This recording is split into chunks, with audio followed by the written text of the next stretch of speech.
Sorry, fuck me. Hold on.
Oh, no one cares. All right.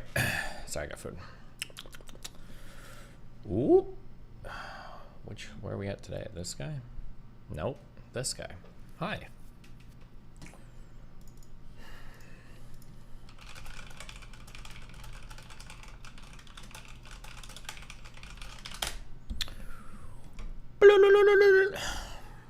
My wife took the GigaChat approach and emailed the two girls she's working with directly to have a meeting with them to air out their grievances and express her position on the matter. If they don't respond or vitriolic towards her, it only looks... Wait, what are you talking about? My wife? Oh. Oh, you're the guy that called her from yesterday. Dude, I'm obsessed with these fucking videos. Jesse, we need to produce more Balenciaga.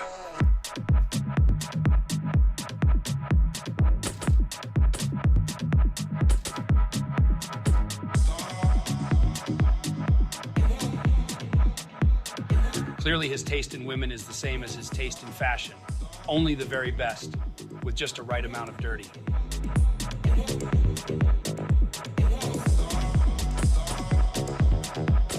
I'm not buying Balenciaga, Skylar. I am Balenciaga. A guy goes into the boutique and buys Balenciaga, and you think that of me? No, I am the one who sells.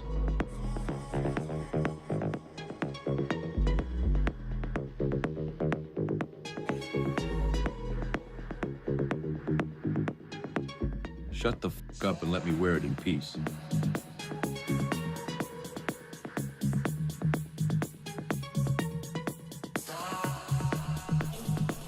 This has gay vibes. Doesn't everything from like the... What time period would you say this shit is? This is like 70s, 80s? Isn't it all kind of feel kind of gay?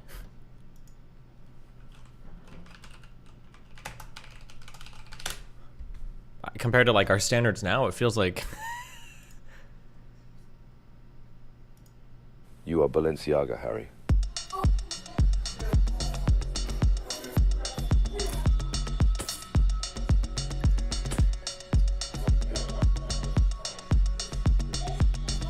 What is the difference, Potter, between H&M and Balenciaga? It's so fucking stupid. After all, to the well-organized mind, Balenciaga is but the next great adventure. Is the music AI generated too? You'll soon find out that some fashion is better than other, Potter.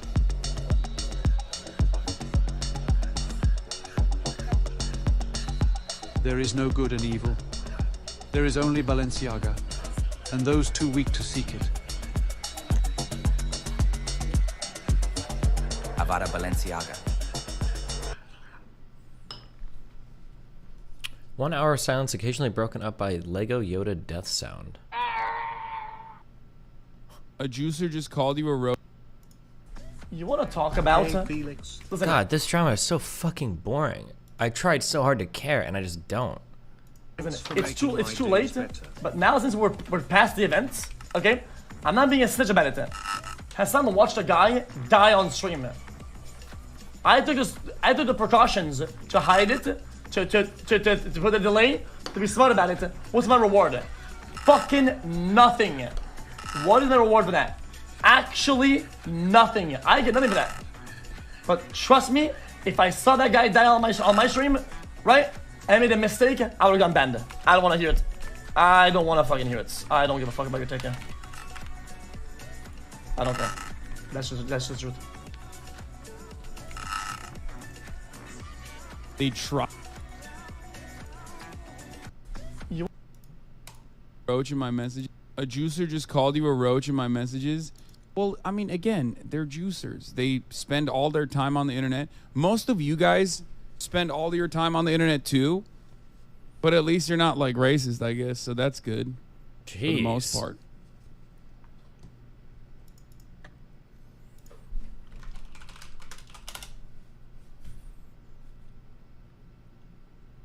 I've seen a lot of people in Excuse Chat use the cockroach emote when you're on stream. Yes, bro, because they're fucking 14-year-olds, or even sadder than that. They're like actually older adults that watch XQC and fucking, I don't know, they spend a lot of time in these forums. That's it.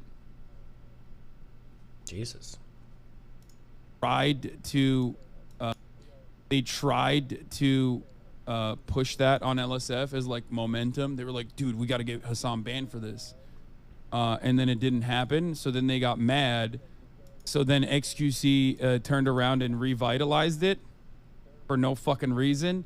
It's something that like content creators know not to bring up unless they're, again, bored, want attention, want to farm drama, want to get brownie points from some of the worst fucking weirdos on the internet. And that's what he's doing. You know, XQ Karen. Why should you use mirror? When you draw on a whiteboard, Whatever. no one sees. Whoops.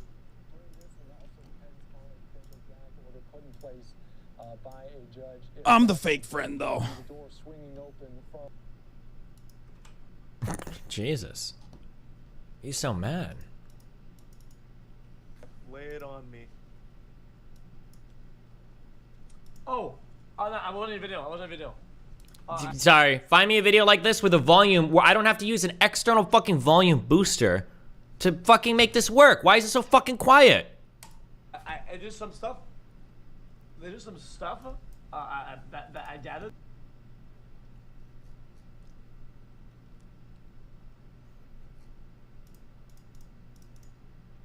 What is this star thing? New user. Oh, cute. Apparently there's another police chase.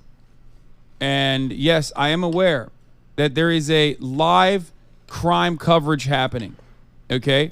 But I think that a lot of you chatters forgot that, like, the person who's currently watching the live crime coverage happening in real time also literally was talking about how I should be banned. Well, he said, you know, that I should be banned for watching live crime coverage. Do you have goldfish brain? Wait, what? Like, you think if I watch this right now, after, you know, Twitch didn't ban me, you think it's you know, you think I could get away with watching this? Everybody, apparently there's another police. Okay. The problem is that we do not get 50 years to try again and observe that we were wrong and come up with a different theory and realize that the entire thing is going to be like way more difficult than we realized at the start. Because the first time you fail at aligning something much smarter than you are, you die. The following is a conversation with Eliezer Yudkowsky, a legendary researcher, writer, and philosopher on the topic of artificial intelligence, especially superintelligent AGI and its threat to human civilization. This is the Lex Friedman podcast. To support it, please check out our sponsors in the description. And now, dear friends, here's Eliezer Yudkowsky. What do you think about GPT-4? How intelligent is it? It is a bit smarter than I thought this technology was going to scale to. And I'm a bit worried about what the next one will be like. Like this particular one, I hope there's nobody inside there. Because, you know, it would be sucked to be stuck inside there. But we don't even know the architecture at this point. Because OpenAI is very properly not telling us. And yeah, like giant inscrutable matrices of floating point numbers. I don't know what's going on in there. Nobody knows what's going on in there. All we have to go by are the external metrics. And on the external metrics, if you... The external metrics!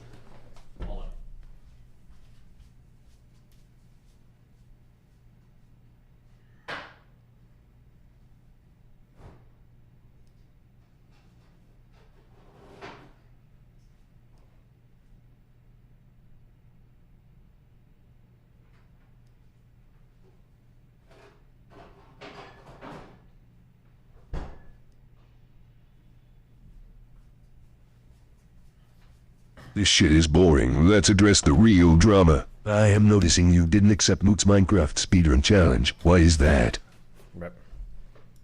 You ask it to write a self-aware 4chan green text, it will start writing a green text about how it has realized that it's an AI writing a green text, and like, oh well. So that's probably not quite what's going on in there in reality, but we're kind of like blowing past all the science fiction guardrails. Like, we are past the point where in science fiction people would be like, whoa, wait, stop, that thing's alive. What are you doing to it? And it's probably not. Nobody actually knows. We don't have any other guardrails. We don't have any other tests. We don't have any lines to draw in the sand and say, like, well, when we get this far, we will start to worry about what's inside there.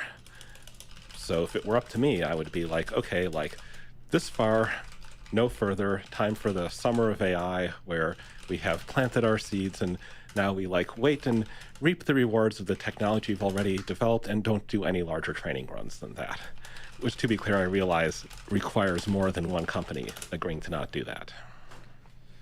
Is this guy an AI expert? You don't know who Eliezer Yudkowsky is? You fucking idiot.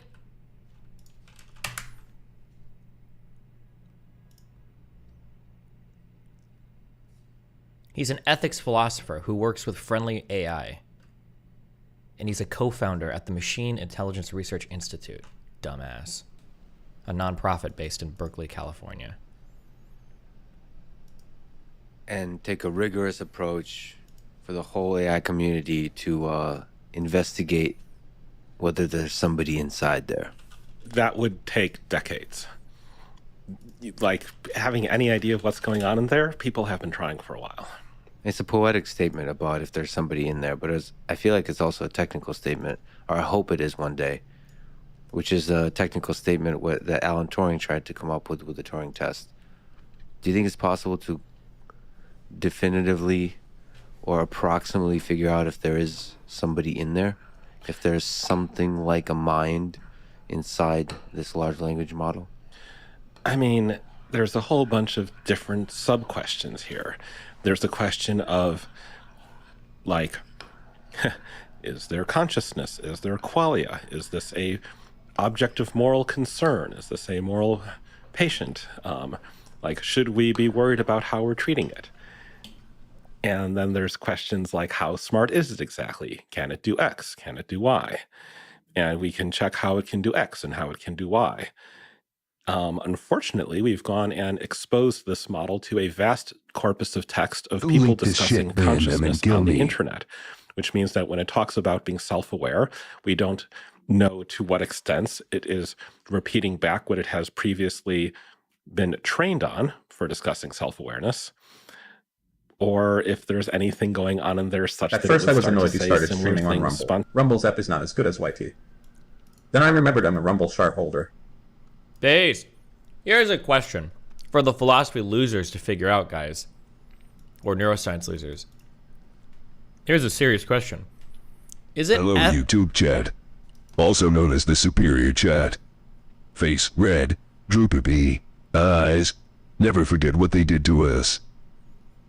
Is it ethical to begin to create AI shit when we don't really have a way to test things if they're conscious or not? We really have no way to know of that, you know? Like, we can't even test a human brain if it's conscious. We can look for things that we associate with consciousness, but we don't really know if it's there. Do we care? I feel like that's an interesting conundrum we're in right now. Spontaneously. Among the things that one could do if one were at all serious about trying to figure this out is train GPT-3 to detect conversations about consciousness, exclude them all from the training data sets, and then retrain something around the rough size of GPT-4 and no larger with all of the discussion of consciousness and self-awareness and so on missing, although, you know, hard bar to pass. You know, like humans are self-aware, and we're like self-aware all the time. We like talk about what we do all the time, like what we're thinking at the moment all the time. But nonetheless, like, get rid of the explicit discussion of consciousness. I think, therefore I am, and all that. And then try to... If it can perform functions outside of its code, yeah, but here's the thing, you never know, right? You don't even really know if I'm conscious or if somebody else is conscious, right? It's called solipsism. So if we don't even know if other people are, we don't really know if animals are in a way that we care about. For a computer program, how could you know, right? To interrogate that model and see what it says. And it still would not be definitive. But nonetheless, I don't know. I feel like when you run over the science fiction guardrails... Destiny, like, PLZ, don't put me in the Rumble chat again. They're like our weird cousins. Please multi-stream on YouTube too so I can have my emotes PLZ. Thing, but what about GPT? Maybe not this thing, but like what about GPT-5? Yeah, this would be a good place to. Welcome to NATO, my Finnish brethren. On the topic of consciousness, there's so many components to even just removing consciousness from the data set. Emotion, the display of consciousness, the display of emotion feels like deeply integrated with the experience of consciousness. So the hard problem seems to be very well integrated with the actual surface level illusion of consciousness. So displaying emotion. I mean, do you think there's a case to be made that we humans, when we're babies, are just like GPT, that we're training on human data on how to display emotion versus feel emotion, how to show others, communicate others that I'm suffering, that I'm excited. It's possible that creating an AGI could help us answer questions of consciousness, but the idea that matrix math equals consciousness sounds like a bunk idea to me. Yeah, but couldn't you argue the same about like neurons? Like a whole bunch of little things in our brain, like all kind of like map on and connect to each other, and like somehow from that we spin out like a human experience that we consider to be conscious. Isn't that kind of weird? Isn't that a little goofy? That I'm worried. Oh, also, hold on. I'm sorry. Red alert. Red alert stream. Alert time. Red alert. I need a meme. I'll pay money. I don't know how much these fucking programs cost. Harry, you are Balenciaga, Harry. I need somebody to make one of these Balenciaga videos with my fucking orbiters. Please. I absolutely need this with the orbiters. Yes. Mr. Girl, Chud Logic, Lav, all of them. I need a Balenciaga video with the orbiters. Why has this not happened yet? God damn it.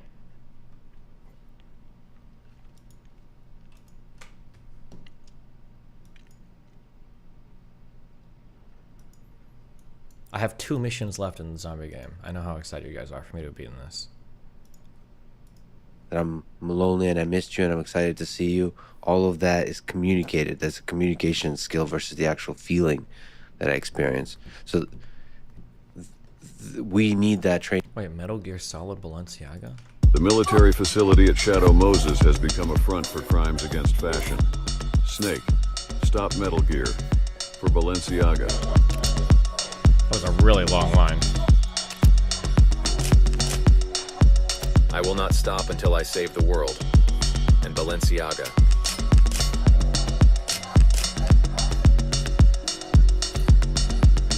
I will give up the nuclear codes for a discount at Balenciaga.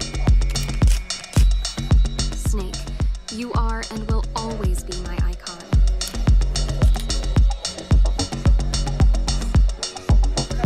Do you think fashion can bloom on the battlefield?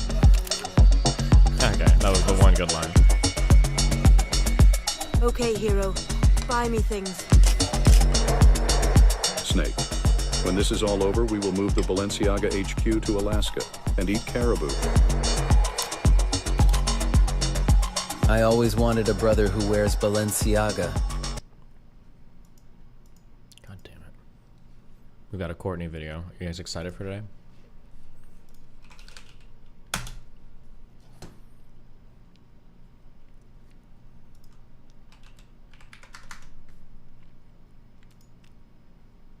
Children, I think that's incredibly disingenuous of an argument to push.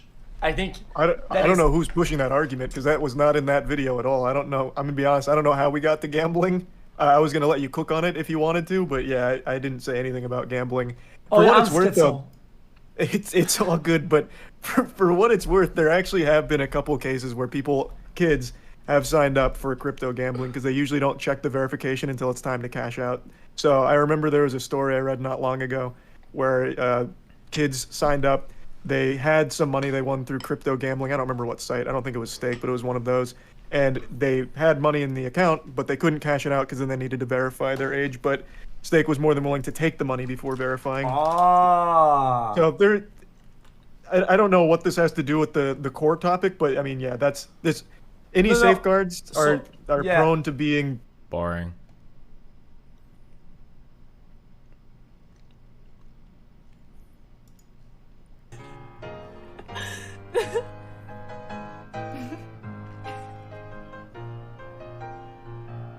beautiful piece on the piano. Totally don't got anything else on my mind.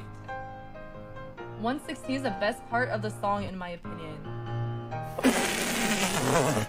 Jesus Christ.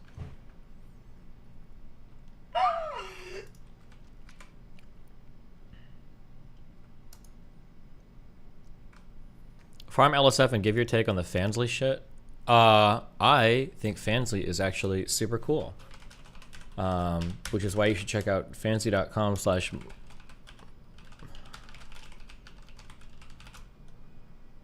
Fuck. What is Melina's... Wait, is she a Fansly or Fan House? Go buy her shit.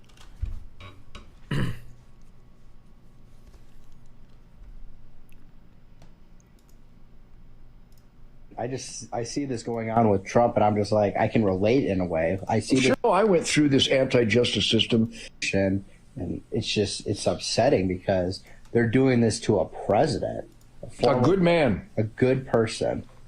Well, you know, I went through this anti-justice system at the hands of Barack Obama.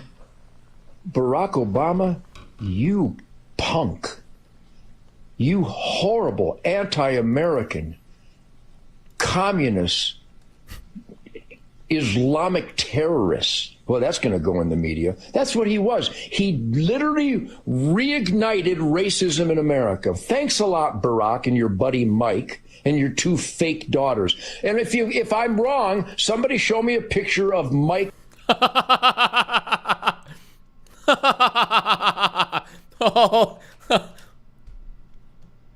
Barack and your buddy Mike and your two fake daughters. And if I'm wrong, somebody show me a picture of Mike Obama pregnant.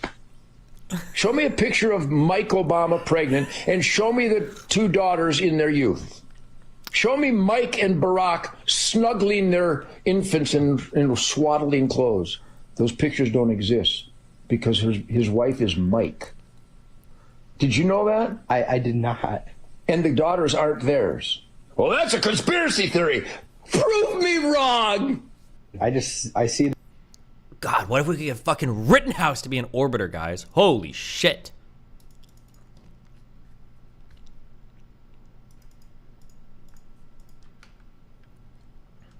I look like I work at Pizza Hut?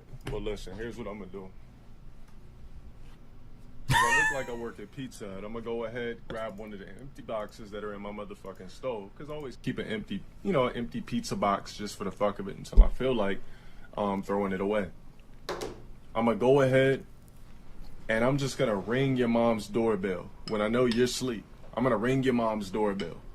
She's not gonna answer it at first because she's gonna see a tall black man, but she's gonna peep through the peephole and see that I'm peanut butter complexion, so everything is gonna be all right. I'm gonna have the pizza box and be like, "Excuse me, ma'am, did you order pizza?" She's gonna look at me up and down, see the abs chiseling and busting through the Under Armour, see the BBC slightly protruded to the left, and just pull me in. The pizza box flies. She said, "Wait a minute, there's no pizza." I said, "Well, you just pulled me in the house." Throws me on the couch, gets to her knees, grabs one fist, grabs another, gives me a double stack because I got the BBC. Starts sucking, twerking, twisting. I'm like, ooh, ooh, That's all I can really do. And I submit and I just bust infinite hot loads of Matrix juice right down her motherfucking throat until she gulps and gargles and asks for more. Get that ass banned, bitch ass nigga. Get the fuck up out of here. Somebody ban this nigga. I'm gonna deliver pizza to your fucking mom when you're asleep, bitch.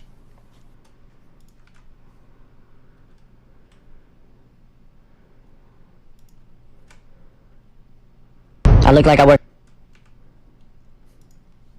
Jesus.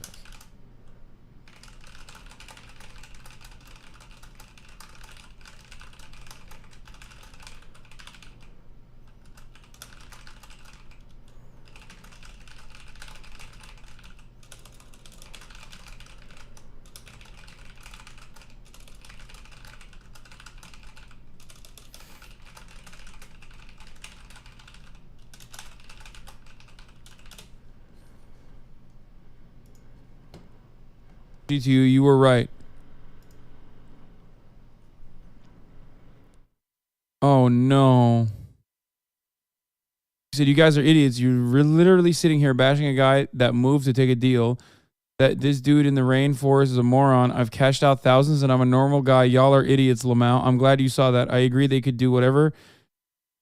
I agree they could do that. Never heard them do it yet. Oh man, listen. I'm glad that you're getting help. In Turkey, we have a saying, zararın neresinden dönersen kârdır.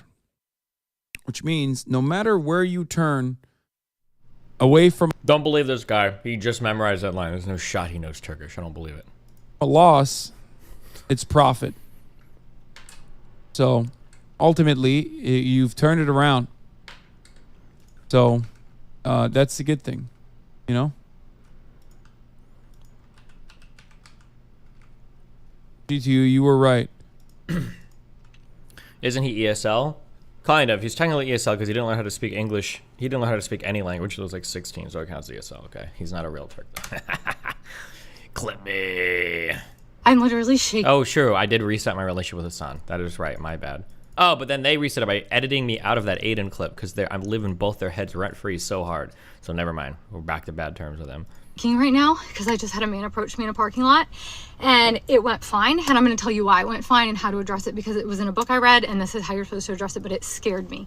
I'm literally shaking. So this guy, I am alone with my son, by myself, a woman. Alone with your son? Oh, so small men aren't humans to you? Strike one. Hipper, welcome to the tier 5 subscriber club, dude. He knows Turkish Destiny. He literally left Turkey at 18 years old. Really? Link me one clip of him speaking Turkish at 15. I'll wait. And your name is Historia. Yikes. Imagine naming yourself after one of the worst characters in an already mid-fucking anime. Loser. And a male approached me in a parking lot. He's, excuse me, miss, and I don't know why in the hell he was approaching me or what he was trying to do. And before he was probably 30 feet from me when he said, excuse me, ma'am. And I turned around and I literally yelled at him and I said, do not approach me. And he like immediately started going in the other direction. And I just kept saying it over and over and over. I said, do not approach me. Do not approach me. And he, of course, like got like, what the F did it? Like he started cussing and yelling like, what's your problem? And I looked at him and he actually then crossed a couple cars down from my car. He didn't come anywhere near me. He crossed a couple cars down from my car and was like, continuing to cuss and say, what's your problem? And I said, you do not approach women in a parking lot. I just kept saying, do not approach me. You do not approach women in a parking lot. Like yelling it. No male should ever approach a woman in a parking lot. This has to be a troll video, guys. No male should ever approach a woman in a parking lot. And if a male does approach you, you need to turn around and use the strongest voice that you can possibly use with them. Don't be polite. They need to literally screw off. No male should be approaching you in a parking lot.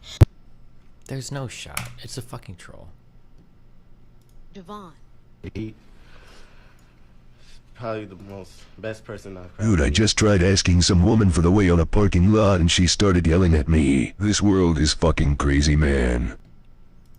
Probably the best person I'll probably meet, besides my dad and besides God. Tate was he was smart in class. Me and him used to joke around, me and him used to play. And then, news, another classmate died. Oh, Justin.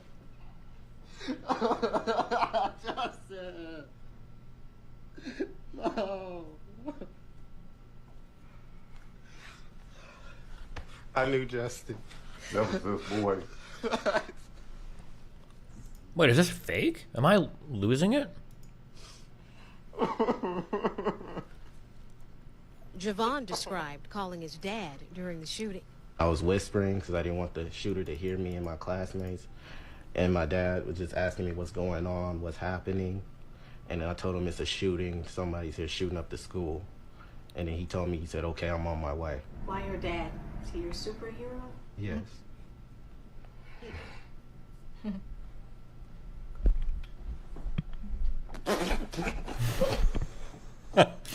Wait, what is this?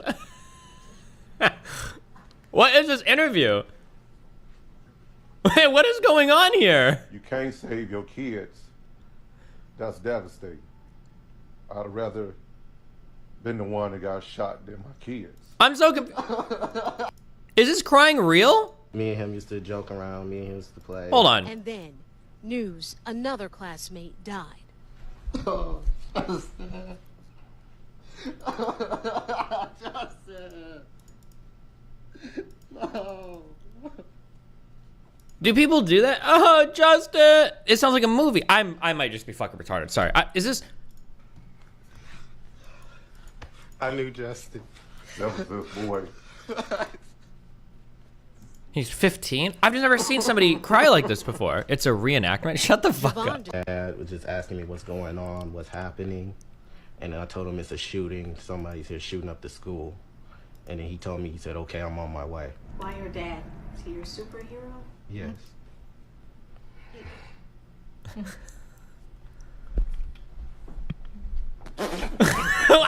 No! Is he, I don't know what's happening.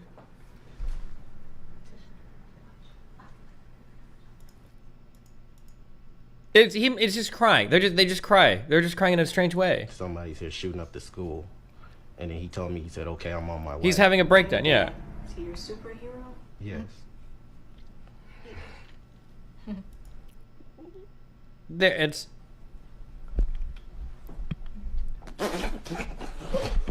He's crying. He's got to be crying. Never mind. You guys are poisoning my mind.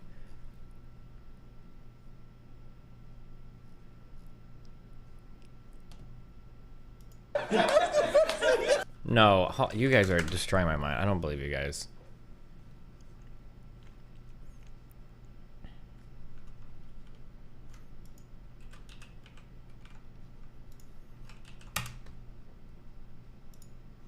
So my husband took my son grocery shopping. You know where this is going, right? Guess how many people came up to him in the grocery store and were just oohing and awing over the baby and telling him what a great job he was doing. Guess how many people come up to me when I'm grocery shopping with him?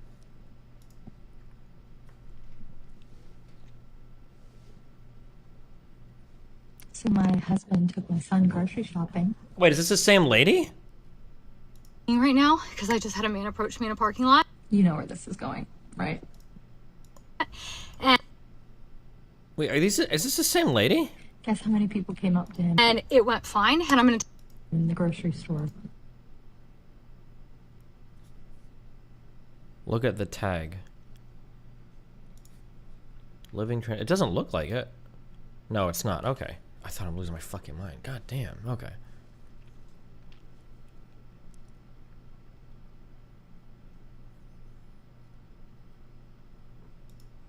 Oh no!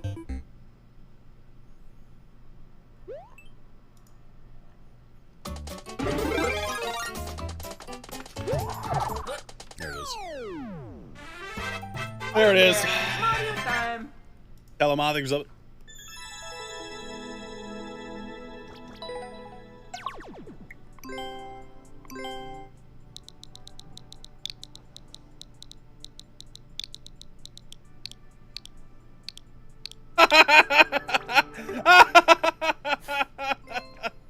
Yeah, we taught this shit too well. Nice.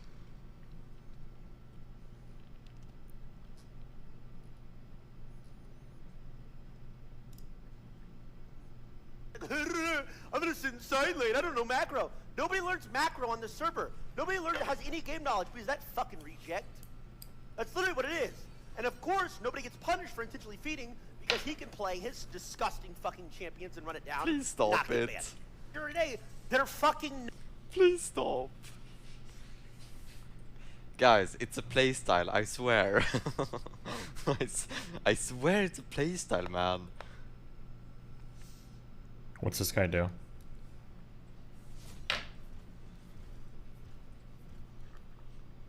Man. Why did it have to be so harsh? Anton Scion? Oh, yikes.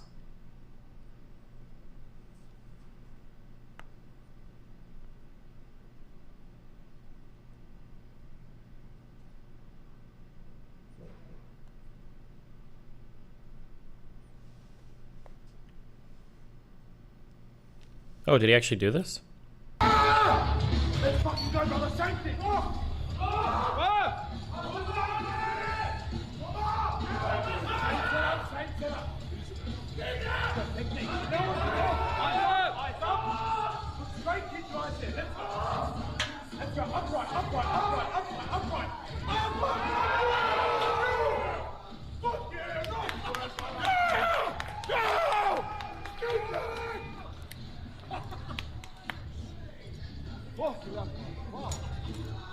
Nice. Let's fucking go, brother. Same thing. Jesus. Wait, Destiny delete VOD. What? Stop. Wondering if you managed to check out the Charlie Sneeko debate. They seem to cover a lot of ground. Yeah, we watched it last night. Trump is currently turning himself in. The Mona Lisa, a fake painting in the same room, and the French police. Why is all of this happening? Well, this is a series where I've done some crazy things with America's biggest prankster, Jadion. We have both set each other 4 unbearable challenges to see who will follow through and who will fold. And we're doing all of this to answer the question, who is the biggest menace? And the winner is...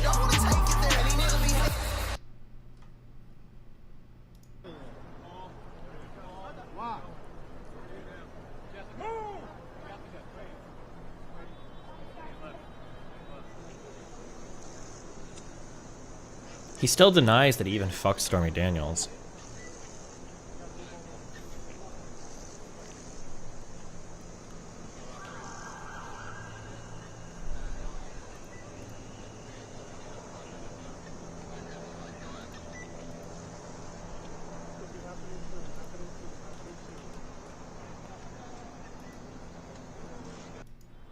Move that big tower out of there.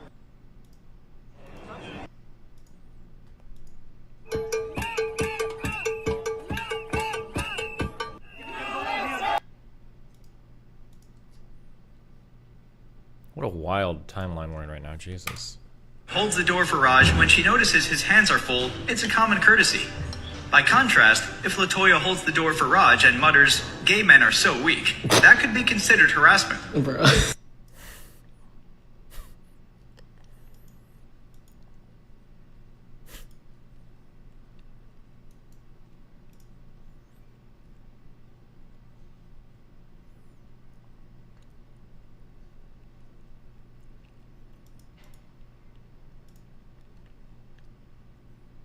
Is this supposed to be me? This isn't even remotely close to me.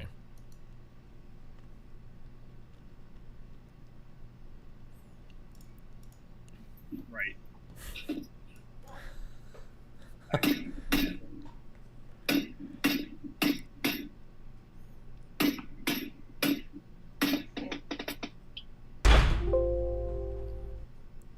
What a fucking... Right. So apparently Mr. Beast... Behind me is an assassin! And if he stabs me with this rubber knife by the end of the day, he wins 100 grand! In his latest viral stunt, the prolific 24-year-old YouTube star hired a real assassin to try and murder him for $100,000. This video is gonna be the craziest video you've ever seen! Okay, so the video's title is a little misleading. Emphasis on the real assassin, not the really killing me part of that title. Mr. Beast did not hire a real assassin to really try and kill him. The 2022 Shkreli Awards have been released. Dysfunction in healthcare is one of our foundational pillars here at Healthcare Triage, and these awards highlight some of the worst examples, and that's the topic of this week's Healthcare Triage.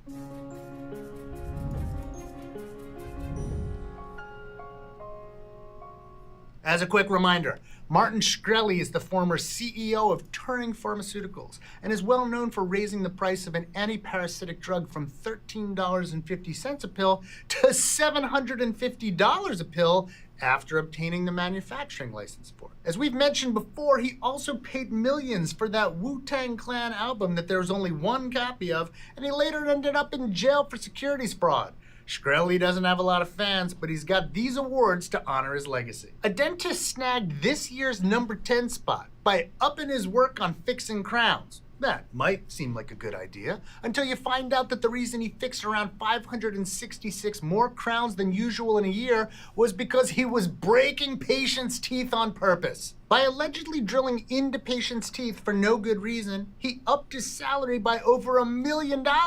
He won't spend much time enjoying that money, though. He'll be busy serving 54 months in prison while he thinks about the over $1 million in fines he now owes. A crowning achievement, as one of the awards judges put it. The number 9 spot goes to the leaders of the Catholic Medical Center in Manchester, who supported and publicly elevated one of their cardiac... Fuck, I'm getting so distracted. Oh my god.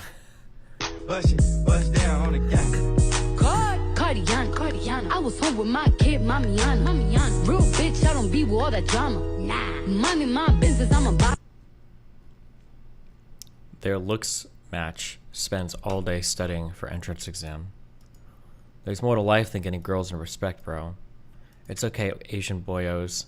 After you put in the grind at school, work and build yourself a great career with a nice house, a luxury car, and are about to die in a few years due to old age, that's when these Asian girls will satisfy their cravings for fun and then seek you out for marriage. The brutality of this world is truly unmatched. Noodle Goblina is getting destroyed by Chad's chopstick while their brothers are in the rooms on the verge of going ER brutal. Meanwhile, I'm just me as a 5'6" man from Hong Kong and got myself a wonderful woman who loves me despite the fact that I'm on a teacher's salary. Oh, that was a good one. Chads have harem now. Monogamy is finished. It's over, buddy boyos.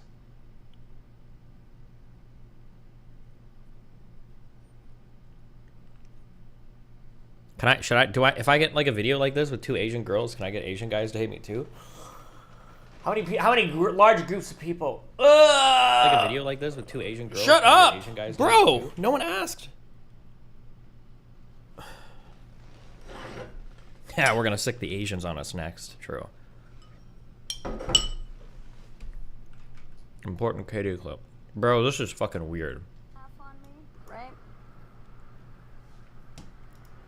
If you don't have an immense liking for me, I'd recommend for your own mental health to look away. Or like leave.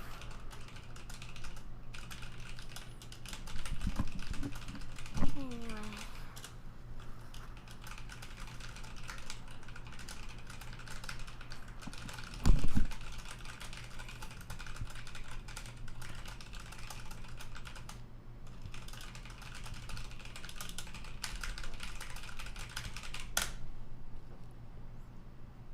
Yeah, it has been a test for sure.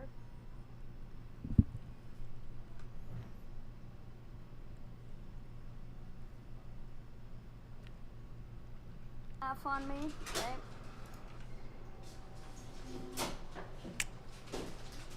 Milker. Yeah, or Melina. I'm talking to Melina. Hi. Huh? What's up? What's up? I called you Milker. Huh? I called you Milker. Milker. But I'm talking to you. You're calling yourself. Not your Milker friend. or milkers. What? Huh? You gonna come here? No, I'm busy. I'm working. Okay. What's your Fensley called? Is it Melina? Yep. How'd you get the original name? Smart. Wow. Streaming? Yeah. Some of us have to actually work for a living. Why didn't she say hi to me? How to? What does that mean? What? What is it? What is what? What is it? Oh. Can I hear it? What's up? Did you have fun at the beach? Sure. What do you mean by sure? It was nice. In a shower? Did you put on sunscreen? Oh yeah. Cancer Actually, Mel. ran out of sunscreen, so I did. I'm gonna shower. Ask Melina if she remembers when you were shitting on Fansley girls for being too pussy to just use OnlyFans because of the stigma. True. That's why she's starting an OnlyFans soon. Get ready, guys. New Spider-Verse. Wait, what? I almost feel like they shouldn't make a sequel because, god damn, this original movie was maybe perfect or close to it.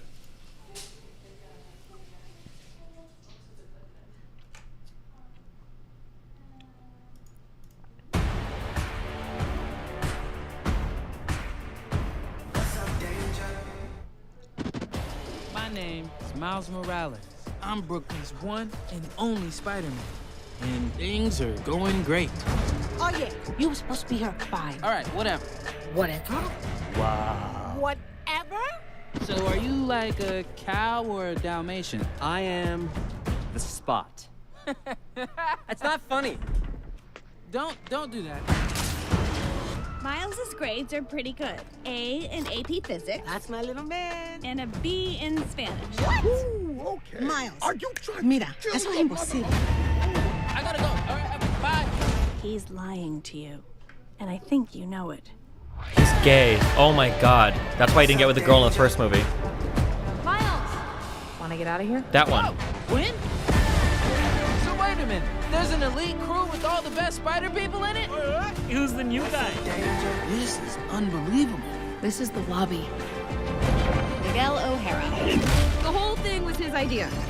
What's a guy gotta do to join this spider team? You can never be part of this. Don't even get me started on Doctor Strange and the little nerd back on Earth 1999-99.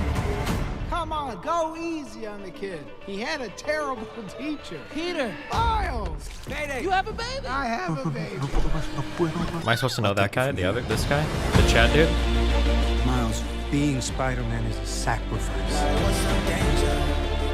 You have a choice between saving one person and saving every world.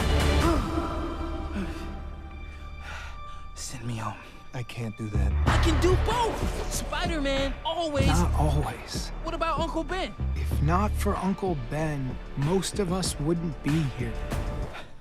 Can't stop me now! Wait, did he have an Uncle Ben in his? He didn't, right? It's Spider-Man 2099. One more friend. Miguel, this isn't what we talked about. You knew? I have no idea what you're doing. Oh shit, this is copyrighted. It's a fucking movie trailer. Why would you put a movie trailer on auto DMCA? Don't you want people to watch your shit? Why is the FPS in this movie so low? It's a stylistic thing. His uncle was a villain? Yeah, but it wasn't Ben.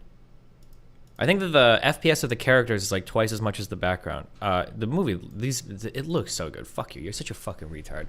If you watched this first Spider-Man, you didn't think it looked amazing. Something's wrong with you, okay?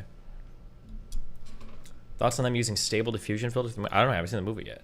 I am really happy that I saw the first movie in theaters. Fuck, that first movie was so fucking good. Fuck. Let me get a Red Bull and say hi to my wife and shit. 1 second.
Okay, what is... How many Red Bulls do I drink? Well, like 1 to 2 a day.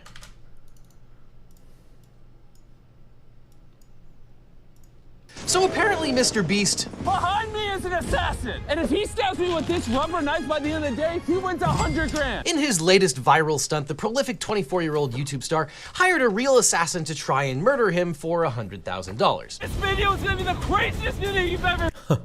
Oh no. Wait, what is this subreddit? OnlyFans advice?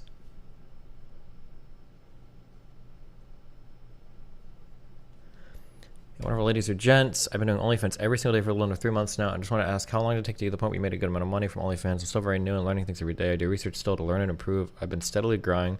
But sometimes I get a little discouraged when I push out promotion every single day and haven't gone viral on anything. So far, I've got no more than 7 subs in one day. By no means am I complaining, as I know the job is extremely competitive, consistency, blah, blah, blah.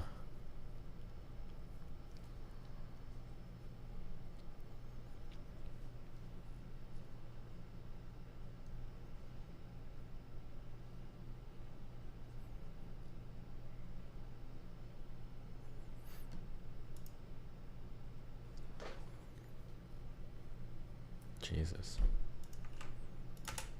Okay, so the video's title is a little misleading. Emphasis on the real assassin, not the really killing me part of that title. Mr. Beast did not hire a real assassin to really try and kill him. The assassin was not really going to kill Jimmy. He does not have a death wish, as far as I know. But what would happen legally if he had hired a real assassin to actually kill him? Oh shit, he's gonna bring up, is he gonna bring up a case? Wasn't there a guy that got in legal trouble for hiring somebody to kill himself? I think it's actually illegal. Now, if you're one of the 12 people who haven't seen Mr. Beast's video, here's a quick summary. Over the course of 10 hours, Mr. Beast engages in a very expensive game of cat and mouse to elude his would-be fake assassin across 5 different locations. Inside this car's backpack is not only 100 grand, but also a tracker giving him my real-time location. Among Mr. Beast's exorbitant expenditures include getting a tank to run over the assassin's car, checking into every single room in a hotel and filling them with distractions, using a Lamborghini and helicopter to escape, blowing up a real bank, and building his own carnival. Jesus At the end of the Christ. video, Mr. Beast did give his opponent a sporting chance by faking an ankle injury at the carnival to see if the assassin would still stab him. Got all this for a broken ankle, huh? Yeah. Wait, what's going on in these Mr. Beast videos? Do I need to start watching this shit? Wait, what? Yeah, I don't know about that. What's that obvious? Let's go! Which, of course, he did with a fake knife. But Mr. Beast is a man of his word and paid the $100,000 bounty. Here's your $100,000. This means a lot to me and my family. Thank you. Now, of course, this was all just a very expensive and entertaining stunt, but it does raise an interesting legal issue. Is it a crime to actually take a hit out against yourself? And you'd be surprised, or maybe not surprised, how often this comes up on Reddit. So let's dive right in. Is it illegal for Mr. Beast to actually pay someone Lay to Reddit kill him? XD. Short answer, yes. Longer answer, absolutely. It's 100% a crime. But the question of which laws would have been broken by Mr. Beast and his hired assassin is a more interesting question. I did once try to kill the world's greatest lover, but then I realized there are laws against suicide. So let's start with the laws against suicide. Now, the former... Quick reminder, okay? Quick note for all you youngins out there. A lot of old people like me talk about this show that used to exist, okay? It doesn't anymore. Anybody that says different, it's called The Simpsons, okay? Do not let old losers gaslight you into thinking that show was ever good. It wasn't. It was never a good show. The Simpsons is not, has not, and will not ever be funny, okay? Full stop.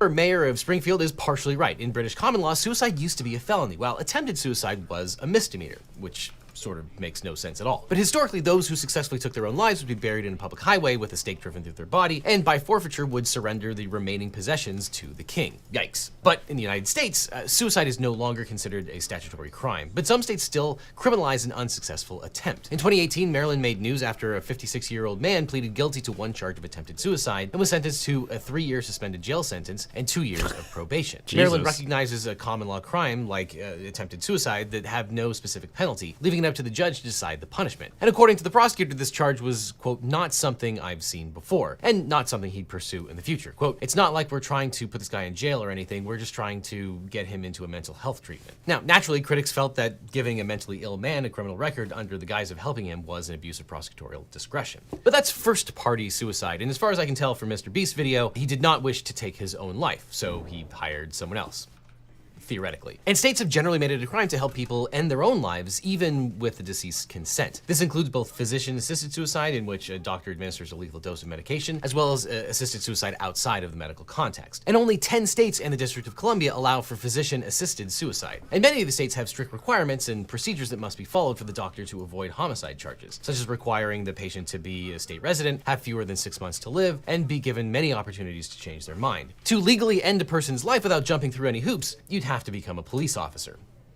But outside of these jurisdictions, individuals who end another person's life will face criminal charges, even if done with the deceased's permission. Of course, many people remember the trials of Dr. Kevorkian, who helped with many instances of physician-assisted suicide. And in January 2023, an elderly woman was arrested for shooting her terminally ill husband at the hospital as part of a murder-suicide pact they made weeks prior. Though she could have been indicted for murder, she was hit with lesser charges of assisting self-murder/manslaughter and aggravated assault of a law enforcement officer. But of course, suicide is one thing. Hiring a contract killer to kill anyone, including yourself, is a completely different matter. Legal Eagle breaking news, it is illegal to murder people. But if you're learning this for the first time, you probably need to hire a lawyer like... Wait, is he called Legal Eagle? Is that not even an eagle? Is it like a crow? Why would he not have an eagle flying in his videos? His name is Legal Eagle. Yesterday. And since it's a crime to murder people, it's also illegal to hire someone to commit murder. The crime of contract killing, aka murder for hire, occurs when one party hires another to kill a targeted individual or group of people in exchange for some pecuniary benefit. However, any agreement to commit murder would be an illegal contract and therefore not legally enforceable. So if someone welches on your murder contract, don't expect a court to help you get your money back. And typically this is charged as a state crime, though penalties vary by jurisdiction. In Florida, where this happens just as often as you'd think, the hirer faces a life sentence. Wait, so murder is, most crimes are state crimes. Murder is a state crime. Does that mean theoretically, could you legalize murder or make it not illegal, decriminalize murder in like the state of like, say, Alaska? Would that like get challenged in the Supreme Court, or like how where's Pisco at?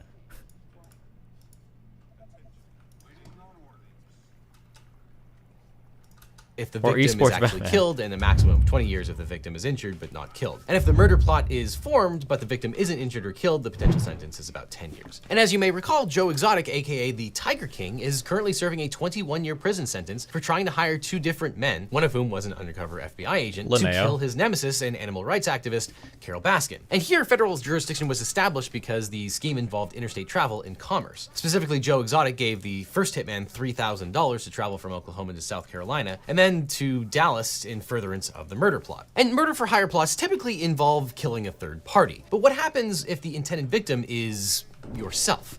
And while hiring an assassin to take out yourself doesn't happen in real life that much, if you search suicide by hitman on IMDb, you'll see nearly 24 movies and TV shows using this trope. Most famously, this plotline takes center stage in the criminally underrated Bulworth. In this 1998 political satire, Warren Beatty plays a depressed US senator who decides to end his life, then takes out a $10 million life insurance policy, naming his daughter as the beneficiary. Knowing that suicide would void the policy, the senator then hires a hitman to kill him. And of course, that's also the plot to the Chevy Chase movie Fletch. I'm sure all the kids watching Mr. Beast remember Fletch. Now, how long have you had these pains, Mr. Barber? No, that's Babar. 2 B's? 1 B. B-A-B-A-R. That's 2. Yeah, but not right next to each other. I thought that's what you meant. Right? You know, it's a good movie. And that's actually not too far off from what actually happened in South Carolina very recently in real life. Alec Murdaugh, who in March of 2023 was found guilty in the double homicide of his wife and son. Federal law for murder? Is there federal laws against murder? Hire scheme to have his cousin Eddie shoot him to death. And in that case of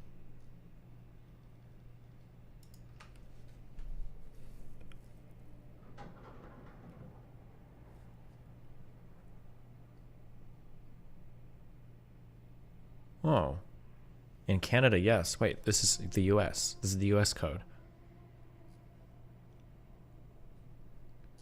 If there's federal laws against murder, how do you decide who gets jurisdiction to prosecute for murder? Who joined?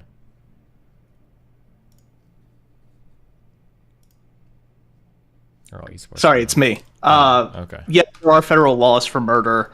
Yes, you can be prosecuted for it. Just see the DC area sniper. Usually they only prosecute for federal murder when you're crossing state lines. So, or when your murder spree crosses state lines, of serial killers and stuff like that will often get tried under it. But generally speaking, they're going to defer to the states for state crimes. Who is going to, let's say that you get like tried for murder and like what is like the federal punishment? Is it like the death penalty or? Yeah. Where would you get executed at? Depends on what federal penitentiary you get sent to. There are a number that are separate from the states.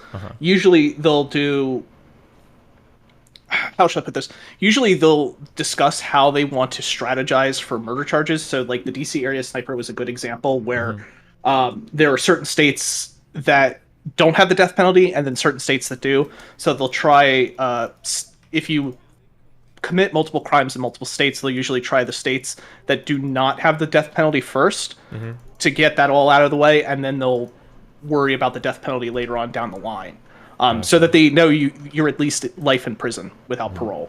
Do you did you live in DC during that sniper shit?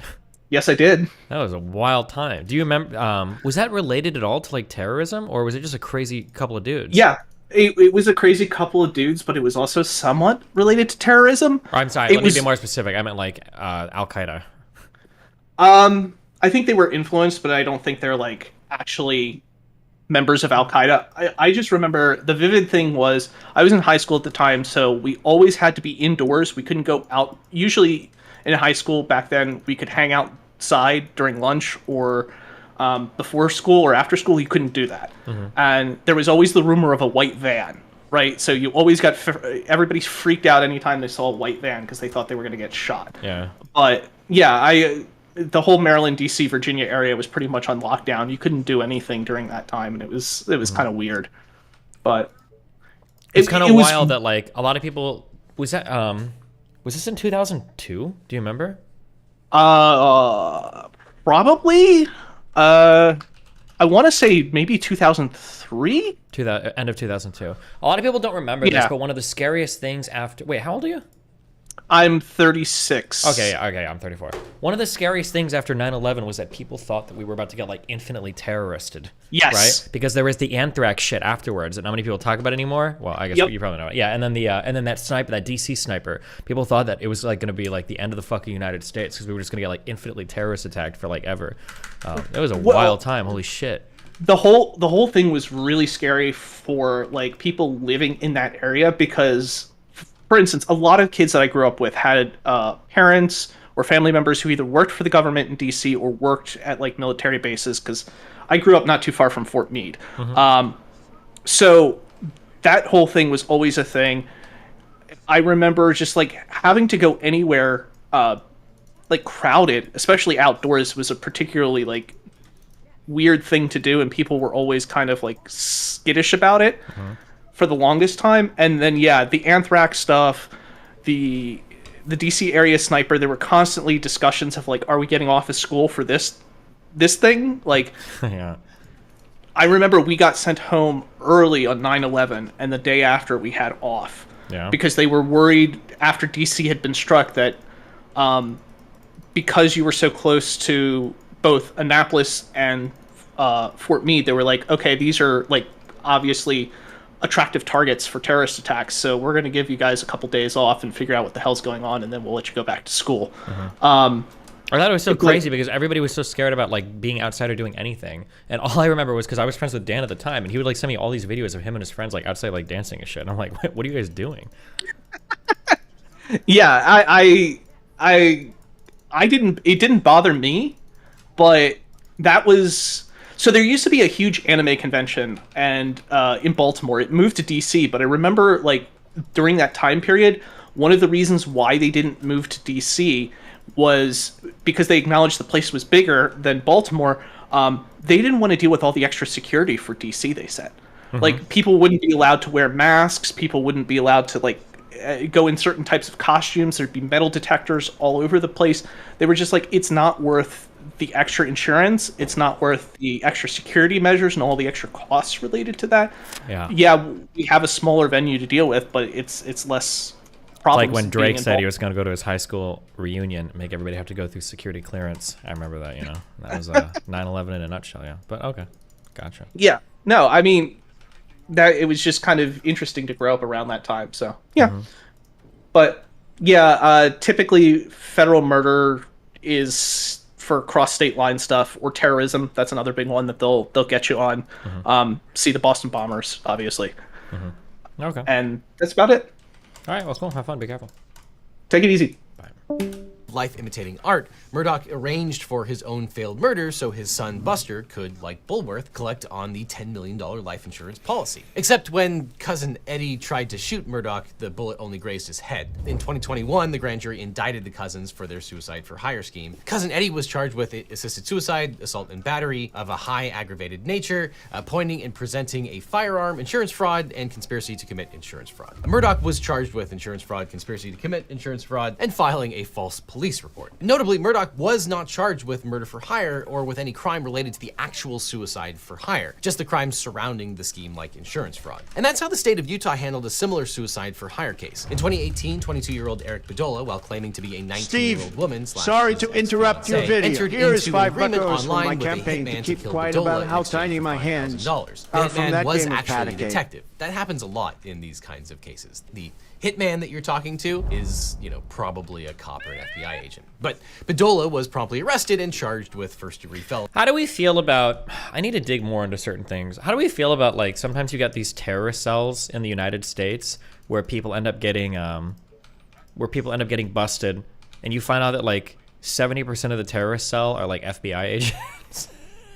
Is that, like, a little...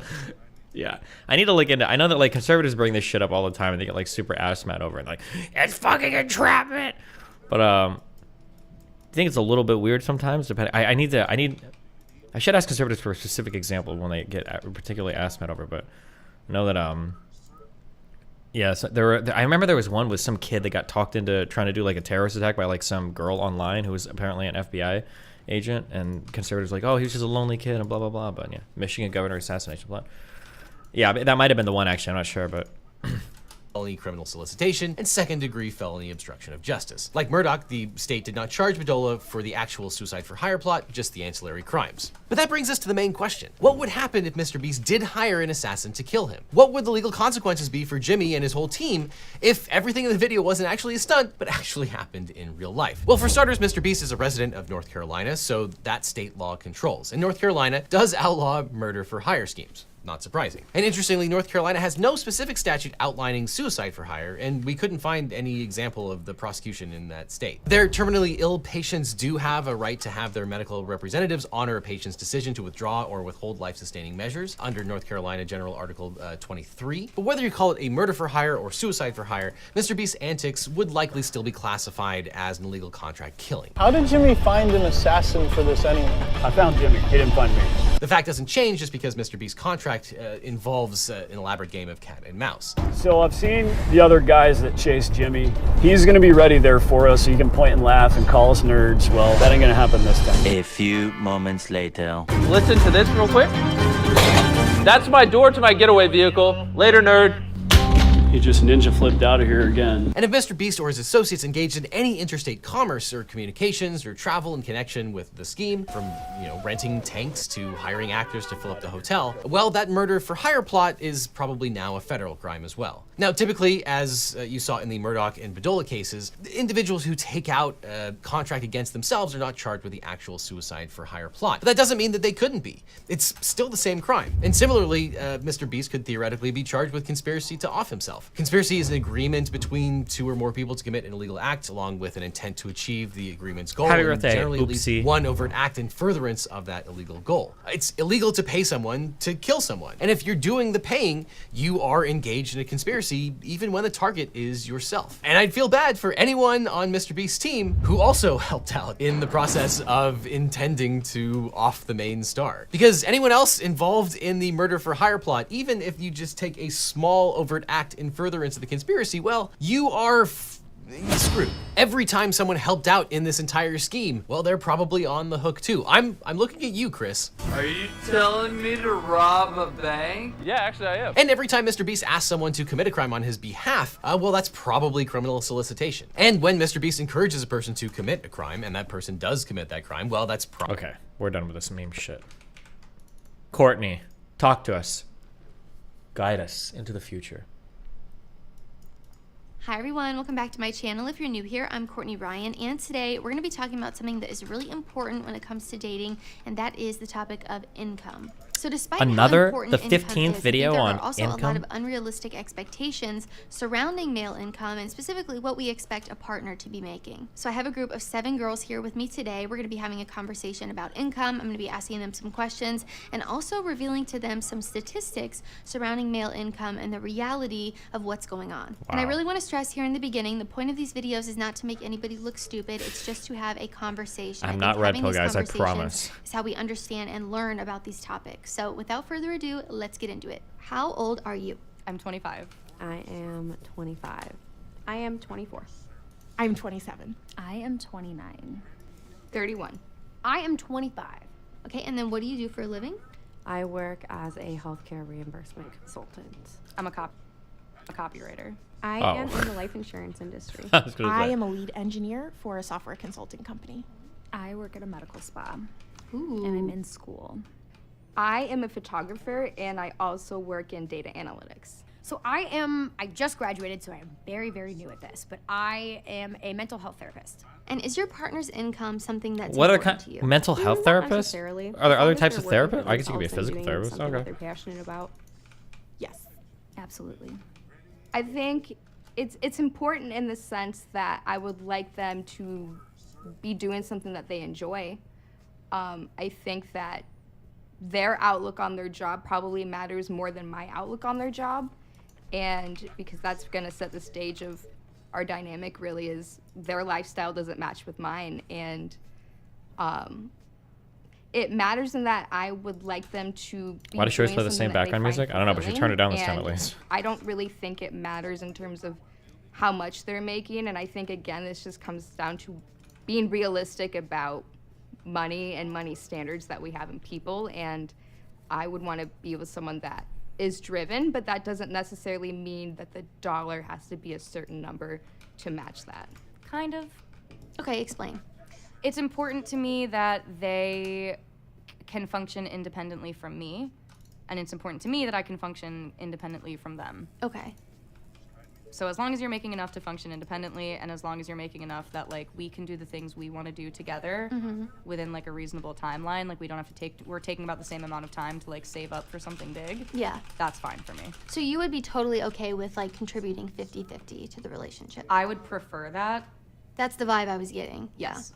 I would prefer that mostly because I don't like feeling like love is transactional. I don't like feeling like in an argument, if we're at a low point, someone can hold that over me and be like, well, I paid for this. Something I've never thought about, well, I say I've never thought about it, but I actually did think about this like a week ago, is when I think about relationships and like men and women, I wonder how much of that was formed by the fact that, I guess in my group, the people that my life, whatever, like when I think of my wife, I think of my kid's mom, every woman I've dated has been working.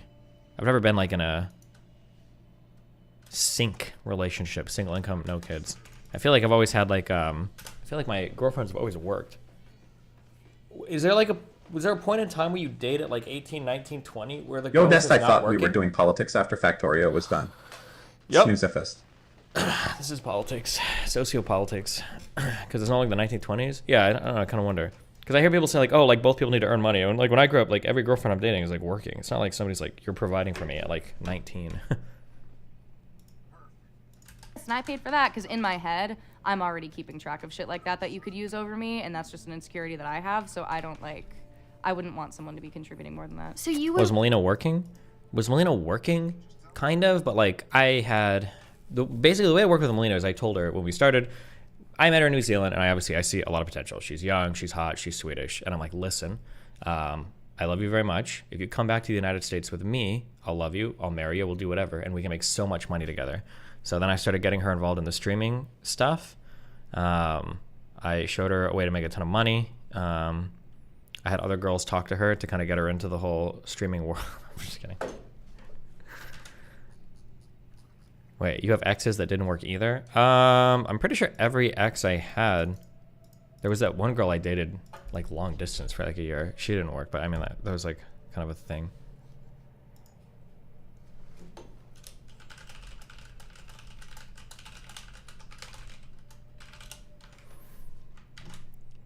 What about Shaylin?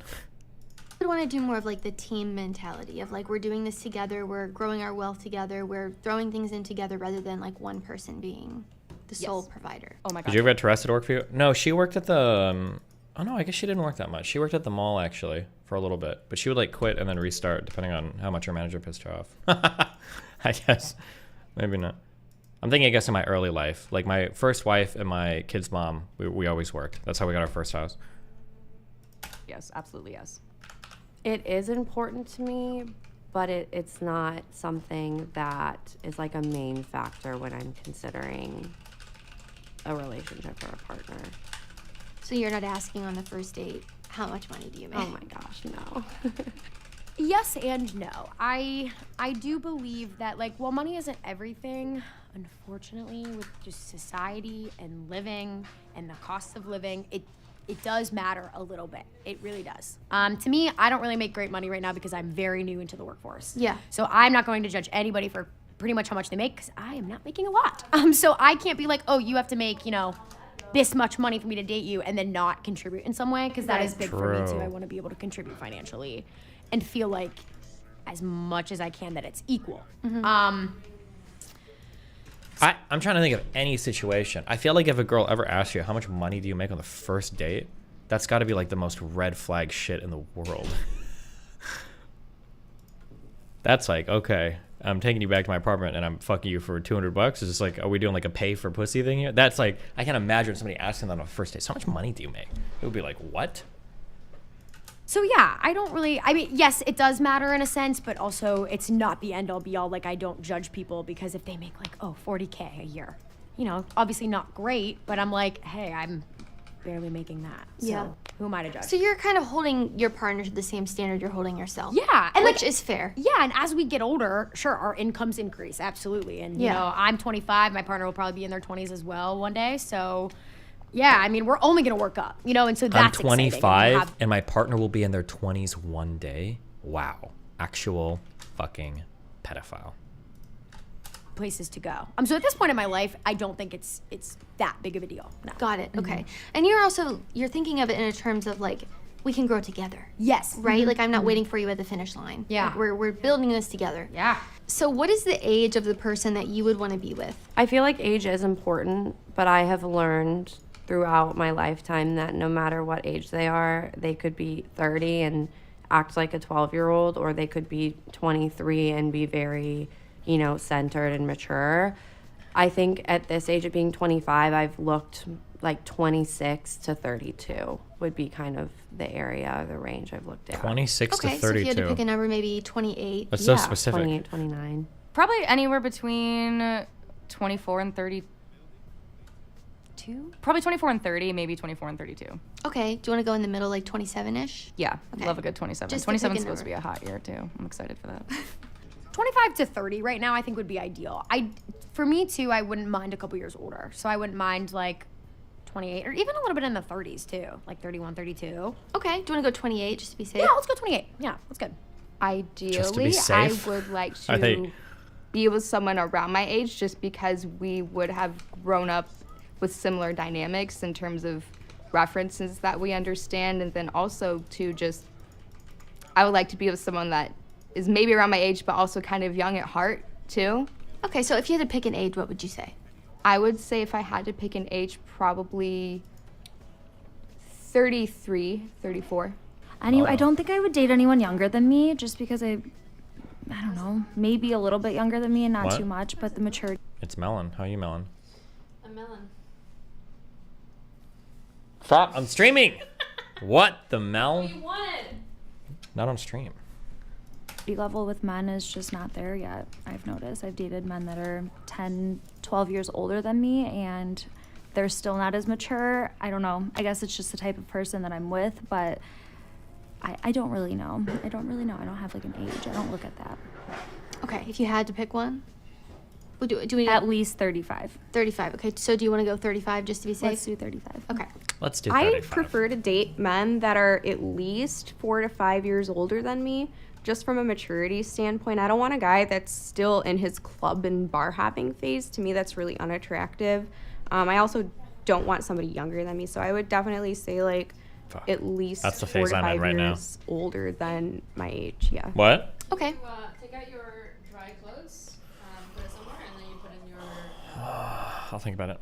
No, do it now because she wants to clean clothes. Are you fucking melling me right now, Mel? Yes, you can do it. You are a big boy, and I believe in you that you can do this. You're gonna fucking mel? It's gonna take you 2 minutes. It's gonna take me like 3 minutes.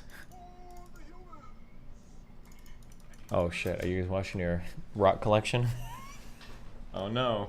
She's washing her pants. Rock collection time. Come show them how happy we are together.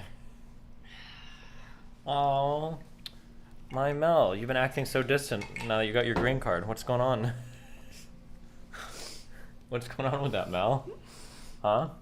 Well, it seems to be working. Yeah, you stopped talking to me. Did I? Yep, you got your green card and you were like, see ya. Okay. Hey. What? Chill. Listen. Yeah? I can still turn you in. Okay. Wait. Hold on, give me 1 sec. What?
We only speak English in this household.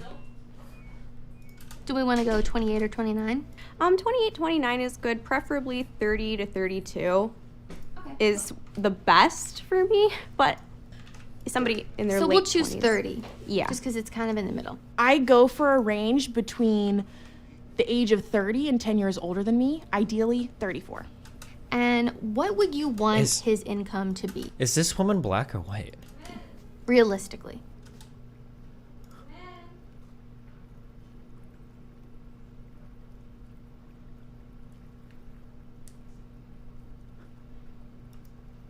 Nothing hurts Steven, chat. I made and jerk off to deepfake videos of Tiny. There is nothing he can do to stop me. Help. Okay,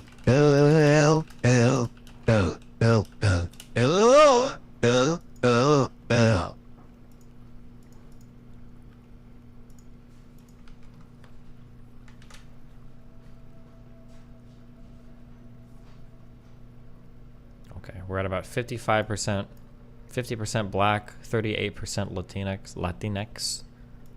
At this current point in time? Mm-hmm. Ooh, okay. At this current point in time, at the age of 34, I would like it to be between $100,000 and $120,000. 50K or up. Okay. Do you want to just say 50K? Yeah. Let's say 50K. Oh, I'd like it to. Wait, what is she? Okay. Hold on, I'm sitting here listening. Realistically. At this current point in time? Mm-hmm. Ooh, okay. At this current point in time, at the age of 34, I would like it to be between $100,000 and $120,000. Jesus. 50K or up. Okay. Do you want to just say 50K? Yeah. Let's say 50K. Over 100. Jesus. Okay. So give me one number. Do you want to do 120, 100? Let's do 120. 120. And that's to where you would feel comfortable, you know, you would live a comfortable life. That would feel realistic for you. Yeah. I mean, with the way our like society is going and our world is going, 120 I feel is comfortable. Okay. And that's pushing it, maybe even. Like we could maybe do a little bit lower, but we'll stick with 120. Okay. I would hope that, you know, if they're going to be if they're at that age, depending on their path and the career that they're in, you know, I'm assuming they've been working for probably 6, maybe 7 years if they're 28. Maybe between 65 and 90. Okay. Mm-hmm. Do we want to go 75? Yeah, we can go 75, yeah. At least 50K. I would say then I would want someone to make about, you know, then 70, probably 75. Did she get her non-rich friends for this video? Like I said, it doesn't really matter if they're able to pay their own bills and they're able to support themselves financially. That's what's important. Like I said, it's not really that much of a factor because income is so relative to where you are in your career, whether you just got out of school and you're pursuing a medical job, or if you're in like a business type industry like I am, like in financial services of sorts. It really varies, you know.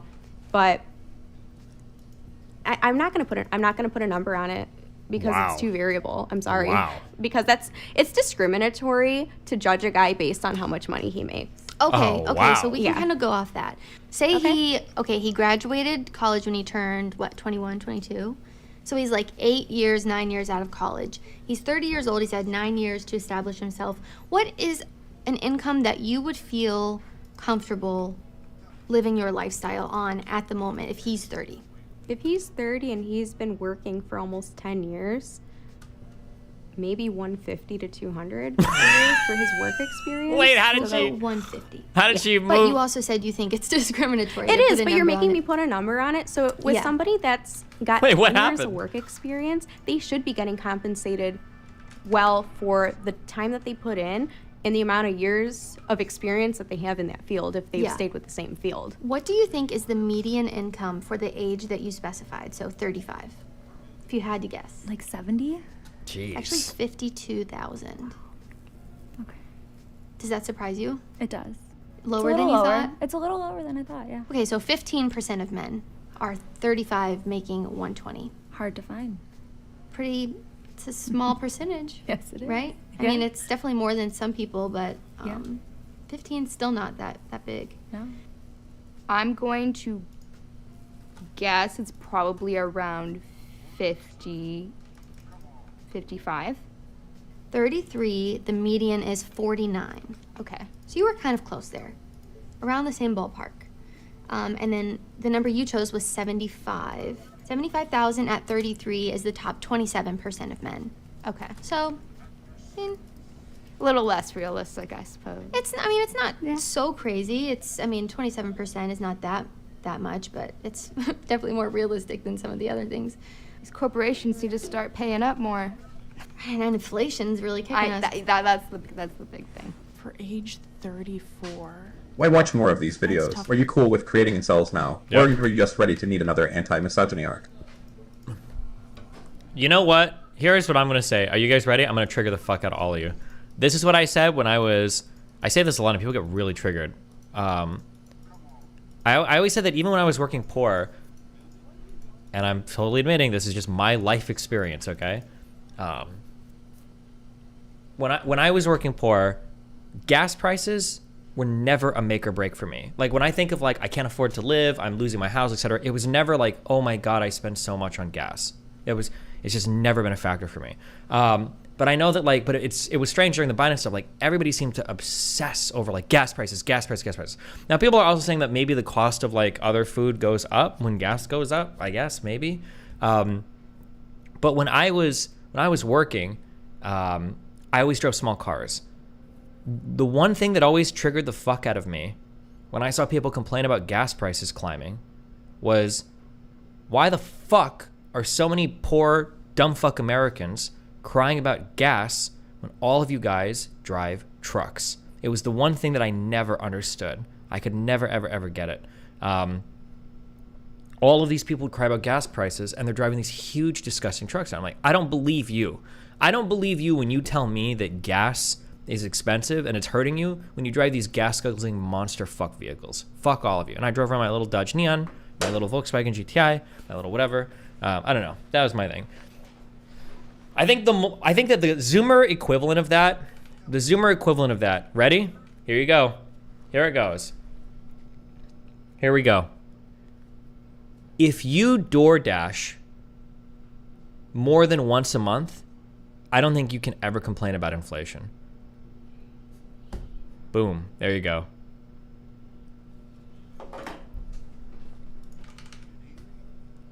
If you DoorDash more than once a month, I cannot believe how expensive it is. How much do you think I spent yesterday? I got yesterday when I DoorDashed my cheeseburger from Five Guys. I got a double cheeseburger with bacon.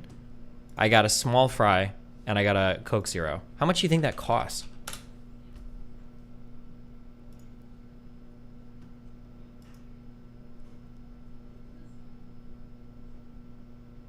I don't know why I asked all chat. Now you all spam every fucking number.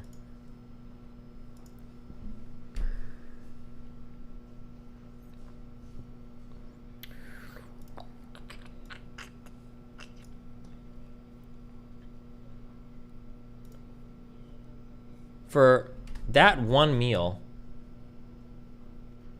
it cost me $39.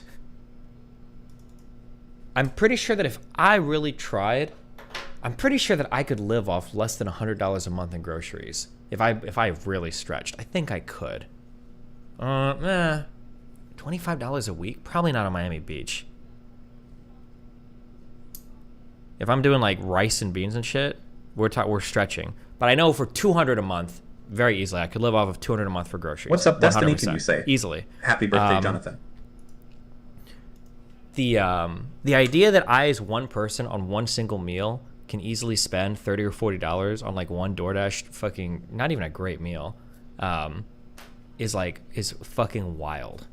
It's absolutely fucking wild. How much does the meal cost if you go to the place? I don't know. For some reason on DoorDash, for all these meal things, it's literally like $15, $20 in markups on like random shit.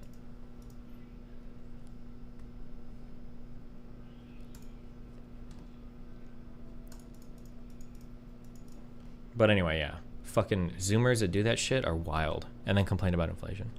How long was your commute when you were working poor? If you had an hour or two commute due to traffic, that's a lot of gas to go through being stuck on $4.95. $4.95? I don't know what that means. Back then it was $5.15 an hour, $5.25 an hour, I think, when I worked at McDonald's. I actually commuted. I'm trying to think. I lived in South Omaha off of 42nd and L, so it was 42nd and L to the casino. Although I lived up at 108th and Maple before in Omaha. Probably like a 30-minute commute. It was a decent commute, I think. It took me about 20-30 minutes, which is like a decent Midwest commute. Now, if you live in any of your cities, it's like 2 hours to go fucking 10 miles. But in Nebraska, I think you could do over a mile a minute, I think, depending where you're going, because you just hop on the interstate and it's not like super crowded. But yeah, I always drove compacts. I always drove small cars. I never understood people that drove, like, when I see one person sitting in a minivan or an SUV, I'm just like thinking, like, what the fuck are you doing? It's just, it blows my mind.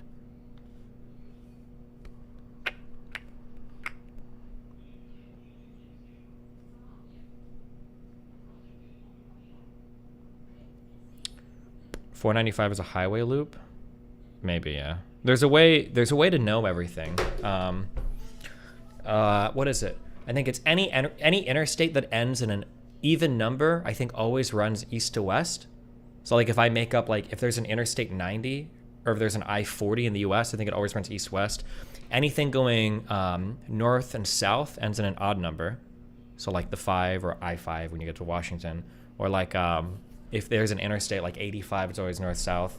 And then there's a thing for exchanges and add-ons or whatever as well. So like for instance, I think if it's like if it's an even first number, it's like an exchange that goes like east. So like 5, like 405 versus like the 705. There's the way that the numbers work is actually it's all supposed to tell you like the right, but nobody knows it. Nobody cares about it, but yeah.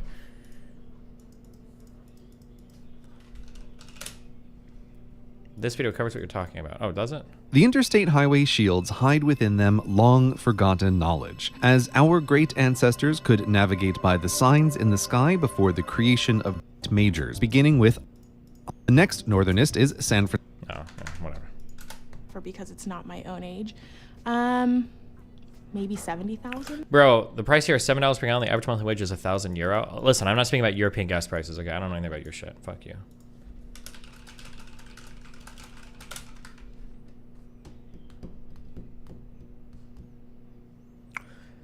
Destiny, my family is all working poor and they have to drive a lot for their small business. Family works in the landscape. Yeah, if you have to do that shit, it's probably different, right?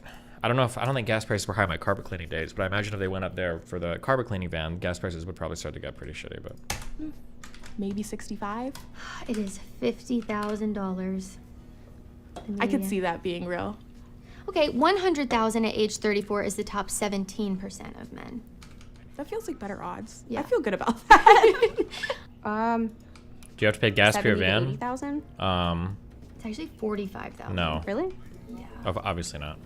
Does that shock you? I think, did I tell you? I didn't realize the game to be played. I thought I got ripped off on my carpet cleaning shit. Because my wages, by the time I factored in everything, I'm not going to tell this story, but like by the time I factored in how much time I was spending at my carpet cleaning job, I was basically making like $250 an hour. I was kind of fucked. And I was like, my life is getting destroyed over this shit job. I didn't realize, and I don't know if this is true of all small businesses, I didn't realize that you were supposed to be stealing from the fucking company though. And they had like fucking priced that in basically. That people would take their carpet cleaning vans, they would drive out and they would sell jobs at massively discounted rates to customers, but they would pocket all the money. I didn't know that people were doing that. Because I had always wondered, like, how the fuck do you guys make a living doing all this carpet cleaning shit? And it's like, oh, we sell jobs out of our vans without like telling the boss. It's like, oh, well, fuck me, I'm a fucking retard. So you might charge a customer like $300 for a job, and my commission was 16%. So for a $300 job, it's probably taking you 3 to 4 hours, and I'd make $16 an hour for those 3 to 4 hours, but it doesn't include downtime before or after. So I might make, we'll say $48 on a $300 job. However, another person would go and sell that same job for $200. They'd give them a $100 discount. So customer saves 1/3 right off the top, but then they pocket the whole job. So I'm making, $30-$40 off a job. Another guy might make $200 off that job, and he's not telling the boss about it. I didn't know any of that shit. He was like, fuck, I didn't know that until like the end of my carpet cleaning days. I don't know if everybody does that in small business shit or like contractor work where you just like sell jobs out of your own shit, and but fuck.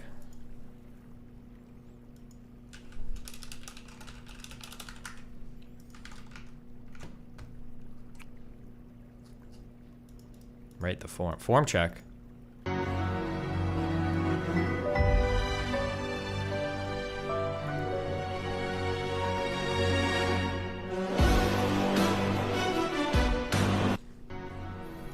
Listen, dude, he did it.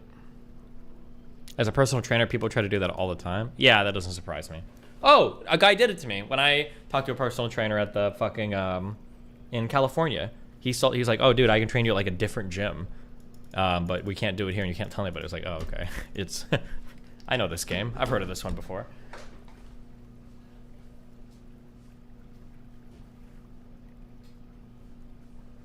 Fuck, it's getting hot in here. I'm getting triggered.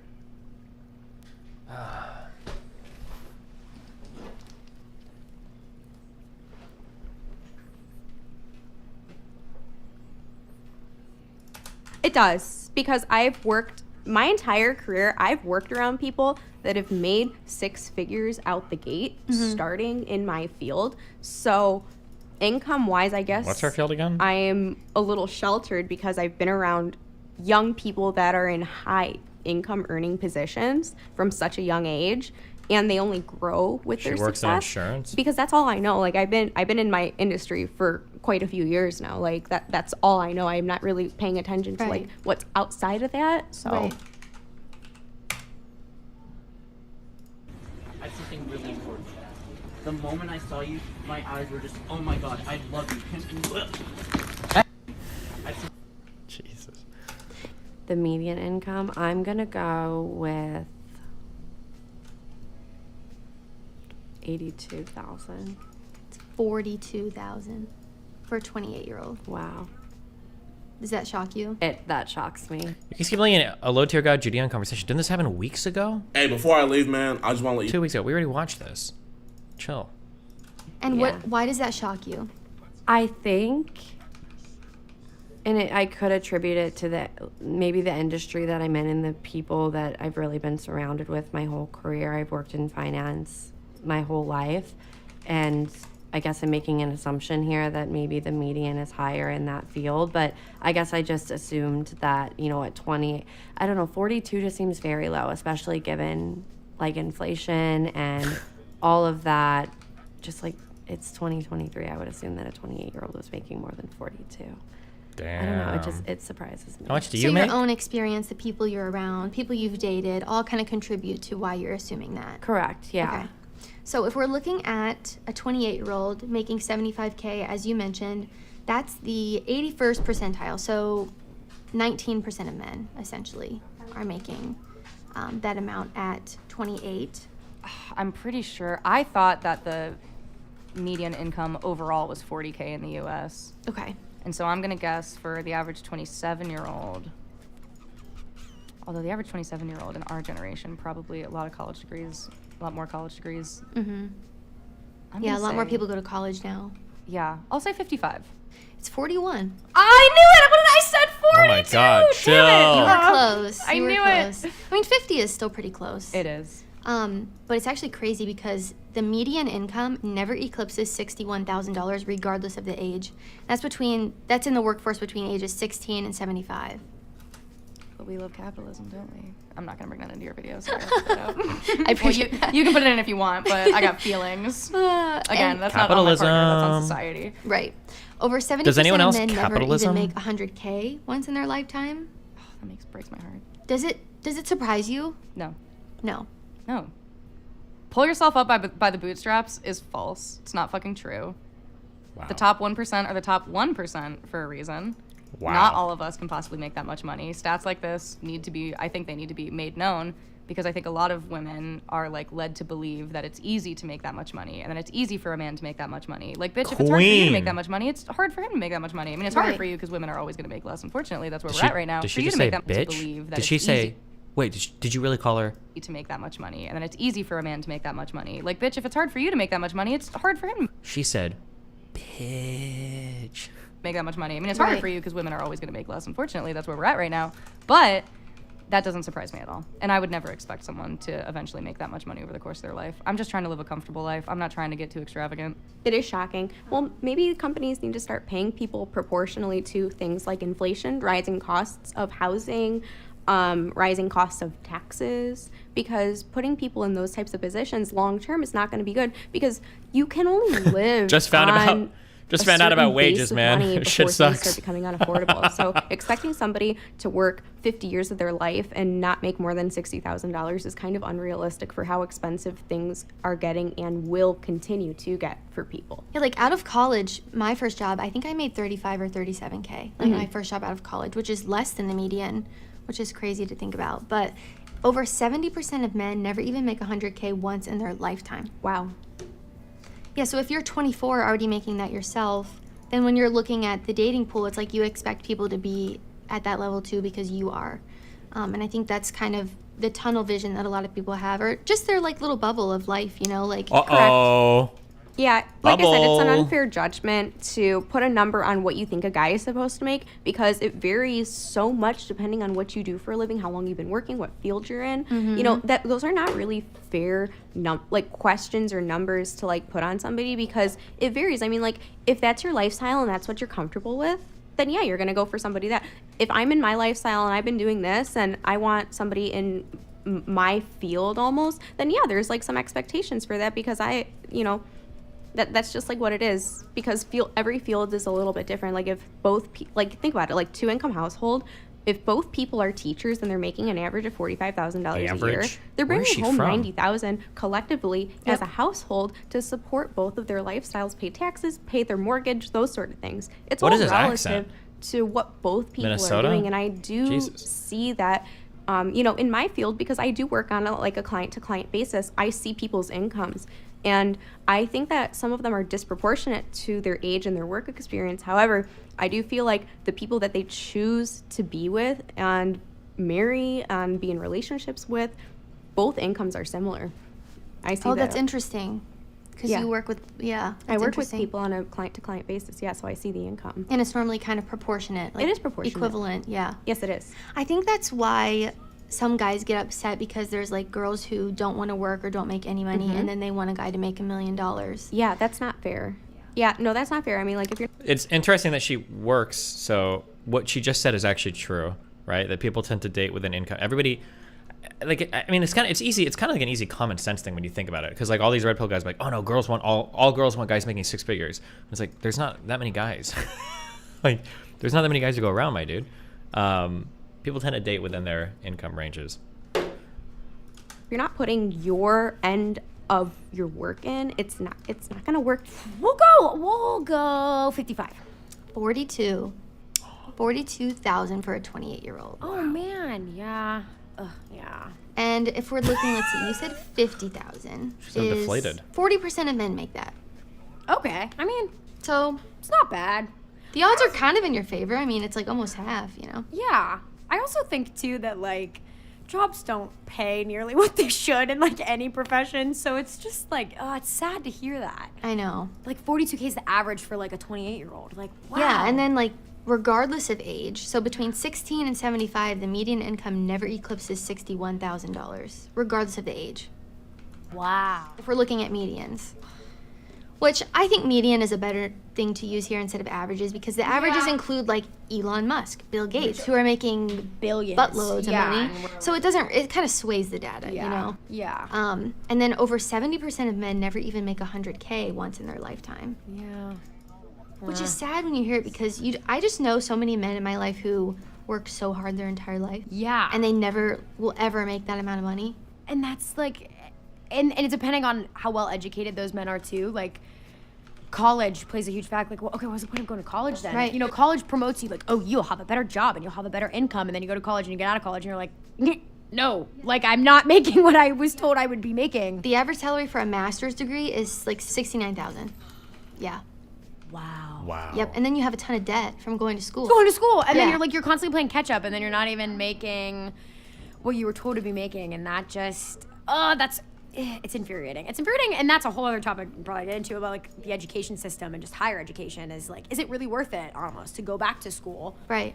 All right, so now I'm really even like, oh man, I really shouldn't judge anybody for how much they make because I'm like, oh my god, we're all struggling out here. I know. Well, and I think that too. Like a lot of people don't know that, and they're so hard on themselves. They're so hard on other people because they don't know the reality. Yeah.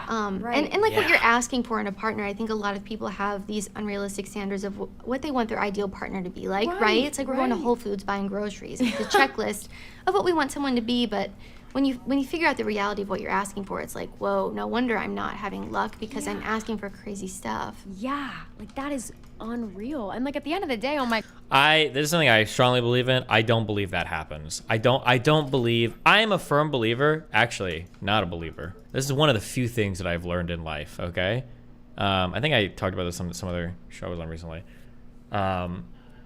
People will date a surprisingly diverse group of people if they click. The number one way that I've seen this, that I kind of talk around this, is that like whenever somebody says like, oh, like I'm not looking to date anybody right now, or, oh, I would never date XYZ type of person, they absolutely would, given the right circumstances. They absolutely would. people say things like, oh yeah, I would never date like my friend's ex, or I would never date like you know, in my friend group or whatever. But as soon as they find the right person, they'll do it. I don't believe that there's a girl that could like meet a guy, they get along, they click super well, everything's fine, and then she's like, oh no, he's only earning 75K a year, like it's not gonna work. I don't think that ever, I just don't believe that ever happens. I super don't believe it.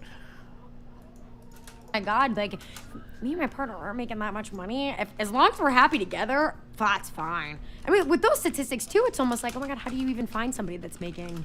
How do I even make 3 or 6 figures one day? Like, I don't know. I don't know if I'll ever get there myself. So who am I to judge, you know? It's kind of crazy because the median income, regardless of the age, so you said 33, but regardless of the age, it never eclipses $61,000 across the board. And then over 70% of men. How does he still pull up his 100K. logged in account on stream? Wait, did somebody use Streamlink or something? Destiny, how about you just preach what you walk? Good one.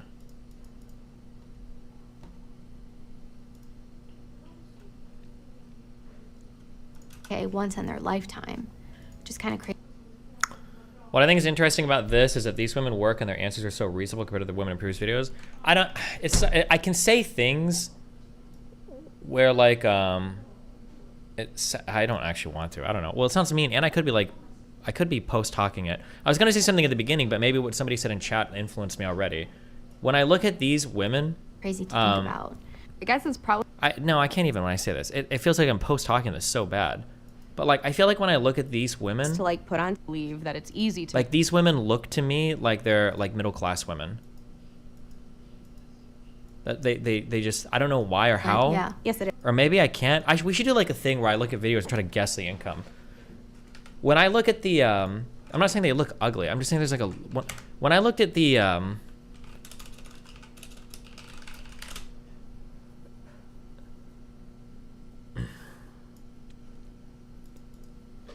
fuck, what was the,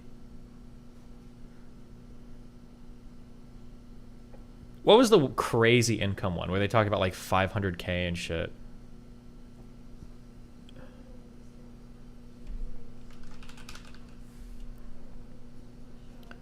It was on the search results. Go back. Courtney Ryan.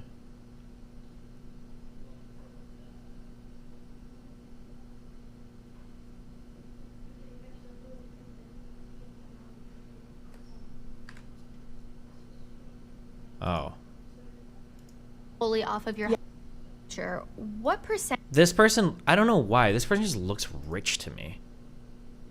I could be wrong, and maybe there's like a bias, but like I would see this person like, oh shit, like your parents are lawyers and they're the poorest ones in your family tree probably. Like that's how wealthy this person looks. I don't know if it's like the perfect teeth, if it's like the perfect hair, the perfect skin, the kind of like fashionable clothing, the like percent of the family. And I think almost everybody in these videos looked like I feel like these people all look rich. I don't know if it's designer clothes, I don't know, or like the jewelry. They just look, all of these people look like they come from very, very, very wealthy backgrounds. Lens would be super cool. Like very prep school, very not like new money, like wealthy families. That's like the impression I get. And then these people are all saying things like the median like, oh, like I want my husband to have like 500K in income and shit. But then I look at them like, yeah, you guys all look like, you guys look really wealthy. Whereas for some reason I feel like these people don't as much. But I could also just be post-talking all of that. Maybe I just make this all up in my head. I don't know. Everything you see on the internet, take with a grain of salt for the most part, because you can work from home and not wear any pants and still have a nice shirt on and no one's gonna know. So really perception is reality, and you got. So I'm saying you don't know why, you know what you're looking for, clothes, makeup, and so on. Yeah, but it's not it's not just that. I feel like when you're wealthy, I think that there's probably two things going on. One is kind of shitty, is you probably are working with a higher set of genetics, get mad. But second is you can afford a lot of stuff for your kids relating to their health that probably comes out in appearance-wise. Like, so for instance, like your teeth, like wealthy people always have like perfect teeth for their kids because they're always getting like braces, they're making sure they've got good dental health. You're never gonna find like if you go to like a prep school or like a private college, or even for expensive state schools, you're not gonna find people like fucked up teeth. That just doesn't happen. like incredibly rare. So that's usually a thing. Their clothes oftentimes look very new and nice. Not necessarily like, I'm not talking like Gucci or Prada, like designer shit. If anything, those people come off as poorer to me, or like they're trying to flaunt some bullshit that a guy bought or whatever. But they just look like very nice. Like I feel like I could go to like an alumni function event or some shit, and I would see them sitting there with like their wealthy parents. Like there's just like a way that they look, where it's like, damn, these are like prep school kids, super wealthy prep school kids. That's what it looks like to me. But also, and the way they speak, very educated. They speak very well. But I could be post-hawking literally all of that. I could be post-hawking everything I just said there. So, yeah, I don't know. Gotta take it for what it is. He has thought a lot about this. I went to a wealthy prep school, and the girls that I dated came from other wealthy prep schools when I went to college. No, not college, high school. I went to Creighton Prep in Omaha, and then like all the girls I dated and everything came from like Marianne, Duchesne, and Mercy? Was that the other all-girls high school? And people at prep schools, because my friend Chris, was like a poor Mexican dude. He sold weed. So we would always make, and my family background by the time I got to high school was fucked. We were getting kicked out of houses and shit. So me and him would always, it was probably a cope, I guess, when we were younger, but we would always make fun of like prep kids and how prep kids looked and their lifestyles and their families, whatever. Like when we go to like Kyle's house, like his mom is like making dinner in their big house for their family that's like all perfect and everything, and then me and Chris would go drive around and like fuck around and just do wild stupid shit because our lives were fucking weird as fuck. But there was like, it was a very different world. Like wealthy people just live in like a different kind of world and ecosystem. Everything in their lives are different. Their cars are nicer. They don't have check engine lights on all the time. None of their phones are getting shut off. They've always got one parent in the household checking on you, making sure everything is okay and cooking meals for you. Their siblings are always like in sports after school and shit. It's like a whole different world when you've got like wealthy families versus like kind of like busted families. I don't know how to explain it, but like, because I kind of had like one foot in both worlds when I was doing school, and you kind of see like the differences in lifestyles, I guess. It's a whole different ecosystem of existence between like wealthy prep families versus, but I'm saying prep because I went to prep. I mean, I'm sure there's like billionaire families and everything, but yeah, it's just like a totally different, yeah.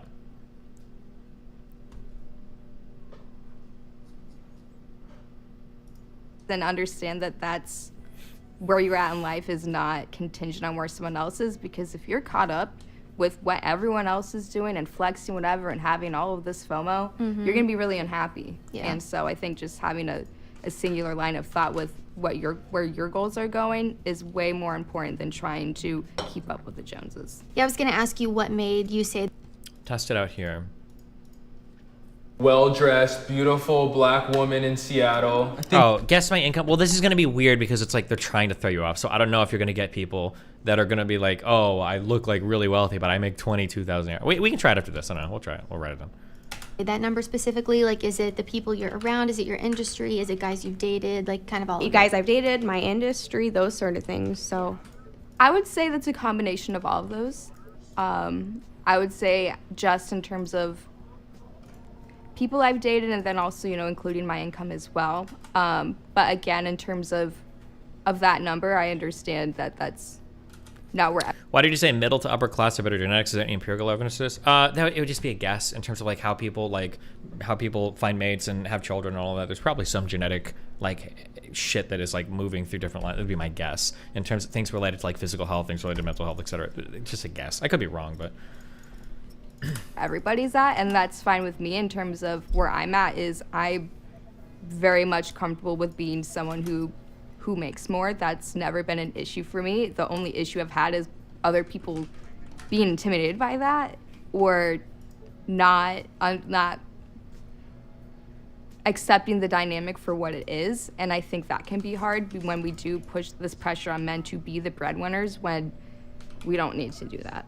I very much am very happy with the 50-50 income split, but actually the big thing for me and the big reason why money would be important is that it actually shows, I've kind of mentioned this, drive. So for somebody who is making more money, and I'm sure that there are people who don't make as much, who have a lot of passion, a lot of drive, which is fantastic.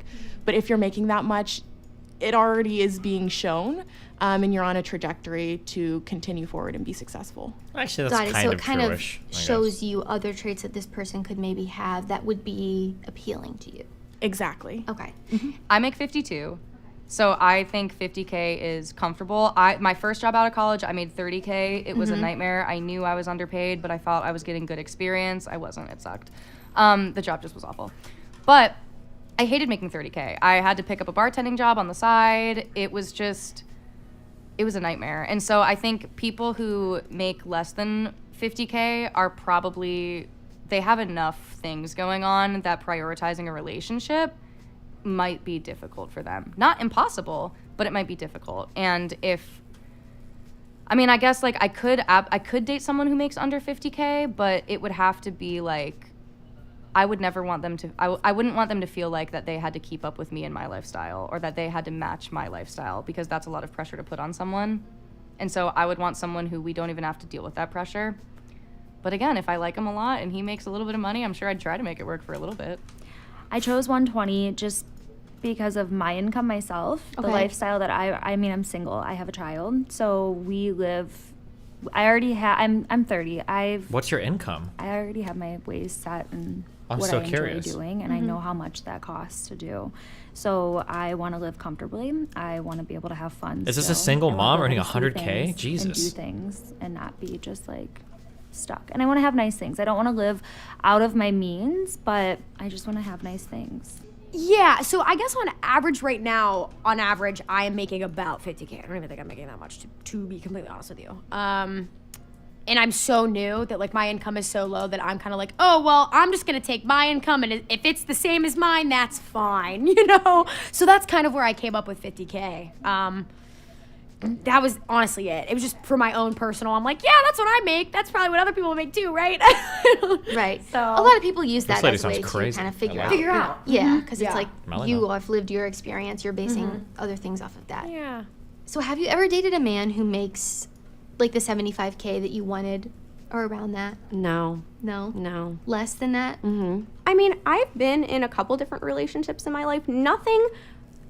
Nothing so serious that I considered marrying somebody, and nothing so serious that I introduced them to my family. But I have dated men where they do well for themselves, but I didn't see a future with them, so I didn't pursue the relationship further. Damn. Yes. Okay. Was it like official? Was it casual? What kind? Just a casual. Casual. Okay. Yes. Out of the 4 people I dated, 2 did. Okay. So you were like official? And Yeah, exclusive with for them? more than a year Okay. each. Okay. Yeah, so the last person I was with made more than that. Okay. Yeah. Clearly, it didn't sway you wanting to be with a man who makes that much again. So. Yeah, no, that was not the reason that we were together, and not a reason that we broke up. So, Would you marry a guy who makes less money than you? Yeah, I don't really care too much about the money. That's not really a contributing factor. Okay. There's other things that are more important. Yes. Is it there are. Minnesota? I would have no problem marrying That is someone a who makes less than me. thick accent. Yeah. Oh yeah. Absolutely. oh yeah, I mean, you said you'd be okay with being the breadwinner. And that's totally fine. Yeah, oh yeah, absolutely. Yes. Again, I don't think that it's a hard cutoff line. Money shows drive, but it's not everything. Like I said, there's some people out there. Took me a while to realize that the Carson Caterino and the Destiny Caterino were the same person, whatever it was that happened. Why are you not covering the Trump shit? Somebody said that the indictments for Trump were released or unsealed and that we're going to get them soon. As soon as the indictments are out, we can read them, but I'm waiting for them to get unsealed right now, I think.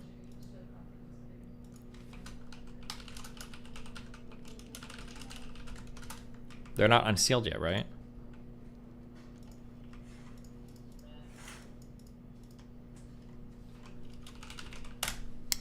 Melly Mel. Wait, what happened? Are you doing the Mel thing? How did you just change outfits? Yeah, because I put that. What was wrong with the other outfit? When I get cold. Why'd you put that one on? Huh? I love you. Wait, where are you going? Gotta get food. Okay. Be Melville.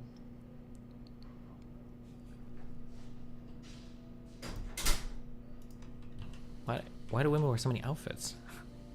I'm so confused.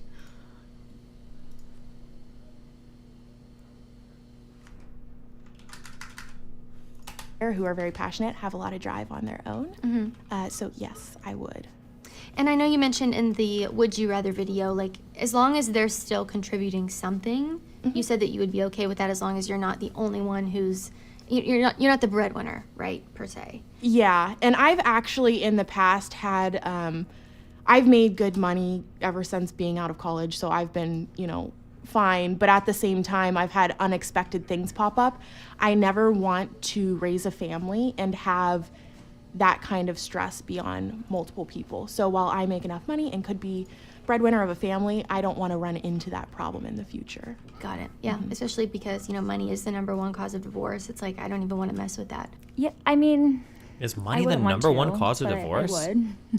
I'm curious if the stat is on it. I feel like I've looked at different things and I've never seen that before. And everything must be very great, too. So what else would he have to have going for him in order for you to be okay with that? He would have to just be a really great guy, be able to get along with my family, be a great family person. I'm very family oriented, so I want him to, at least be able to have the same going for him. Maybe he doesn't have a family, that's okay. At least be like putting my family first as well. And have goals and be able to accomplish them and have a good mindset and take care of me, take care of me and myself and put me first and just little things too. So I guess the money doesn't have to mean anything, but as long as I saw this. The guy kicked the truck and got shot. Bro, fuck him. So ideally, why are you kicking another dude's someone car? Who makes more. I would. Get fucked. I hate to say this, but one of my first questions is I'm asking you how much money you make. I don't want to waste your time. Yeah. You ask that on a first date? Wait. I mean, yeah, I am. Before I even date you. What? Okay, so have you gone on dates where you've asked men that? Yes. And what do they say? So I have 18 questions that I'll ask somebody when I first get to, actually it was my grandfather that asked these first 18 questions. And after he asked those first 18 questions for me to ask a man, I was like, I'm going to keep this going. I really like where this is going. And that is how I'm able to it's a very good 18 questions. And you just weed people out. Yeah. I'm sorry, you didn't make it. Did you come from a household that discussed the concept of money? Like, were you raised in a way where you were kind of more aware? Yeah. Okay. Yeah. Yes, I was. I grew up my family has fluctuated financially significantly over the course of my life. So I'm very open-minded when it comes to how much money a person makes, and I don't equate how much money you make to a person's character. There is so many circumstances that affect how much money a person can make. Imagine being a bad person that someone makes and a lot of making money, a lot of money. And that Doesn't immediately happen. Means they're Imagine a being a hard good worker. person and being poor. Doesn't happen. Assuming that someone makes no money and that means they are not a hard worker. That's not fucking true. There are people who work in nonprofits that are the hardest working people you will ever fucking meet, and their time is donated. They probably don't make that much money, but they're the greatest people on this planet. Wait, And then there are nonprofits? You people get who are paid. You get paid born for working in into nonprofits. jobs that they were just given. Nonprofit They make doesn't a mean the shit ton of people there money, don't get and they didn't paid. do anything to earn their work there. They might work 1 hour a day. So as trying to attribute characteristics to the amount of money that someone makes is just not accurate. That's yeah, what there's I all do. this talk about being high value, and a lot of people equate that with making a lot of money, but I don't think that's true. I don't think just because you make a lot of money means that you're high value. And I think viewing people that way Not a is lot, really she means? They pay really detrimental low? and I thought some harmful nonprofits to pay quite a bit. relationships. Maybe I might be wrong. Agree with you. Yeah. I completely agree with that. No, not really. I'm very, very fortunate. My parents did make great money. They do make great money. I'm so fortunate. I really am. I don't mean to highlight my privilege, but that is absolutely where I come from. Well, you can't help where you're born into. Right. And so we really never, my parents always instilled just, work hard. Rolex and, is the money will nonprofit? come. Is that kind of thing. true? And that's to me, I was always like, oh, work hard and money will come. Cool. College, right? So we go to college, and I just graduated with my master's in December. And it's so funny now because I was even talking to my parents about I'm very surprised on how little I'm making with a master's. And they both were like, oh, it'll come. The money comes. It comes. And I'm like, okay. Sure, Money and maybe makes that them was their come. experience. But You after know what I you're mean. telling me all those statistics, I'm like, I don't think so. I really don't. It could. I'm not saying it could not come, but It takes a long time to make money. It's a good money in a lot of Yeah. industries. Right. And so it does take good time, and I am very surprised though. But money was talked about, but my parents are very financially responsible as well. Yeah. So maybe they instilled those values in me. So now I'm like, oh, I'm kind of happy they did that because now I'm like, oh, I'm gonna save all my money. That's a good skill to have. Yes and no. My parents always taught us, if you buy something, buy something DGG, quality Destiny so that Destiny. you don't have to replace it over time, that kind of stuff.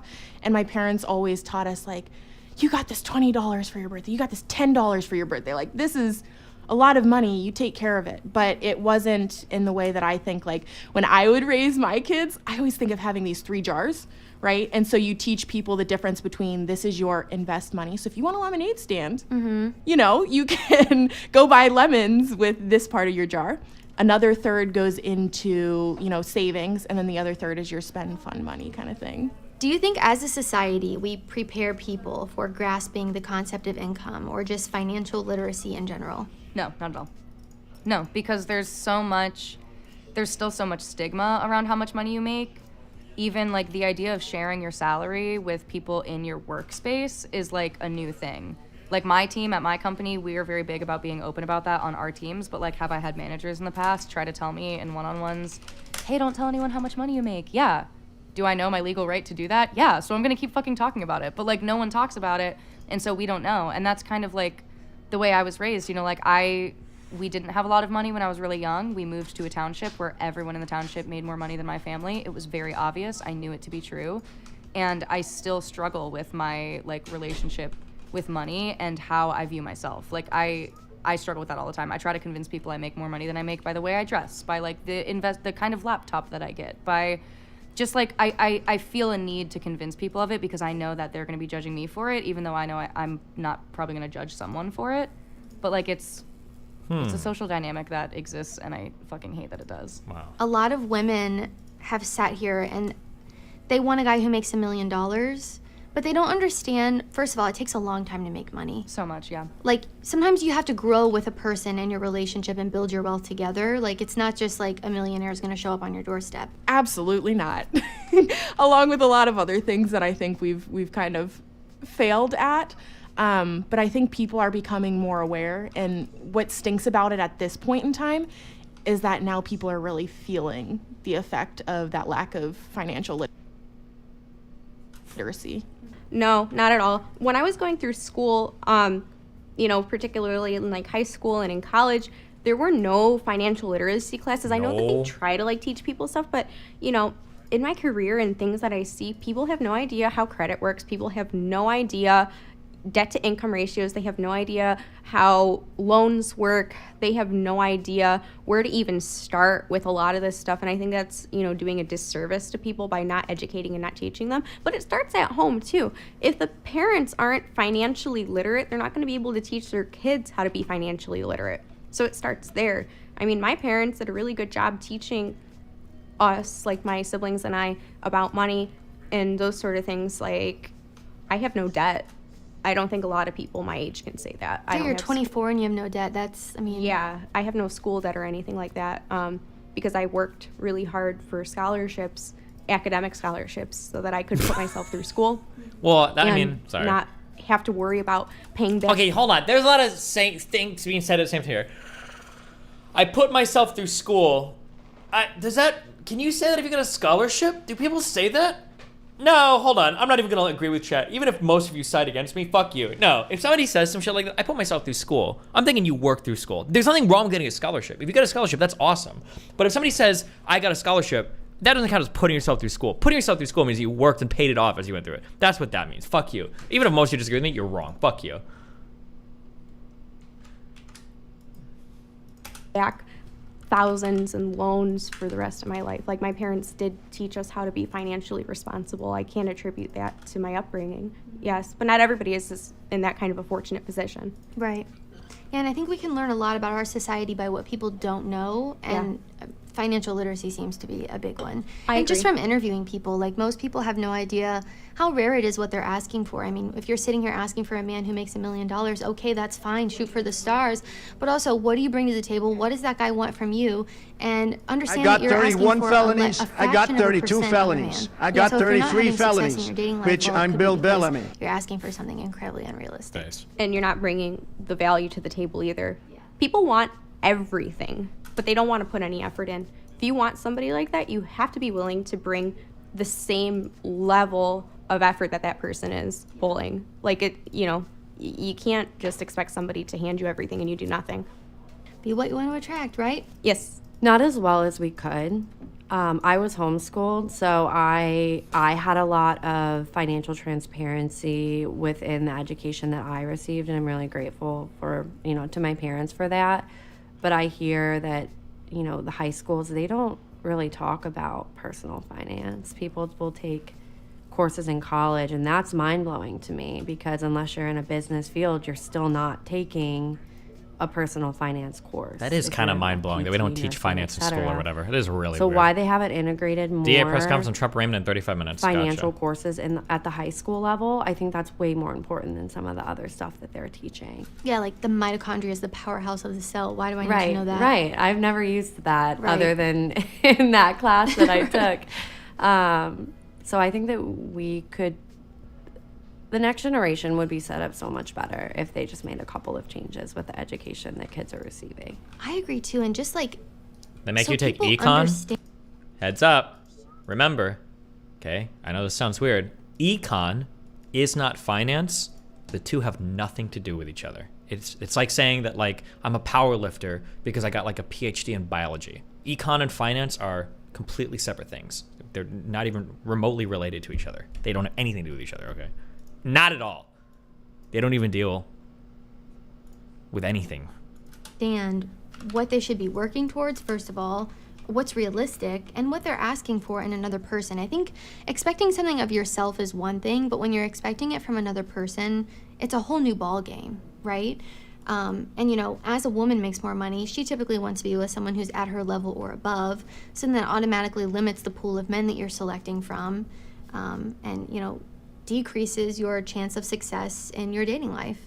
I mean, even an average master's degree salary, someone who has a master's degree, is $69,786. And think of how much debt you have after going to school. It's crazy. And I think you can learn a lot about our society by what people don't know in this case. And most people don't know the statistics. No, I don't. I really don't. I wish they taught about it, I really wish they did. You would think something so important would be something that we learn. Especially because in society too, it does matter. I mean, money matters as much as we want to say it doesn't. Maybe not in a dating, but just living. I mean, you have to buy groceries, pay rent, to live on your own, to buy a car. Everything requires money. It does. And if Destiny, you're do you think anyone in not high making school would enough of actually it, pay that's your attention to life is financial constantly literacy? stressing about I where am hear I this getting a money lot, from? but I How do feel I like make when I ends think meet? back How to do I my get public into a school relationship? experience, How do I half raise of a these family? people How do I wouldn't do pay this? attention And in a course as that's civics so either. incredibly difficult. Actually and true. Nobody prepares That's you probably for that. true. They We probably don't go to wouldn't pay school and attention. nobody prepares you hey, this is how the world works, and this is why money is important. This is why, I don't know. Yeah, no, I don't think we were prepared at all. It does matter to an extent, and I think to say it doesn't would be silly, right? Yes. 'Cause financial Yes. independence and being responsible, I think, matters a lot. And does. then money is the number one cause of divorce, so it's clearly X is affecting Y, and it's like a trickle-down effect, Yes. right? It does matter. It does. Absolutely it does. No, I think also in our culture, we're so hush-hush about talking about money. And I think that we've had this whole American dream pushed on us for so long. And what does that look like? It's the money, it's the beautiful things, it's the beautiful wife, it's the picket fence and everything else. And that... Wow, we're getting red pilled in here, guys. What is it? What was it? Hemingway that said this? That a lot of people think of themselves as just an embarrassed, Temporarily embarrassed millionaire in waiting. Yeah, a lot of people are thinking when Close I win enough. the lottery, when I do this. These really unrealistic expectations. And I remember from my own upbringing and education where financial literacy isn't really pushed on you. It wasn't really taught in schools. It was learn everything except how to take care of yourself, really. And I think that's been such a detriment to a lot of people because you just see the flex in front of you. You don't see either the work behind it or the credit card debt behind it or anything else behind it. The only advice I really got was if you can't pay off the credit card bill every month all the way, cut up the credit card. True. But we are such a consumer society that it's hard for people to not want to, again, feed into this idea that new is better, and it's, giving us a serotonin hit of new shiny things and not really understanding that that's temporary, but that debt is there. Yeah, and I think a lot of people also don't know, like, some of the most wealthy people in the world are the most depressed.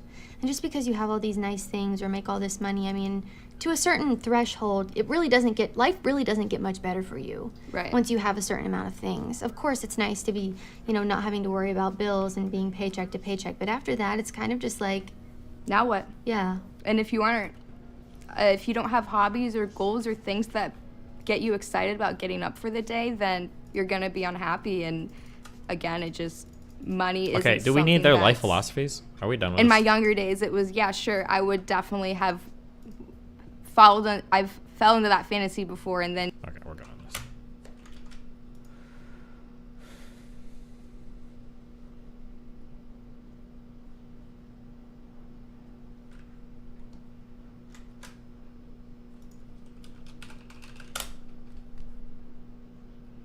Is there like live coverage of this Trump thing right now going on? Can you the basics of personal finance besides budgeting? I don't know what that means. I don't know. I think you're missing a verb there, buddy. Rickroll? Is that what that is? Good one, Cake. Or Obama. Nice one.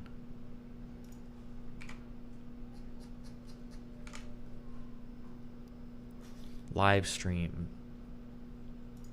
Quite striking, but seeing that wide shot where he is at the defense table and you see the court police, he's in custody, he's in their control, I think is very striking. It's almost like any other defendant Right. on any other day sitting in a courtroom. I noted, having covered Trump for a long time, his body language hunched over, hands clasped between his legs. Jamie, you were talking about Do you think Nancy anger. Pelosi is guilty That of insider is trading? An angry Trump. I don't know. I've never seen any compelling evidence for someone it. whose lips are pursed, his eyes are small. He's looking right at the cameras because he knows that they are there and what they're there to do. This is a frustrating moment for Destiny someone van Helbreth who and measures Bigo factorial actually with this run has of scaling tried in issues. so many ways to use the justice system to do things that he has wanted it to do and has been frustrated when it hasn't happened. And now he finds that he is, he calls himself a victim, but he is now the subject of the justice system itself. And it's a frustrating moment for him, I'm sure. And he's forced today to live in reality. We're reading body language right now. Pretty soon we'll get to read an indictment. That's the most important thing that will happen today, seeing what's actually on paper and what they can lay out, to Kerry's point about how do they connect the dots here. But reading his body language, this is a man, Andy mentioned CEOs in court, average Joe's in court. This has to be a thud for him because he lives in a fantasy land. He's going to go back to Mar-a-Lago tonight where he has an Jesus. office that he made These guys deliberately are to haters. look like the Oval Office, where they have napkins with a seal that looks like the presidential seal. He calls his plane Trump Force One. He insists that everybody call him Mr. President. He says Is that that Joe Biden true? lost the election and that he should have been reinstated already. He's not in that world anymore. He's a defendant in a trial case right now. One other point I just want to make. I'm just looking at Twitter. Donald Trump Jr. just tweeted a picture of the judge's daughter saying she worked for the Biden-Harris campaign, seems to be relevant. Oh my God. It is not relevant.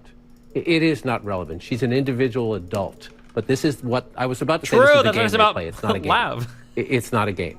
This is how they play. Right. They try to intimidate, they attack, and they put at risk people who should not be dragged into this process. If Donald Trump is presumed innocent, if he can beat these charges, good for him. The judge's daughter has nothing to do with this, but this is what they do.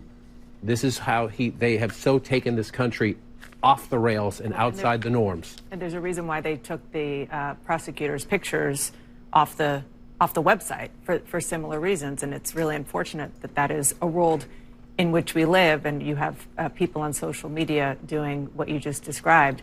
Another thing that I keep thinking about is that Trump fought back against media companies, against businesses, you name it, for decades, trying to use the threat of lawsuits by doing that.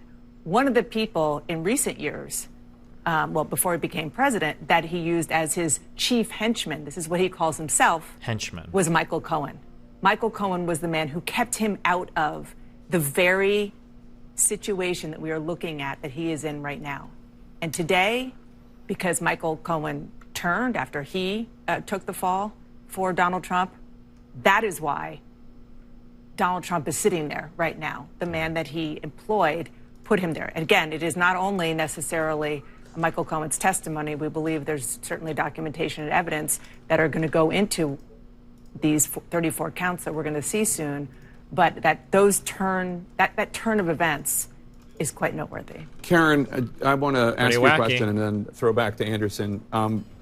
When somebody within the former president's circle, like his son, or a campaign, or people directly affiliated with him, posts an image of the daughter of the judge at a time where political violence is increasingly becoming more and more normal and more accepted, is that something that the judge could admonish the defendant and those in his immediate circle to not do? Or is that something that people just now accept as a modern reality? No, that will not be accepted. That will not be okay. In fact, the fact that this is going on significantly longer than anyone would have anticipated, and much longer than a normal arraignment, leads me to believe that the judge is having some sort of very serious discussions in court right now, because the motion arraignment is happening practice and right all now, the but it's things that private. Donald Trump wants to do, make the arguments about whether the statute of limitations or sufficiency of the grand jury or whether a charge counts as elevating it to a false business record, that will all be done in writing, in motion practice. It will be briefed by lawyers at another date. Right now, the only thing What's that's an happening in arraignment? court, it's just supposed to be an arraignment. It would not be anything about custody or bail, since this crime is not bail eligible. So a grand jury reviewed some evidence that was brought to them by prosecutors, and the grand jury has to decide, hey, are we going to charge this man, Donald J. Trump, with a crime? They've decided, yes, we are going to charge him with a crime. And so the next step of that is, once they file the paperwork, now there's an arraignment. An arraignment is when a person is essentially arrested or detained, I guess, right? Or a person is brought to a courthouse where a judge is going to read off, hey, just so you know, you're being formally charged with a crime. These are the crimes that you're charged with. I think you have the ability right now to enter a guilty or not guilty plea. And then I think you're taken into custody, and then the court process begins. I think he is being arrested now, right? After this, after the arraignment, or... That's another, they are committing more crimes. And so whether he gets arrested for them is a decision that will have to be made by law enforcement. But I can assure you, I don't know if he goes back judge, to, he might go Judge back home on Merchan, house is arrest. not I'm not going sure. to He might not get put he up with might not it. go to jail. He might And go this back to judge house knows arrest. the Trump organization and Trump and his ways and his allies. He sat and was the judge who presided over the Trump organization trial. So he is not a stranger to the ways of Donald Trump and Donald Trump's orbit. And he will absolutely have a pre-prepared and pre-planned speech and admonition that he is giving to he is defendant Trump right now before Judge Merchan, and letting him know what that means and what, as the judge of this court, will expect of him as a defendant. Anderson, back to you. Yeah, Adam Kaufman, who's been watching this. Adam, so in a YouTube chat said he's not getting arrested. They offered to do this over a Zoom call. One possible thing that the judge is discussing. What else would account for the length of time here? We talked earlier about how would going to jail even work this with indictment Secret Service protection? Story, Literally, nobody has whether any it's just idea. A dry I don't think anybody recitation knows. of facts, or if it's a lengthier indictment that sort of tells a story. I'm wondering if that plays a role here as well. You know, Anderson, it's not. Unless they didn't waive the reading of the indictment. That's certainly a possibility, in which case they're reading however many pages and however many counts this is. In 18 years as a prosecutor, I never saw that happen. But it's certainly possible. But it's, to Karen's point, an arraignment takes 5 minutes. It's over and done with. Especially here, there's no bail consideration. There's nothing really to talk about. No bail. Motions are made on he's not papers. being They're not made orally. arrested. Even if defense counsel wanted to stand up and give a speech for 5 minutes about how outrageous this is, I still can't imagine what could possibly be taking this much time. What the? Karen, we had talked earlier about Adam had brought up the idea of a conspiracy count. Talk a little bit about what that might entail, if in fact there is such a thing, and why that would be important. Yeah, so interestingly, what it says right there on the monitor, Trump pleads not guilty to 34 felony counts. What that tells me is there may not be a conspiracy charge, because the charges that we expect to see here are falsifying a business record in the first degree, which is a Class E felony, the lowest level felony. And a conspiracy to commit that crime would make it an A misdemeanor. So to Adam's point that he made earlier about what would the... I'm sorry, Karen. It looks like they're about to come out of the courtroom. Let's listen into the hall. How did you plead, President Trump? How did you plead? Do you know the DA is getting around the statute of limitations? Yeah, there's a way to do that. I'll explain it for this, I think. So obviously, any thought that the former president, was going to be coming to cameras and obviously not happening. Whether or not he wanted to, we don't know. He is still in the custody, and correct me if I'm wrong, Ellie, he is still in the custody of authorities. He is until he walks out that door, Anderson. He is in the custody of the Manhattan District Attorney's office. He presumably has been released on his own recognizance, which means he will come back tomorrow whenever he is told. We should get a sense of what the schedule is. What we will learn coming out of this, of course, the biggest thing is the indictment itself. And we're still waiting on that. It has now been unsealed. It should be available to the public. It's possible they were waiting for this proceeding to end before they posted it. We also should get a sense of the schedule moving forward. When will discovery be due? And when will motions be made? So we'll have a sense of how this is going to proceed.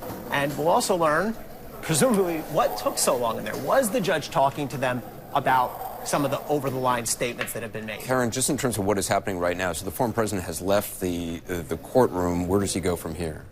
So now they are going to take him out of the building probably the same way that they brought him in, which is through a separate elevator that's typically only available to judges and the district attorney. They'll take him from the 15th floor all the way down to the first floor, where he will then walk out of what's the Hogan Place entrance. This street right here is called Hogan Place. It's a very tiny little street in lower Manhattan named after District Attorney Hogan, and they'll put him in a car, and it's over. So at what point is he no longer in custody when he exits? He's no longer in custody now. He's under guard because they have to protect him, but as soon as he's released from court, he's no longer in custody. We believe he's leaving now, I believe. John? So presumably he was released on his own recognizance. We have ears in the courtroom, but they're trying to get to places to communicate to us. But he'll get in the same motorcade package that brought him here. That will take him back to LaGuardia Airport, where his plane is standing by, and he is scheduled to fly out of New York today. Now, this is all subject to change, but the plan was to fly out of New York today on his private jet to Mar-a-Lago without coming back to Trump Tower to hold a press conference. And what we've seen is, for all the discussions about making a statement on the way in or a statement on the way out at the courthouse, that obviously didn't happen. So wonder why he didn't make any statements. That motorcade is now on the move. Also standing by, Laura Coates, John Dean are joining us. Laura Coates. Trump seems like a guy that likes making statements, right? I don't know. Now leaving. I wonder if that means it was like really bad, or maybe they just don't have any plans. They're heading back to John, do you think Trump Tower, or do you think the airport? He's a press conference tonight at Mar-a-Lago. Yeah, but they don't want to say anything to the cameras coming out of the arraignment courthouse or whatever. And straight back to Palm Beach. It's kind of weird. Laura Maybe not, I don't know. Coates, what do you make of the lengthy arraignment? Well, listen, there has only been 46 presidents in the history of our country and millions of criminal defendants. And look what we have now. One who is now a criminal defendant on his way out of a courtroom, an extraordinary amount of time to have him there. He's likely trying to argue a point about the relevance of this particular case. I assume his lawyers were the ones to do so. But note who was behind him in that courtroom. You didn't have Secret Service. You had two presumable marshals, one with handcuffs dangling on her own waist. waistband and appeared to wear gloves. You're seeing the conduct of what would happen for every criminal defendant in this country, and Donald Trump was now one of them. Going forward, the schedule is going to be so important. Importantly, Anderson, look for that pre-trial motion briefing schedule. That's where you'll have the motions to dismiss. That's where you'll have the challenges as to whether this is likely to be an appropriate elevation from a misdemeanor to a felony offense. That's going to be the next consequential step here. And of course, when does the public get the unsealed indictments? Is this happening anytime soon? We know the law and order adage. Anything he says can and will be used against him, including his statements on social media and even through different agents on his If you have extra behalf. stones start building walls? I have no extra I want stones. to go to Caitlin Collins, who is you can't see it, on the sorry. 15th floor. Caitlin, very brief glimpse of the former president as he exited the courthouse. I'm wondering from your vantage point what you saw.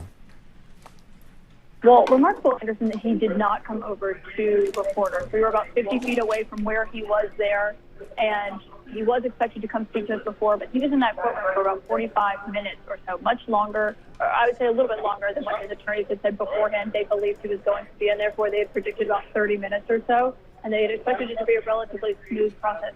He obviously did not look pleased coming out of that courtroom. I will say we saw officers and the metal barricades, you could see they turned them around. And the way the barricades hooked is like a We hear you claw thing in whispering. the middle. They hooked them. So it did not appear he She was talking to Soros. over to the front. It's unclear why.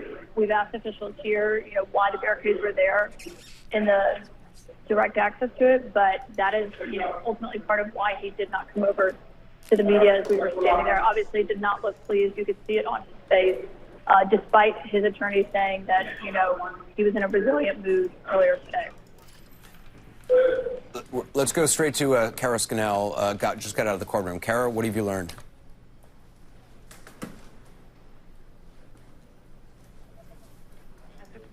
An hour. I'm in a very crowded space, so I hope you can hear me. But I hear you, Kara. Go ahead, you're on the air.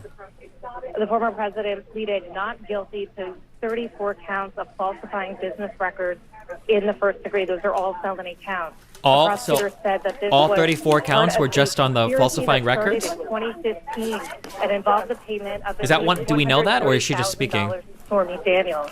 As part of the allegations, prosecutor said that this was part of an effort to promote his candidacy by burying negative stories ahead of the election. And now we don't have all the additional details of what else might be included in this, but that is how they outlined it in court.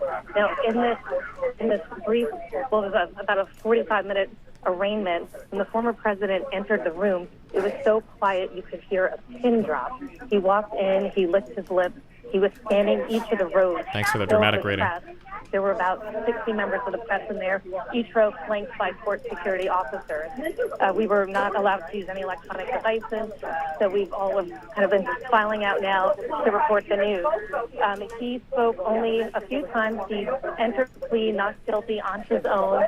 He also was addressed by the judge, who addressed to him some of the threatening statements that he made. That was something that prosecutors had raised. They had asked the judge not to impose any kind of gag order, but just to raise the potential issues of Trump's threatening social media posts. They handed up copies of those posts to the court and to Trump. The judge said that he was not going to impose any kind of gag order. He said he wouldn't even if he was asked right now, but he did warn the former and also the prosecutors to warn their witnesses to tamp down their rhetoric, to reduce what they were saying about the case, and the judge warned both sides, but particularly speaking to former President Trump, not to make any statements that would incite any violence or threats against any officials. The former president has put on Oh, hey, it's Tier 5, Colin. We're having a problem with Kara. We'll try to get back in contact. Ellie Honig? So, Anderson, we are getting our first look at the indictment, and with the proviso that we've not yet had a chance to read all of it, a couple of initial impressions. First of all, this is what we call a bare bones indictment, contrary to what we were discussing before. This essentially just lays out the statutory language, the name, the date of each offense, but there is not a lot of detail in what we're seeing at this moment. There do appear to be 34 charges in here. There does not appear to be, and we're looking at it for the first time, there does not appear to be a conspiracy charge per se. Now, that doesn't mean they can still explain the whole scheme at trial, but it looks like these are charges based on falsifying of business records and then falsifying business records in order to commit or conceal some other crime. So those are some initial impressions as we page through this indictment for the first time. Karen? Yeah, and interestingly, it does not... By the way, where are you getting this? I read was it on given Twitter. a copy. Okay, go ahead. But I have been given they did file a statement of facts in addition to this bare bones indictment. The indictment itself doesn't talk about whether or not the there's not going to be anything good in the indictment upon to bump it up from a misdemeanor to a felony. That's what we want to know. But there is okay, here's my understanding of it so far. If a lawyer wants to come in and correct me, go for it. So the problem is falsifying records is like a class Z misdemeanor. That's some shit where you come in and you like fucking pay $20 and you leave. It's just stupid. Nobody cares about this shit.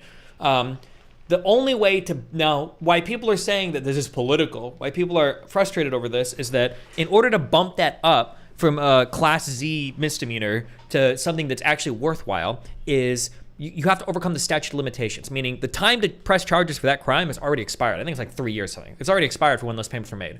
But if that misdemeanor was committed in order to cover up another crime, so something related to election fraud or misappropriation of campaign funds or whatever, if it was committed to cover up another crime, that means that now you can upgrade these charges to something where the statute of limitations wouldn't have passed. But that's what we want to know from the indictments. Everybody wants to know, what are you saying that he was covering up these payments for? Nobody actually gives a fuck about these misdemeanor charges. They want to know why these misdemeanor charges were upgraded. If we don't get that information today, we're not really getting anything, which sucks, but... the business records of various entities in New York. So the DA's office here is relying on election laws as the crimes that were being either concealed or committed to elevate the falsifying business records to a felony.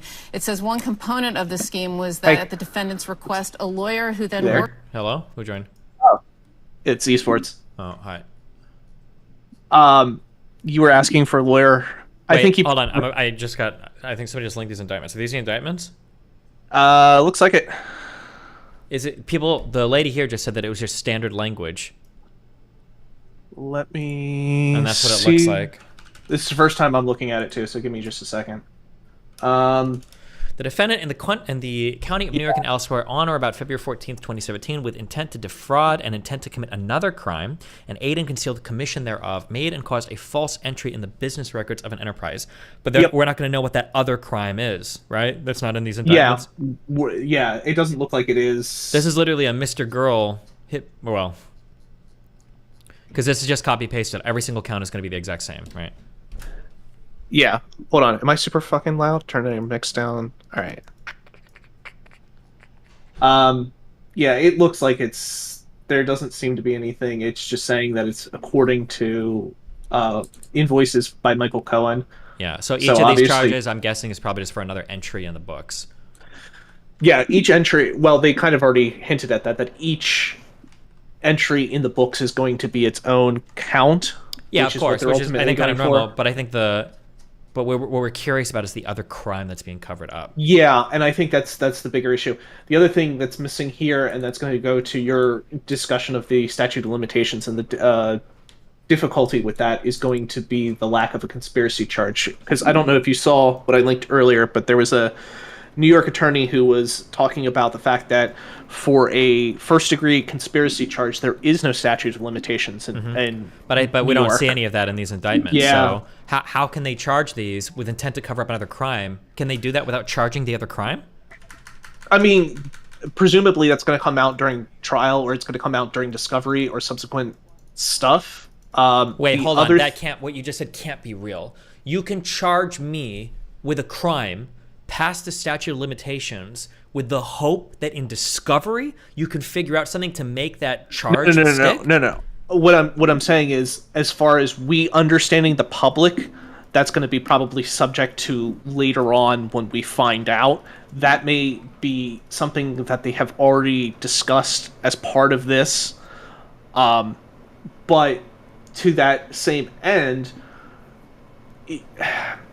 it depends on what they're going to do. I'd be interested to see exactly what the DA is going to do, because, like I said, yes, it's very bare bones, but it doesn't even include like facts or anything. It just says due to a invoice given to Michael Cohen and a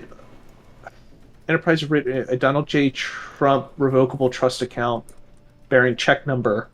Okay, so they are. Wait, also, can I ask? Can you charge other crimes during discovery? Yes. Like you can have superseding indictment. Look at FTX, great example, where they're constantly finding new stuff based on what they're finding through the initial investigations with Sam Bankman-Fried. It's called a superseding indictment, and that's it, or subsequent indictments. Okay. The idea being that as you, especially with complicated criminal transactions, you might find additional stuff. Let me see if I can just find a good example for chat to just link it. But it's additional charges that are filed after the original indictment, and here you go. I mean, if you tell me, I believe you. I was curious. Well, no, I mean, it's from another law firm in case you want, But the idea here is that they're going to, okay, let's see. Your thoughts on this? That's a lot of felony counts. Well, yeah, we're reading it right now. But the idea is that once you find more additional information, you can make additional charges. They must already have the conspiracy in mind, though, to overcome the statute of limitations on this, right? Well, what's super interesting about this is not just the fact that they have the information, but more to the fact that they're identifying individual check numbers. So, presumably, they're going to be able to more or less tell people what's going on. This is... Oh, hold on. Oh, wait. Are you reading the statement of fact? Statement of fact. Okay. Yep. I'm gonna Here we read go. this, Okay. Yep. Okay. The defendant, Donald J. Trump, repeatedly and fraudulently falsified New York business records to conceal criminal conduct that hid damaging information from the voting public during the 2016 presidential election. From August 2015 to December... Oh, wait, hold on. Are you here? Yeah, I'm here. Okay, these are criminal charges, meaning all of this has to be proved beyond a reasonable doubt, correct? Correct. Okay, all right. From August 2015 to December 2017, the defendant orchestrated a scheme with others to influence the 2016 presidential election by identifying and purchasing negative information about him to suppress its publication and benefit the defendant's electoral prospects. So this is the scheme that people were talking about that was going to be tried legally that I believe is untested, or I don't know if anybody's done a charge like this before, but the idea is essentially that they found these fraudulent business transactions, but they're upgrading these because it's in the commission of another crime, which is trying to influence the election through payments that weren't properly accounted for, but it'll get more specific. Well, that last sentence is also super interesting, right? The participants also took steps that mischaracterized for tax purposes the true natures of the payment made in furtherance of the scheme. Yeah. To me, that seems like they might also be going for a tax angle to say that they were trying to shield, basically commit tax fraud. Oh, maybe. Yeah, but it's got to be something more severe for Donald J. Trump, the ex-president of the United States. It's got to be something more than tax fraud. I mean, they got him on tax for Capone, so... Yeah, but again, but we'll see. In order to execute the unlawful scheme, the participants violated election laws, this is, I think, a big one, and made and caused false entries in the business records of various entities in the state of New York. The participants also took steps that mischaracterized, for tax purposes, the true nature of the payments made in furtherance of the scheme. One component of the scheme was that, at the defendant's request, a lawyer who then worked for the Trump Organization as special counsel to defendant, Lawyer A, this is Michael Cohen, I believe, covertly paid $130,000 to an adult film actress shortly before the election to prevent her from publicizing a sexual encounter with the defendant. This would be Stormy Daniels, I believe. Lawyer A made the $130,000 payment through a shell corporation he set up and funded at a bank in Manhattan. This payment was illegal, and Lawyer A has since pleaded guilty to making an illegal campaign contribution and served time in prison. Further, false entries were made in New York business records to effectuate this payment, separate and apart from the New York business records used to conceal the payment. After the election, the defendant reimbursed Lawyer A for the illegal payment through a series of monthly checks. First, from the Donald J. Trump Revocable Trust, the defendant's trust, a trust created under the laws of New York, which held the Trump Organization entity assets after the defendant was elected president, and then from the defendant's bank account. Each check was processed by the Trump Organization, and each check was disguised as a payment for legal services rendered in a given month, 2017, pursuant to a retainer agreement. The payment records kept and maintained by the Trump Organization were false New York business records. In truth, there was no retainer agreement, and Lawyer A was not being paid for legal services rendered in 2017. The defendant caused his entity's business records to be falsified to disguise his and others' criminal conduct. Wait, so far, the only criminal conduct described is the tax thing, right? And the falsification of Well, but I mean the thing that would upgrade it from the misdemeanor to the to the felony. and then okay, all right. The potentially, because there's a sovereignty issue with potential election fraud payments as far as to whether or not that the state can get involved in that. Sure. But we'll see how that once shakes out. Yeah, okay. Background. The defendant is the beneficial owner of a collection of business entities known by the trade name the Trump Organization. The Trump Organization comprises approximately 500 separate entities that, among other business activities, own and manage hotels, golf courses, commercial real estate, condominium developments, and other properties. The Trump Organization is headquartered at 725 Fifth Avenue in New York County. From approximately June 2015 to November 2016, the defendant was a candidate for the office of President of the United States. On January 20th, 2017, he became President of the United States. The scheme. The catch and kill scheme to suppress negative information. During and in furtherance of his candidacy for president, the defendant and others agreed to identify and suppress negative stories about him. Two parties to this agreement have admitted to committing illegal conduct in connection with the scheme. In August, the two parties, one is Michael Cohen. Who's the second person? Probably Pecker, who is the head of the National Enquirer. What was illegal about what he did? I guess because he worked as an intermediary to broker the deals, and because my understanding was the National Enquirer more or less facilitated a lot of the stories being bought, and the negative headed off much of the publicity that would be negative towards Donald Trump.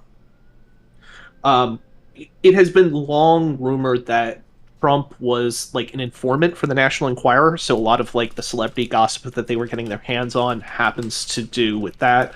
Alan Weisselberg is another person who is the former CFO of the Trump industry, so it could be him as well. Okay, as far someone as in chat linked the Weisselberg guy.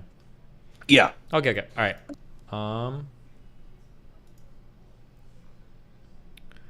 Okay.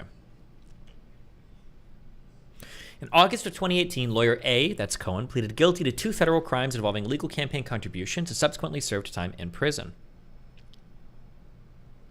In addition, in August of 2018, American Media Inc., AMI, a media company that owned and published magazines and supermarket tabloids, including the National Enquirer, admitted in a non-prosecution agreement that it made a payment to a source of a story to ensure that the source did not publicize damaging allegations about the defendant before the 2016 presidential election and thereby influenced that election.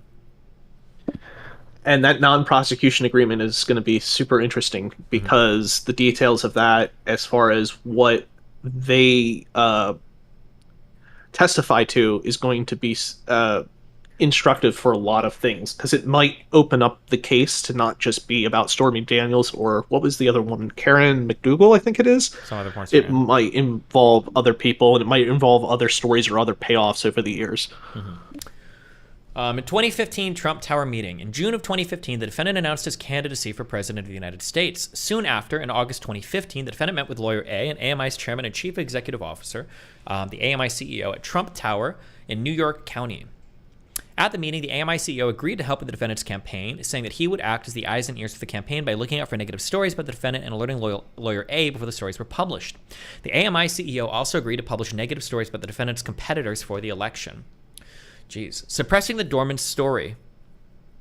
A few months later, in or about October or November of 2015, the AMI CEO learned that a former Donald Trump doorman, the doorman was trying to sell information regarding a child that the defendant had allegedly fathered out of wedlock. Oh my God, he's getting Drake meeked or whatever? What the fuck is it? So this actually, I guess this implies a potential third woman at the very least. Maybe. Well, wait, I don't even know if this is true. Let me just keep reading here. That's what I'm saying. Mm-hmm. At the AMI CEO's direction, the AMI negotiated and signed an agreement to pay the doorman $30,000 to acquire exclusive rights to the story. AMI falsely characterized this payment in AMI's books and records, including in its general ledger. AMI purchased the information from the doorman without fully investigating his claims, but the AMI CEO directed that the deal take place because of his agreement with the defendant and lawyer A. Or Pusher T, not Memein, my bad. When AMI later concluded that the story was not true, the AMI CEO wanted to release the doorman from the agreement. However, lawyer A instructed the AMI CEO not to release the doorman until after the presidential election, and the AMI CEO complied with the instruction because of his agreement with the defendant and lawyer A. I think that the search and kill shit is probably okay, or the catch and kill scheme for news stories is probably okay, but probably not to influence an election. I think as a normal, mean of business, you can buy and kill stories if you want to do that, but I don't think you can do it for the purposes of influencing an election. I think that might be illegal. Well, here's the other problem. You're now, with the help of AMI, establishing not a one-off or a two-off. You're potentially establishing a revolving business, a consistent, which is where the conspiracy comes in, and this is also where the whispers of RICO charges have come into play, where if you have a consistent criminal enterprise where you're engaging in this regularly, that could be a big deal. And I think that's where they're going with this, which is they're opening up the door with AMI to say, here are all the things that Trump has done over the years to act as an informant, but also engage in business records manipulation through these payoffs. And here is the proof of that through AMI. Gotcha. All right, ready? When AMI later concluded the story was not true, okay, read this. Okay. Suppressing woman one's account. About 5 months before the presidential election, in or about June 2016, the editor-in-chief of the National Enquirer and AMI's chief content officer, the AMI editor-in-chief, contacted lawyer A about a woman 1, who alleged that she had a sexual relationship with the defendant while he was married. I believe this is Stormy Daniels, right? The AMI editor-in-chief updated lawyer A regularly about the matter over text message and by telephone. The defendant did not want this information to become public because he was concerned about the effect it could have on his candidacy.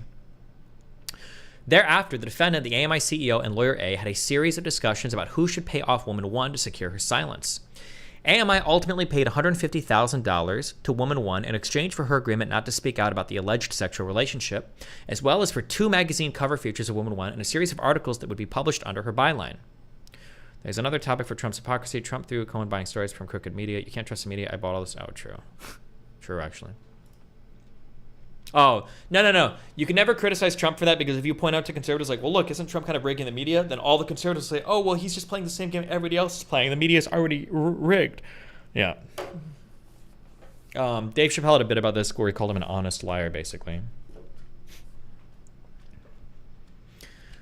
AMI falsely characterized the payment in AMI's books and records, including in its general ledger. This is another reason why I think that what they did is probably illegal. I mean, there's probably a law we can just look at, but it was probably illegal. That's probably why they're mischaracterizing the payments, because they know this is illegal, right? The AMI CEO agreed to the deal after discussing it with both the defendant and lawyer A, and on the understanding from lawyer A that the defendant or the Trump organization would reimburse AMI. Oh, the $150K was to Catherine McDougal. Gotcha. In a conversation captured in an audio recording in approximately September 2016 concerning Woman 1's account, the defendant and lawyer A discussed how to obtain the rights to Woman 1's story, Woman 1's account from AMI, and how to reimburse AMI for its payment. Lawyer A told the defendant he would open up a company for the transfer of Woman 1's account and other information, and stated that he had spoken to the chief financial officer for the Trump organization, the TOCFO, about how to set the whole thing up. The defendant asked, so what do we got to pay for this? $150, and suggested paying by cash. When lawyer A disagreed, the defendant then mentioned payment by check. After the conversation, lawyer A created a shell company called Resolution Consultants, LLC, on or about September 30th, 2016. Less than 2 months before the election, on or about September 30th, 2016, the AMI CEO signed an agreement in which AMI agreed to transfer its rights to Woman 1's account to lawyer A's shell company for $125,000. However, after the assignment agreement was signed, but before the reimbursement took place, the AMI CEO consulted with AMI's general counsel and then told lawyer A that the deal to transfer rights to lawyer A's shell company was off. Suppressing Woman 2's account. About 1 month before the election, on or about October 7th, 2016, news broke that the defendant had been caught on tape saying to the host of Access Hollywood, "I just start kissing them, women. It's like a magnet. Just kiss. I don't even wait. And when you're a star, they'll let you do it. You can do anything. Grab them by the pussy. You can do anything." The evidence shows that both the defendant and his campaign staff were concerned that the tape would harm his visibility or viability as a candidate and reduce his standing with female voters in particular. Shortly after the Access Hollywood tape became public, the AMI editor-in-chief contacted the AMI CEO about another woman, woman 2, who alleged she had a sexual encounter with the defendant while he was married. The AMI CEO told the AMI editor-in-chief to notify lawyer A. On or about October 10th, 2016, the AMI editor-in-chief connected lawyer A with woman 2's lawyer, lawyer B. Lawyer A then negotiated a deal with lawyer B to secure woman 2's silence and prevent disclosure of the damaging information in the final weeks before the presidential election.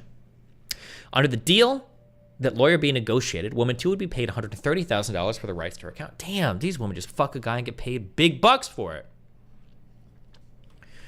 The defendant directed lawyer A to delay making a payment to woman 2 as long as possible. He instructed lawyer A that if they could delay the payment until after the election, they could avoid paying altogether. What? The defendant directed lawyer A to delay making a payment to woman 2 as long as possible. He instructed lawyer A that if they could delay the payment until after the election, they could avoid paying altogether. Because at that point, it would not matter if the story became public. As reflected in emails and text messages between and among lawyer A, lawyer B, and the AMI editor-in-chief, lawyer A attempted to delay making payment as long as possible. Ultimately, with pressure mounting and the election approaching, the defendant agreed to the payoff and directed lawyer A to proceed. Lawyer A discussed the deal with the defendant and the TO-CFO. The defendant did not want to make the $130,000 payment himself and asked lawyer A and the TO-CFO to find a way to make the payment. After discussing various payment options with the TO-CFO, lawyer A agreed he would make the payment. Before making the payment, lawyer A confirmed with the defendant that the defendant would pay him back.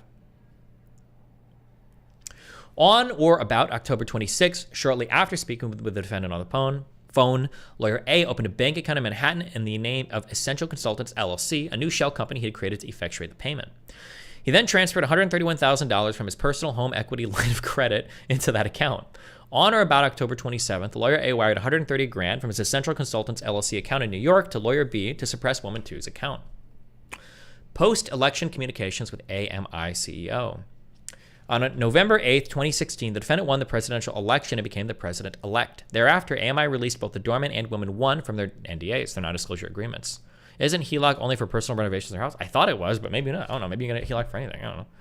The defendant was inaugurated as president on January 20th, 2017. Between Election Day and Inauguration Day, during the period of the defendant's transition to his role as president, the defendant met with the AMI CEO privately in Trump Tower in Manhattan.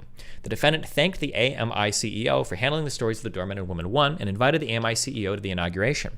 The summer of 2017, the defendant invited the AMI CEO to the White House for a dinner to thank him for his help during the campaign. The defendant falsified business records. Shortly after being elected president, the defendant arranged to reimburse lawyer A for the payoff he made on the defendant's behalf. In or around January 2017, the TO-CFO and lawyer A met to discuss how lawyer A would be reimbursed for the money he paid to ensure woman 2's silence. The TO-CFO asked lawyer A to bring a copy of a bank statement for the Essential Consultants account showing the $130,000 payment. The TO-CFO and lawyer A agreed to a total repayment of amount of $420,000. Blaze it! They reached the figure by adding a $130,000 payment to a $50,000 payment for another expense, for which lawyer A also claimed reimbursement for a total of $180K. The TO-CFO then doubled the amount to $360,000 so that lawyer A could characterize the payment as income on his tax returns instead of a reimbursement, and lawyer A would be left with $180,000 after paying approximately $50,000 or 50% in income taxes. Finally, the TO-CFO added an additional $60K as a supplemental year-end bonus. Together, these amounts totaled $420,000. The TO-CFO memorialized these calculations in handwritten notes and a copy of the bank statement that lawyer A had provided. The defendant, the TO-CFO, and lawyer A then agreed that lawyer A would be paid the $420,000 through 12 monthly payments of $35,000 over the course of 2017. Each month, lawyer A was to send an invoice to the defendant through Trump Organization employees, falsely requesting payment of $35,000 for legal services rendered in a given month of 2017, pursuant to a retainer agreement. At no point did lawyer A have a retainer agreement with the defendant of the Trump Organization. They couldn't even fake a retainer. In early February 2017, the defendant and lawyer A met in the Oval Office at the White House and confirmed this repayment arrangement. On or about February 14th, 2017, lawyer A emailed the controller of the Trump Organization, the TO controller, the first monthly invoice, which stated, pursuant to the retainer agreement, kindly remit payment for services rendered for the months of January and February 2017. The invoice requested payment in the amount of $35,000 for each of these 2 months. The TO-CFO approved the payment, and in turn, the TO controller sent the invoice to the Trump Organization Accounts Payable Supervisor, the TO Accounts Payable Supervisor, with the following instructions: post to legal expenses, put retainer for the months of January and February 2017 in the description.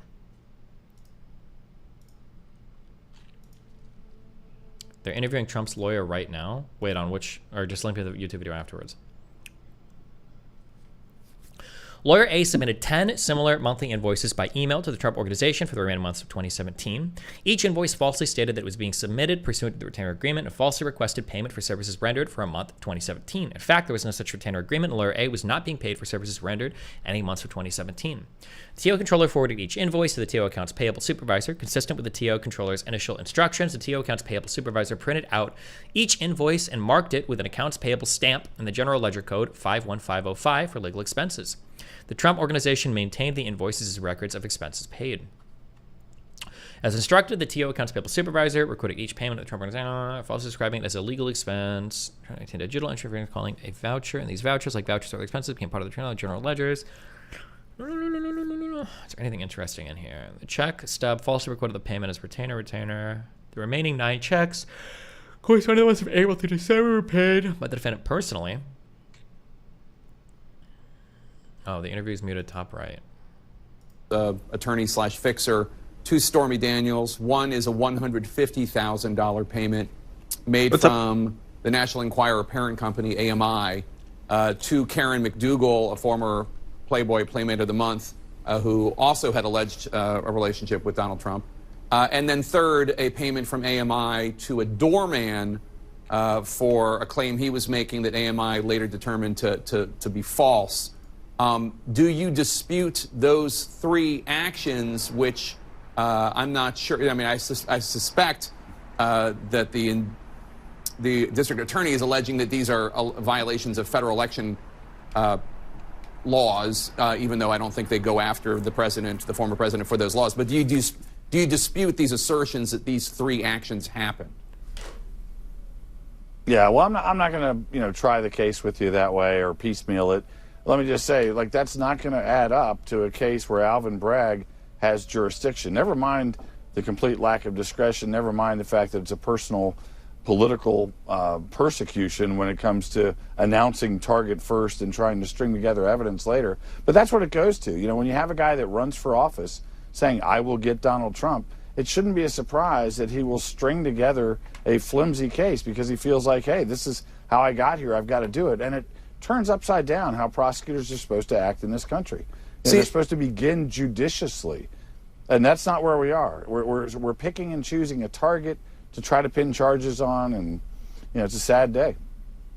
Do you know any details about what happened when Mr. Trump went in for processing before he went into the courtroom? Let me use the restroom quick, 1 second.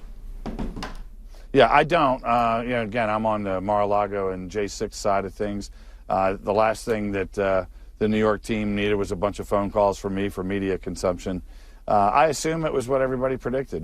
This is for all of the excitement, all of the hoopla, it's actually a very routine court appearance. They're handled consistently. Other white-collar cases that I've had have kind of gone down the same road when you talk about, turning yourself in to face the charges and the arraignment. So I suspect that was pretty easily done.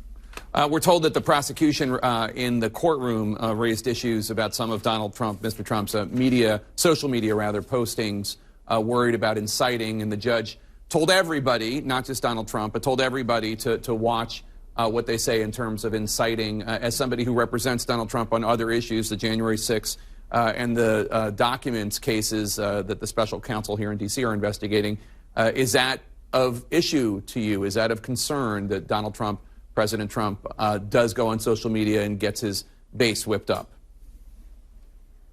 Well, it would certainly be a concern if the judge issued a gag order, kind of completing the cycle for DOJ and for New York and Georgia in trying to silence the leading contender for presidency. It would be an amazing moment to think that First Amendment would allow them to gag him. So they made a run at it. The judge basically said, I don't want to see anything. I hope that the judge is also equal-handed when it comes to leaks, because at least on the DOJ side, and I suspect from what I've seen in New York so far it'll be the same, that there are one-sided leaks, incomplete leaks, leaks to pressure witnesses that are flying out by the dozen. So, there's a lot of behavioral stuff that needs to be looked at on the prosecution side. I'm not too worried about an occasional truth or an occasional moment where a man who has every right to be frustrated says something publicly. The prosecution has suggested that Stormy Daniels, the adult film star and director who is at the center of this case in terms of the hush money payment to her, will be called to testify. Does that concern you at all? Not particularly. I mean, look, pretty funny. The Ninth Circuit today added on to her tab of what she owes the president for breaching the non-disclosure agreement. But look, at the end of the day, Stormy Daniels looks like almost the credible witness. Michael Cohen is a convicted perjurer, disbarred lawyer, guy with an axe to grind.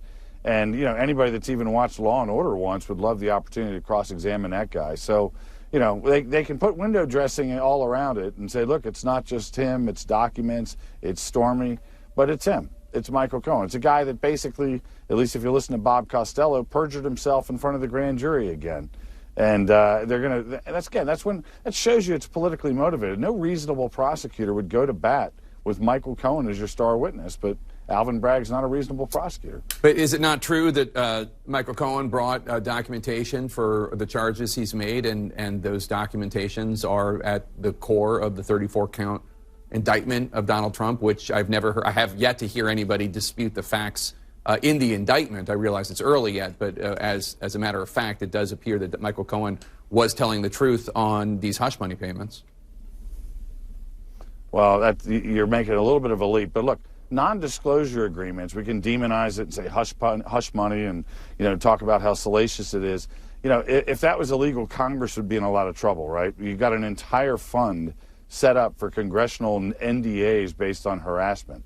So it's not illegal to have it. Nobody's disputing whether there was a non-disclosure agreement. The Ninth Circuit just found out who violated it and has to pay attorney's costs. The issue is the credibility in terms of deciphering some sort of intent, looping some sort of federal felony into the case, and it's just not going to come together. It was a political promise Alvin Bragg made, and he's run through. If I wanted to point to a particular document that's significant, it would be the federal case against him. They had an interest in trying to make it into a federal prosecution. Nobody would ever accuse the U.S. Attorney's Office in Manhattan of being afraid of going after Donald Trump.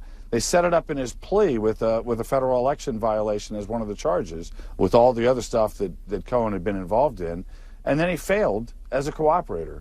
And they couldn't even give him the 5K departure. They couldn't even give him the credit for being an honest cooperator, and that case fell apart. So Alvin Bragg is picking up the trash that the U.S. Attorney's Office wouldn't touch, that his predecessor wouldn't touch, that he wouldn't even touch the first time. But now, for whatever back channel reason, we'll be real interested in pushing for information about how he made this decision. Now we've got this case. We'll have to deal with it, but pretrial motion should be very powerful. Just as a point of fact, I believe the issue is not whether or not an NDA is legal. It's the question about whether or not it can cover up an election, paying somebody to be quiet because of an election, whether or not that counts as an election expense that needs to be counted as such. But let's move on, because I want to ask you, the next court appearance in this case is not until December. It's April now. Jesus. That's a considerable amount of time away. Are you concerned that it's so far away and that much closer to 2024? Would you like it to be moved up? No.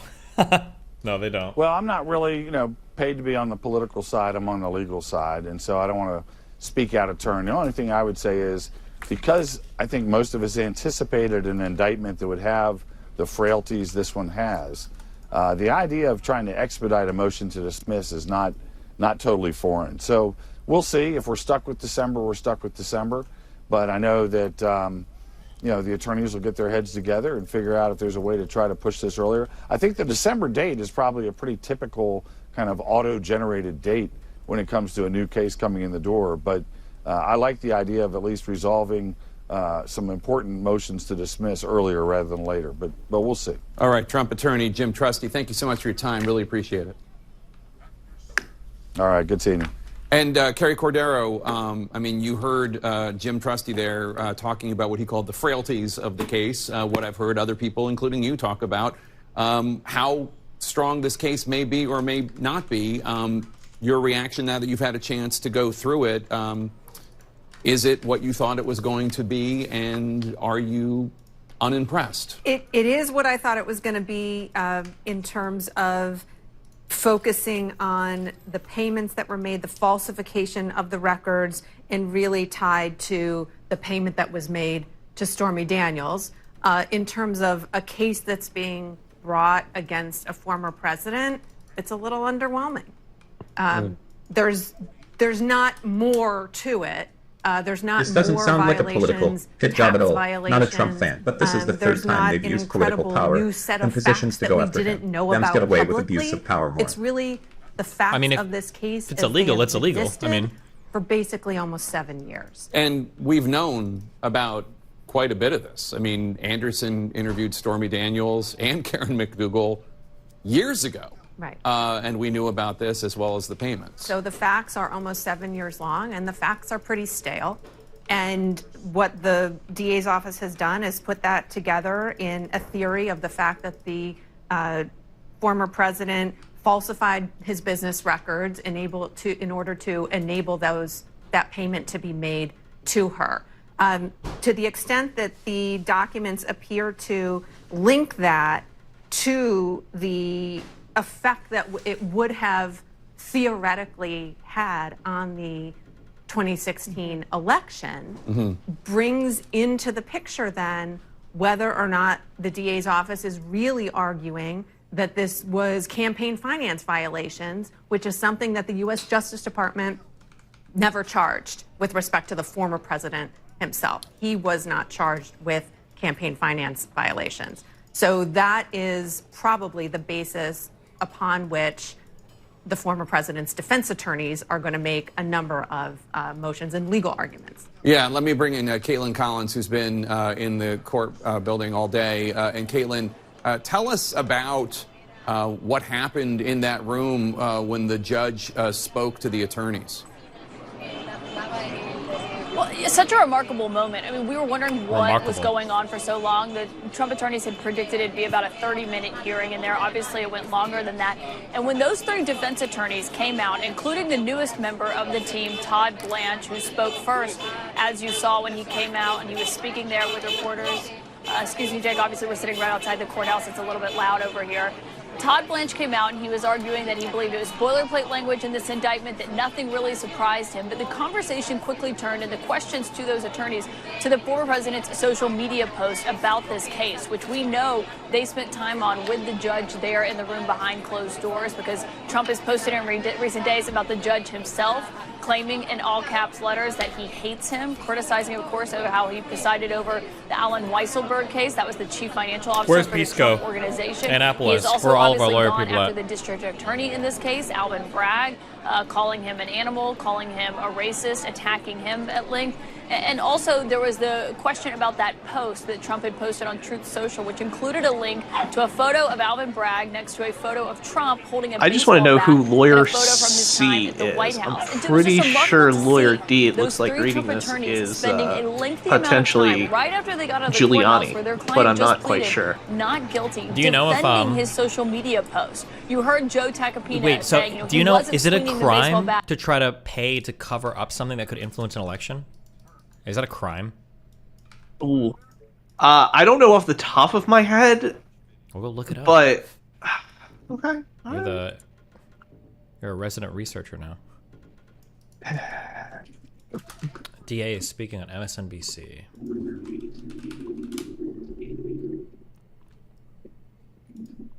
Today. Oh. Earlier this afternoon, Donald Trump was arraigned on a New York Supreme Court indictment returned by a Manhattan grand jury on 34 felony counts of falsifying business records in the first degree. Under New York state law, it is a felony to falsify business records with intent to defraud and an intent to conceal another crime. That is exactly what this case is about. 34 false statements made to cover up other crimes. These are felony crimes in New York State, no matter who you are. We cannot and will not normalize serious criminal conduct. The defendant repeatedly made false statements on New York business records. He also caused others to make false statements. The defendant claimed that he was paying Michael Cohen for legal services performed in 2017. This simply was not true. And it was a false statement that the defendant made month after month in 2017. April, May, June, and so on through the rest of the year. For 9 straight months, the defendant held documents in his hand containing this key lie, that he was paying Michael Cohen for legal services performed in 2017. And he personally signed checks for payments to Michael Cohen for each of these 9 months.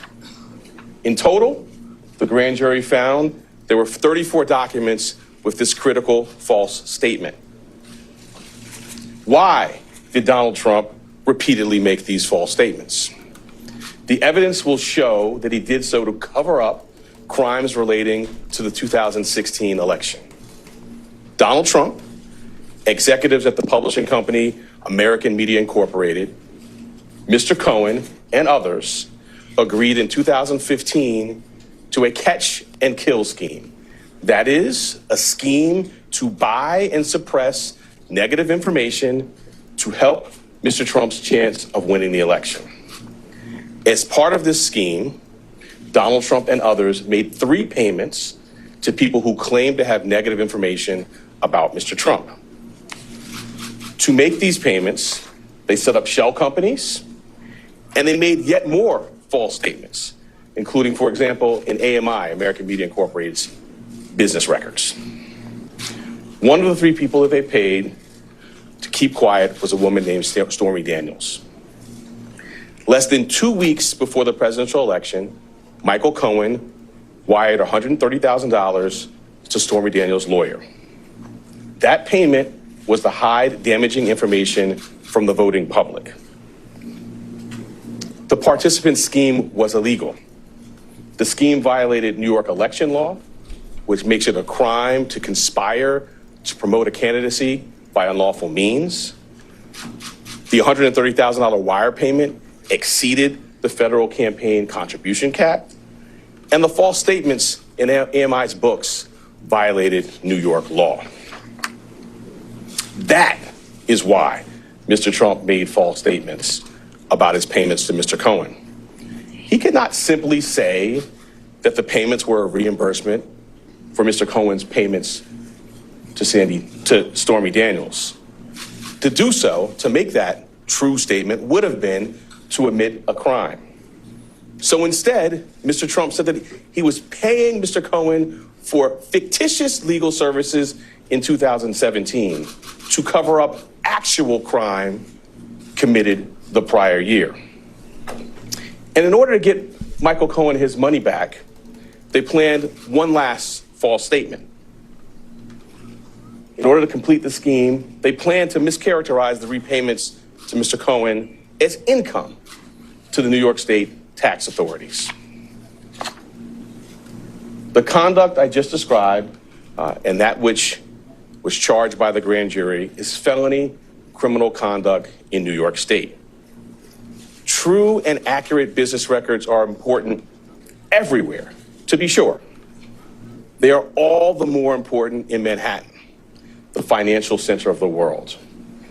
That is why we have a history in the Manhattan DA's office of vigorously enforcing white-collar crime. My office, including the talented prosecutors you saw at arraignment earlier today, has charged hundreds of felony falsifying business records.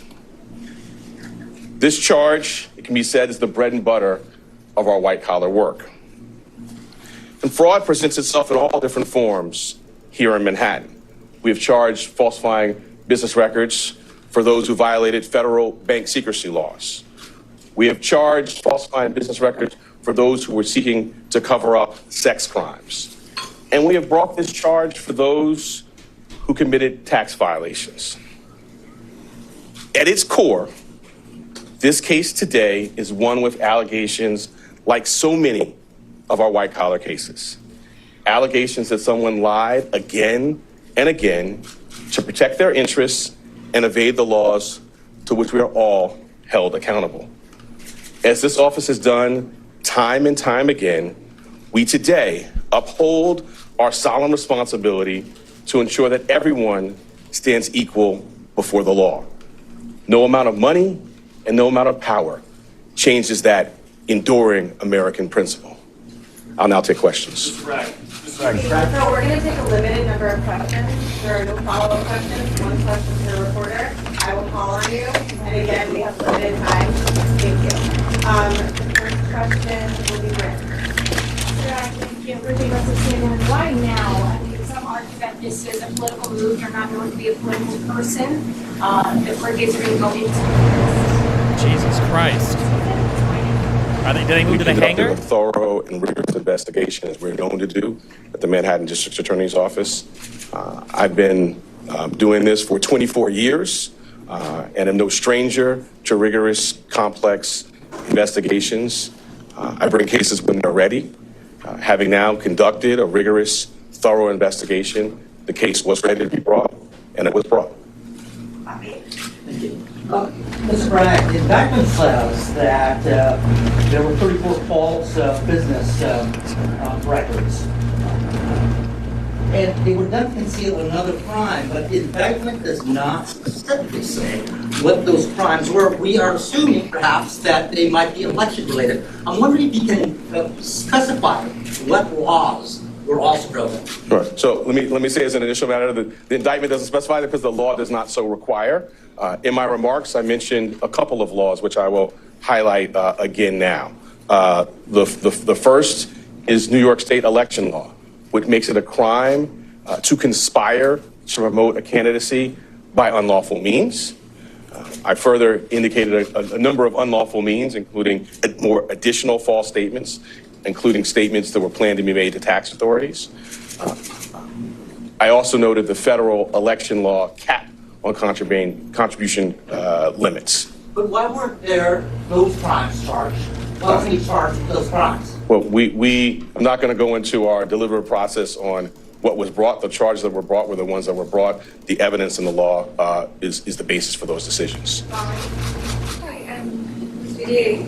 You had expressed a year ago that you had some reservations about the case's readiness. Can you talk to us about what were some of the questions in your mind that needed to be answered in order to bring a case of this magnitude? I'm not going to go chapter and verse into any thinking. What I will say is, I believe the time period you're talking about, I've been in office for a couple of months. The investigation, in my view, was not concluded into the conduct in particular that is the basis for the charges today. Since that time, we've had more evidence made available to the office and opportunity to meet with additional witnesses. So, as I said earlier, I've been doing this for 24 years. I don't bring cases prior to a thorough and rigorous investigation. Now, having done so, the case has been brought. Mr. Bragg, Garrett Hake with NBC News. Your predecessor took a hard look at this case and decided not to charge it. Federal prosecutors took a hard look at this case and decided not to charge it. Do you believe you have new evidence that led you to decide to charge this, or why now? Well, as I just mentioned, we have had available to the office additional evidence that was not in the office's possession prior to my time here. And as to your part of your question about the federal, we have a distinct and strong, I would say profound, independent interest in New York State. This is the business capital of the world. We regularly do cases involving false business statements. The bedrock, in fact, the basis for business integrity and a well-functioning business marketplace is true and accurate record keeping. That's the charge that's brought here, falsifying New York State business records. Yeah. Thank you. DA Bragg, I'm just going to read back one line from your statement of facts. The participants also took steps that mischaracterized for tax purposes the true nature of payments and furtherance of the scheme. You allege former President Trump was one of the participants who mischaracterized the payments for tax purposes. I'm not going to go beyond the plain language statement of facts, which I think speaks for itself. Brad, can you please comment on the strength of the evidence that Trump personally intended violating state election law, including actions that are charged in the indictment? So the charge is falsifying business records. The charge requires, as I specified, criminal conduct that was concealed. One of the concealed crimes we allege is New York State election law. I sort of went through, and our statement of facts, which I think many of you have in front of you, goes through things including, text messages, emails, contemporaneous phone records, multiple witnesses. All of that will be, as you saw in the fall, borne out in a public courtroom in downtown Manhattan. Last question is Jonah. Yeah, Greg, the charges related to the hush money payments to Stormy Daniels, the release from your office also mentions another woman, Karen McDougal, as well as a doorman. Can you comment on how those players are related to the charges you've brought or to the case overall?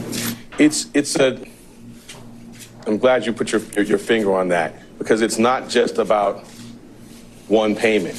It is 34 business records, 34 false statements in business records, and we're concealing criminal conduct. And the earlier question about New York State election law, when I talked about conspiracy to promote a candidacy by unlawful means, those unlawful means we allege include the conduct set forth in the statement of facts, which is additional false statements separate and apart from the charged ones in AMI documents, planned false statements to taxing authorities. It is not just that one $130,000 wire payment. Thanks so much. Any comment about any incitement of violence by former president? At what point do you think that order is necessary? Manhattan District Attorney Alvin Bragg holding a short news conference, shedding a little more light on the thinking behind this indictment against 34 charges against former President Trump related to falsifying business records. And let me go around the horn here with our panelists. Laura, first of all, this is now hinging, it sounds like, on a state crime that makes it a felony, not a federal that's kind of crime what I thought as it was we had going to be. anticipated. Well, he mentioned federal crimes too. Obviously, there's and that gives a federal little bit more insight limits on that amount. Is less surprising, Wait, especially what Bragg had to say is kind of more on the line of what I was kind of expecting him to say, which is not so much a surprise. That New York election law that he's charging is the basis for all of this, seems to be very vague, but it is an actual law about promotion of candidates or trying to prevent elections. Mm-hmm. I don't know what the statute of limitations are on that. I'd have to look it up more succinctly, but yeah, he's going for the broader kind of conspiracy issue with AMI. So connecting it to the he said they have new evidence, I guess, that federal prosecutors didn't have, and it's connected to a state law. Federal prosecutors aren't generally going to prosecute for state laws, right? Yeah, they're not, unless there's some sort of federal component to it. Now, they might, as part of like some sort of federal prosecution for election fraud at the federal level, to say like, okay, your falsification of these business records at the state level constitutes a violation of federal election law because you didn't properly disclose these payments as related to the election and you hid them as typical business payments. But you're dealing with some weird stuff at that point, and there's a reason why the feds have kind of been skittish on bringing this, but I don't think maybe they had the same access to information. I'd be interested to that's the thing, is the new evidence. I wonder how compelling the new evidence they found was. Yeah, my question is going to be, how does this play out in the longer term with the AMI stuff, and whether or not that potentially has any play with other investigations related to any sort of election fraud on his part. Does this play also potentially, I don't want to say into Georgia, but does this underlie other behaviors that they might want to look closer at AMI for in relation to Donald Trump and what he may have said during the 2016 election? Like, give an example of that. What do you mean? Any sort of negative press about other candidates or something like that may have ran during the 2016 election about Hillary or other potential primary opponents. Is that illegal on federal or state levels to pay a publication to run negative stories about somebody? Well, generally speaking, yes, but also the issue would be how is that characterized from the federal election expenditures. That's usually what it comes down to, right? There's a lot that you can pay for federal election stuff. This goes back to a lot of people pushing back on these charges, specifically using John Edwards as an example, because he also paid a woman during his presidential campaign that he had an affair with to keep quiet, and ultimately they didn't prosecute because they were trying to discuss how federal election funds can be spent. But it would be interesting to see if this opens up a whole can of worms on his part to see, okay, what other stuff has he potentially paid off using AMI in the past as far as negative stories about himself, or to promote stories about others that might lie into some sort of other business records issues, other tax fraud issues, that sort of thing. I read that in my statute of limitations. Because there's also potentially now a federal component for tax fraud on this too. Means charges are fair game. If he's mischaracterizing these payments, and the feds and the IRS agrees that these are mischaracterized payments, that you're not properly disclosing them, could that be? Or if you're trying to take them, for instance, if you're trying to take them as business expenses for tax deduction purposes, and they're clearly not business expenses. What's our max charges here for stuff like this? Yeah, well, for the business records, for all the felony is a Class E felony, so I think it's 4 years is what I've been hearing. Okay. So 4 years for each charge would be the maximum. So it's is that normally served concurrently, or? I have no idea. That's a more of a New York law question. I'm unfortunately not a New York attorney, so I don't know their system as well as a New York attorney would. But concurrently, probably. I would be remiss to see that they're going to sit there and be like, you've got to serve them subsequently to one another. Yeah, like 80 years in jail for falsifying 10 tax. Yeah, I don't even. It's also going to be super interesting on the statute of limitations for this one, because that's another argument that has to come into play, because there's an argument that you can't indict a sitting president, but there's still the statute of limitations. So nobody's ever ruled on something like this before, whether or not his presidency has an effect on the statute of limitations. Because if it doesn't, then arguably one of the things that they were talking about doing is, dismissing on the statute of limitations. Well, if this has been upgraded to dealing with the felony stuff, though, right? Statute of limitations haven't expired yet, have they? I'm not an expert, so I would have to. I believe the statute of limitations, from what I've seen from the news, is that it's 5 years. So if these were made in... Yeah, but it's only 5 years if it wasn't done, if these, falsifying of records wasn't done in the commission of another crime, right? I thought it was the commission of another crime thing that upgrades the statute of limitations on this. Yeah, it might, yes. But then again, the statute of limitations, since they are going for New York state election law, they might be able to get it that way. I know when they were talking about possibly looping it into... hold on. Okay. Looping it into the federal level, that is where there was an issue as to whether or not that would hold true, because you'd be talking about federal election laws being enforced by a state. But because they found this kind of one-off law, which is super vague, we're gonna see. But I'm looking mostly towards, as far as the details on statute of limitations, towards people who are far more knowledgeable in New York state law than I am. So that's it. I mean, it'll be super interesting. They're not going the federal route, which is going to be more difficult for Trump to dismiss. Because of the fact that you're now dealing with a state election law as the underlying crime that they're trying to tie everything into. So we'll see how that all handles out. But yeah, I mean, this is just prime bait for a lot of people to speculate on for the next couple of months, at least until things shake out. We'll see if he gets in trouble with the judge over the gag order tonight. That'll be super interesting to see. Wait, I think they said there was no gag order.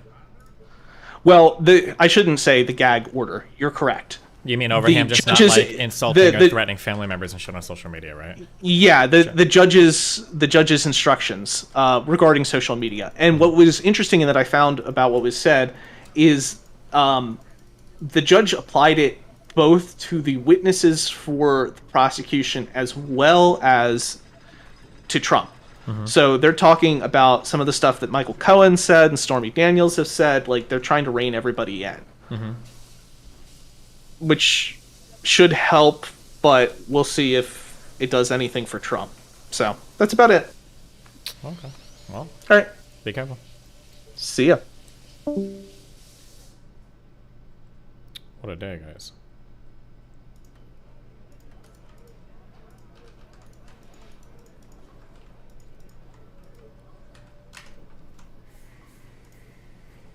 That you can.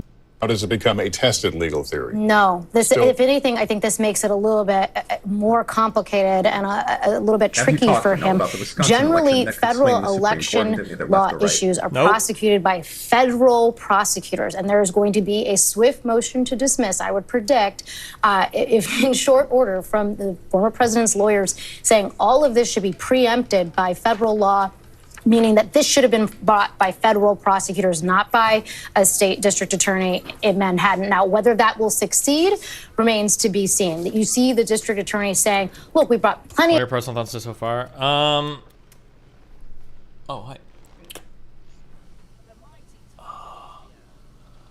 I'm curious what the history is for the enforcement of the paying for election information, or I'm sorry, paying to suppress information on an election. Like, what is this a very strong law that gets enforced often? Is this the first time there's ever been a charge for this? I think that's a pretty important question to ask. I mean, if he did falsify records over trying to pay people off to not publish negative information about him, and if that is indeed like a state crime relating to elections in New York, now the question becomes like, is this like standard practice? Have a lot of people participated in this and never been busted for it, and Trump is the first one because this DA just really doesn't like Trump? This is obviously like the most important question, or this is like one of the most important questions, right? Because the worry or the thing that Republicans are saying, obviously, like, oh, this is all political, like this isn't even a real thing, like nobody cares, and they'd have more credence to that if it was the case that like nobody's ever been charged with this crime before, and it kind of looks bad if you're creating new crimes or like not enforcing novel crimes on a guy that's so politically unpopular, you know, or unpopular with you for political reasons, maybe I should say. Bro, okay, this game, if this game is gonna have maps like this, it needs to have like a speed up function.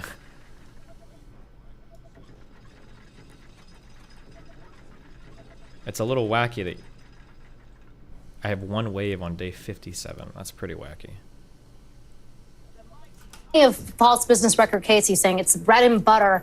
He hasn't brought one like this where you've actually obtained a jury conviction. It's gone up on appeal where it's been tested. That's why people say it's been untested. Even if they've charged false business records cases before, they haven't used a case. They haven't used a federal election law as the hook where that's been upheld but on appeal, where you can actually see a court saying, yes, this is okay. We give this the stamp of authority. It was interesting to hear him say that the law doesn't actually require that the indictment have the conspiracy and all of the other election issues pled as separate counts. Again, what remains to be seen how the courts test that out, how they evaluate something like that. At the beginning of his remarks, I was struck by how much he's trying to emphasize nobody is above the law. You hear prosecutors say that all the time. But of course, in a case like this, with a defendant like this, he seemed to want to stake the ground that this is not something that I did because of who the president is, almost sort of implicitly. That is true, but have you seen the polling showing people on both sides, Dems and Rips, view what he did as criminal? If you take out the names, Trump and Daniels, not the public opinion in terms of criminality, but neutrally speaking, the charge has legitimacy. Oh, I haven't seen that. If those posts, you should link them. That'd be very interesting. The feeling that I have on just a gut feeling is that it's pretty bad. What he did is pretty bad. If you are buying off negative stories ahead of an election, that feels pretty bad. That feels like something that should be pretty illegal. that feels like something that should be pretty illegal. It doesn't feel good. But again, like the novelness of has anybody ever been charged with this before is pretty important. Or has this electioneering angle been used to upgrade these particular charges before ever happened before? If it's a novel application of the law, then that kind of feels pretty shitty if we're getting a novel application of the law on a historically unpopular guy, right? Because that's always going to feel political. That's the issue. What's up, Ayla? Aha, Ayla, the next bridge burner. Haha, have we taken a poll? Is there a mana market on how that's going to happen?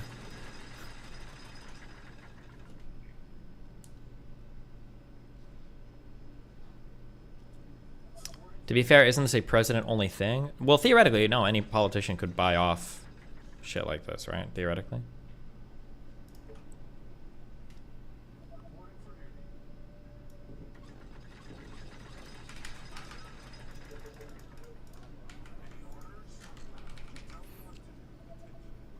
It doesn't just feel political, it is political, come on. What do you mean, it is political, come on? Like, it's so obvious. Do you think that there haven't been any laws broken? Do you think that they just lied about everything they said? If you're gonna make the statement it's political, you're gonna have to like work your brain a little bit to say that it's political. You can't just say it's political because I like Donald Trump.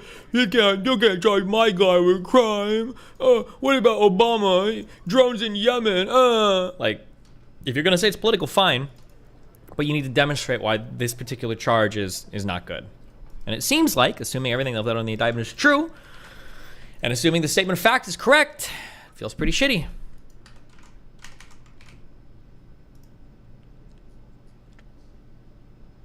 Happening to them in 2011? Is this the John Edwards thing, or? Oh, yeah.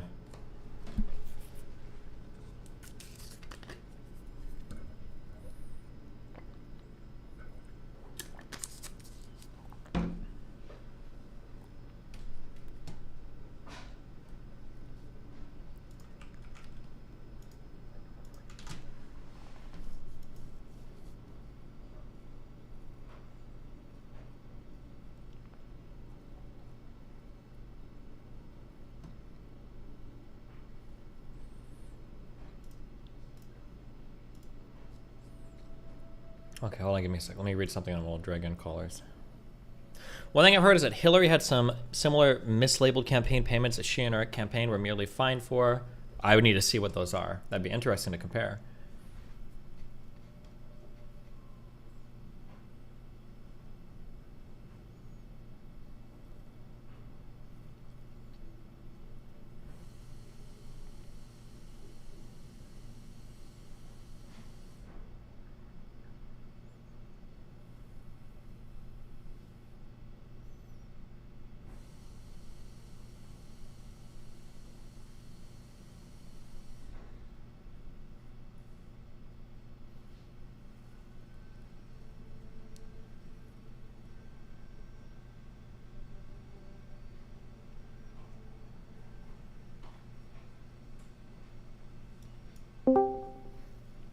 Hello? What's up? Hi. Are we doing that thing where you only talk about the current topic that you're looking at on stream, or can I talk about literally anything? You got 2 minutes to talk about literally anything. What do you want? So, the first, then I'll keep this one short. I'll talk about the other things some other time. Okay. I want to advocate for a fellow DGGer, Irish with some sun.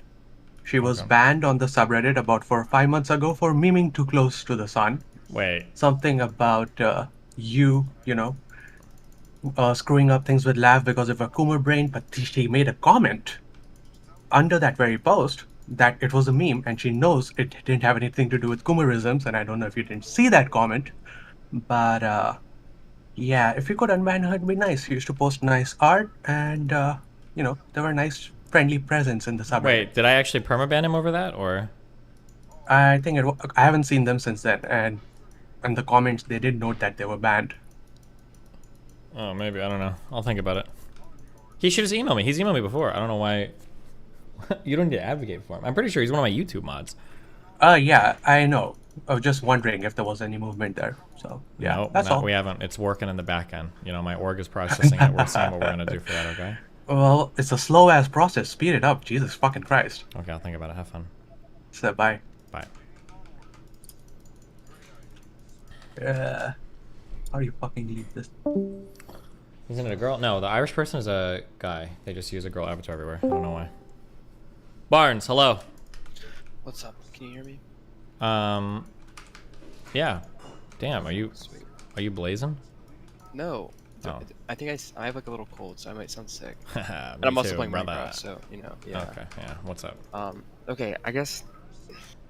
Do you do like reading? Do you ever read? No, I don't know how. What's up? You don't know how to read. Which is ask your question. Okay. I don't need these quest statements. Do you ever do reading? Yeah. Okay. No, I do coke, weed, and MDMA. That's what I do. Okay. What's your I'm question? a student, right? I study philosophy and political science. Cringe on both counts. Go ahead. Yeah. Well. Okay. I'm curious to how to take notes in a good way. Like I feel like I take decent notes, but most of the time I find myself just like copy and pasting selections of the text, and I don't feel like that's the most productive thing to do. So I have no fucking idea. I was a horrible note taker in school. I'm basically bad at everything related to school, so I can't help you with that at all. Okay. Can't you Google like how to take good notes? There's got to be people that, or find the best students in your class and ask them what do their notes look like. That's true. Well, I'm one of the best students, you know. So. Well, then why the fuck are you asking me? Because I don't want to waste time. Like if it takes me like 3 or 4 hours to type notes or to take notes, it's like holy shit, I'm wasting so much time. I could be playing Minecraft or League. What year are you? 3rd year. In college? Yeah. Just keep doing your shit. You're gonna graduate soon. Who the fuck cares? At this point, you probably got it figured out. I imagine if you're doing decently at school, right?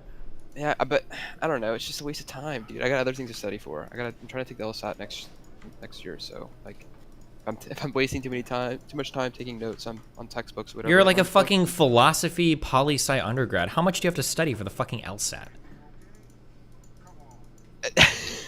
I mean, I guess, yeah, that's a good point. But I don't know, I still feel like it's good to study, right? I'm trying to get a good score. I want to go to a good school. Okay, well. Yeah.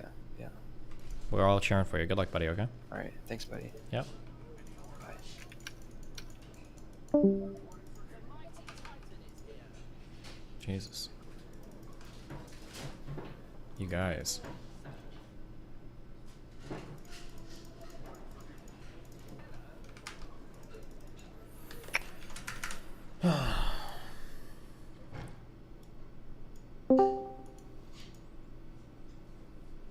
Hello, Chuck.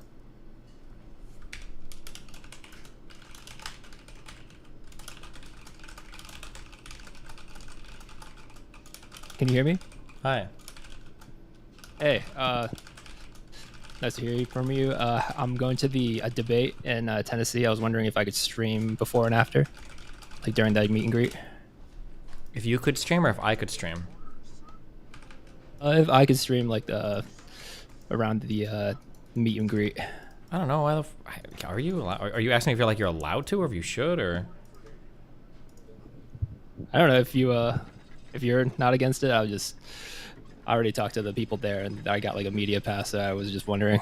If you have a media pass, what the fuck would you ask me? No, you're not allowed to. Fuck you and fuck your media pass.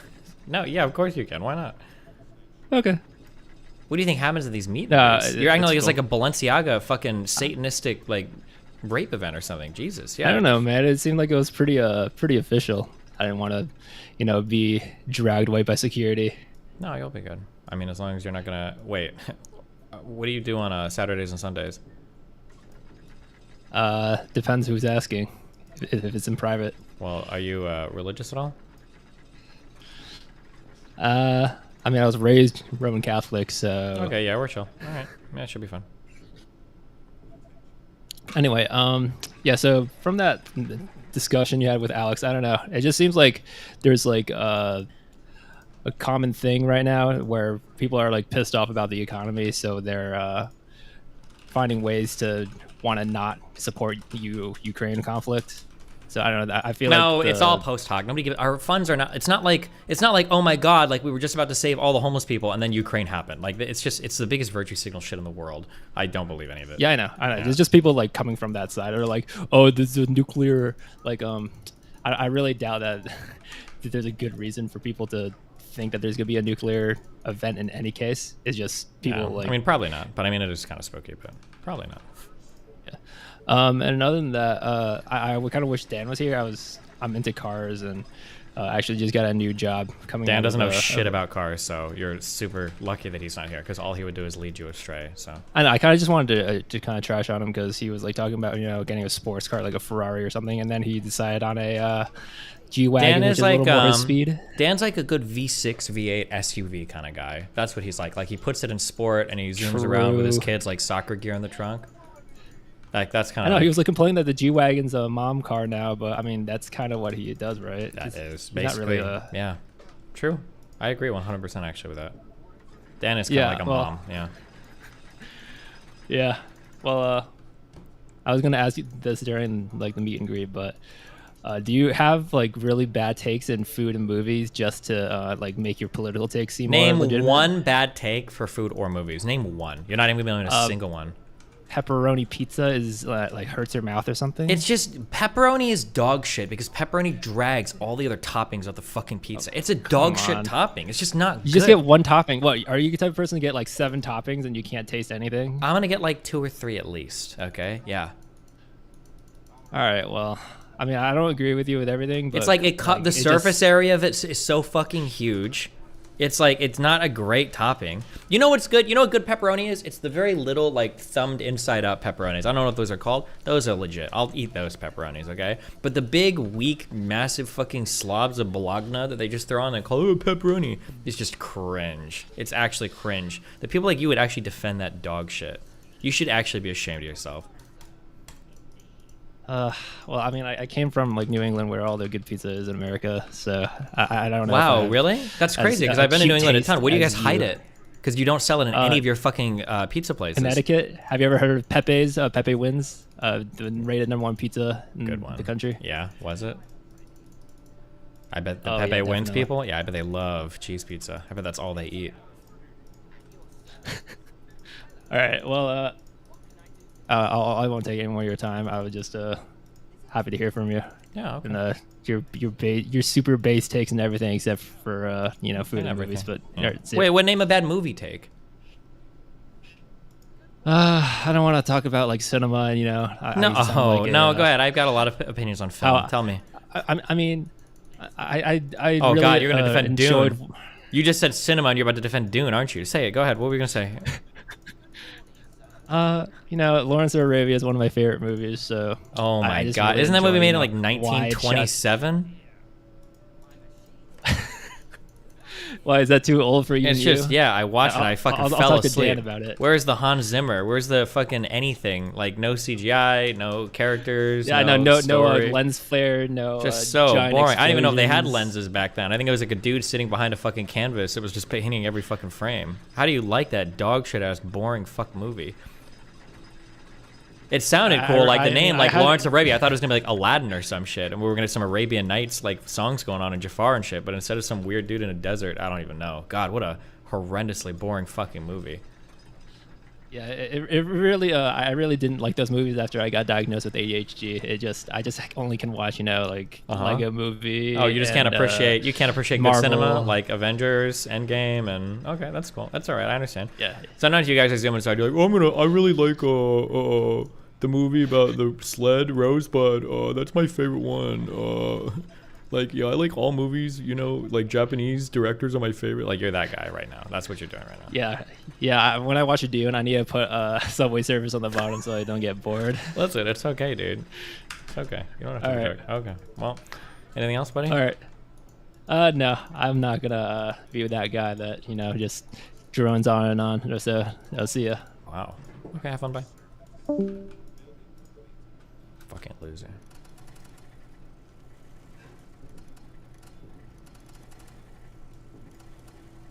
Bro, this shit is gonna lag so hard as soon as the zombies come. I feel like this map is gonna be ridiculous.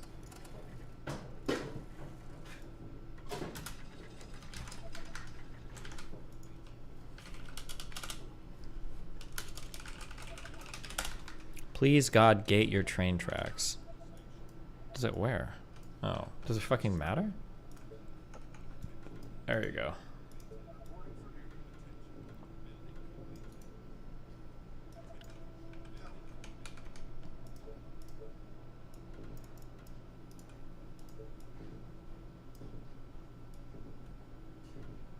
Oh shit, that's kind of weird.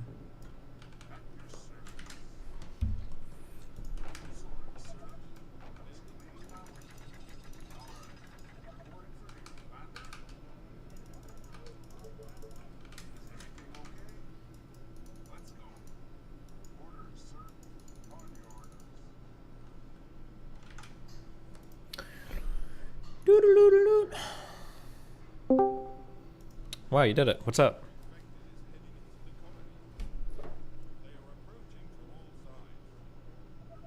Hello? Oh, you're trolling by not talking. And you're just gonna sit here awkwardly, pretending that you're trying to figure out mic problems, when you're just giggling like a dumb fuck at your phone. Probably eating at the same time.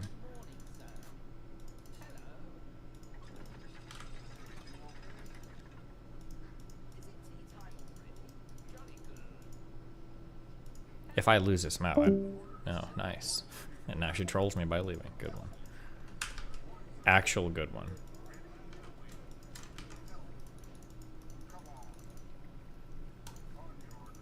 Okay. Easy, easy, easy time. Nice lag. What kind of monsters are they? Ooh, harpies.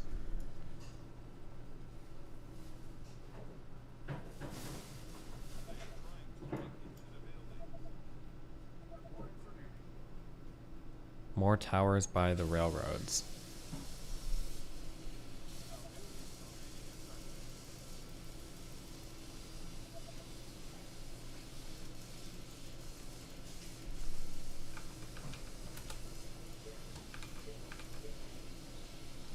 Wait. Sorry, I gotta reset my mic settings. No problemo.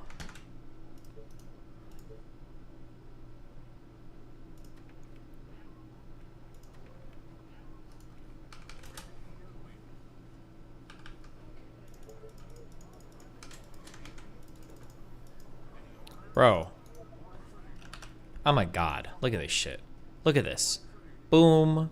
Boom. This person should be given a flare, a ban for being a schizo. It's too easy. I'm unbeatable in this game. First try. Cleared the map. Boom. And I just spent an hour and a half building this. Cringe. That hole in the south wall is wrecking my mentals. Which hole? What are you even talking about? This thing here? Do you think I give a fuck? Nobody's even getting close to this, Chief. I'll put these people out here if it makes you feel better. Boom. There you go. What's going on up here? Fucking nothing.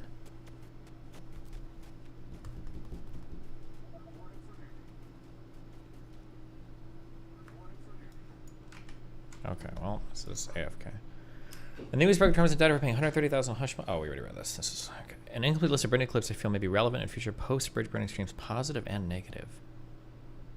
Destiny advocates gaslight. Wait, what the fuck is this?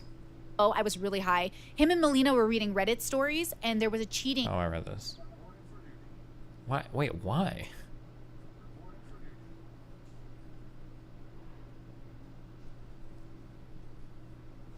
Jesus. Okay, somebody asked me, why do you hear singing?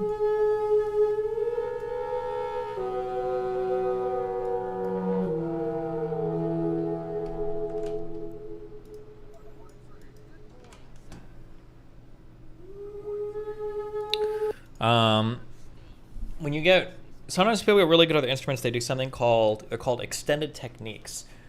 And there's a lot of extended techniques that Colin Stetson employs in his saxophone playing to produce a lot of unique and cute sounds. What he's doing here, there's three different things going on here. You can play one note on the saxophone, but when you're, how do we do this? You play a note, but you vocalize a higher note. I would have to actually explain so much to even help you understand this.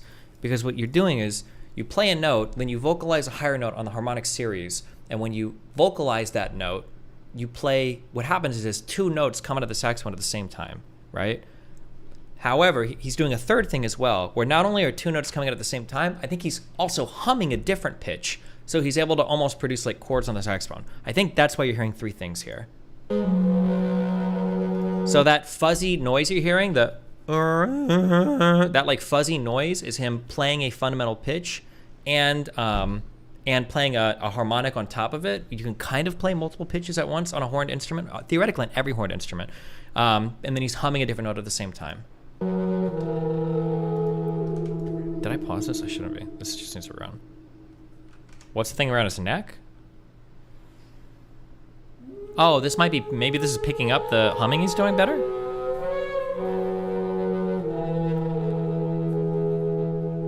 Like this, but singing? Is this the throat singing thing?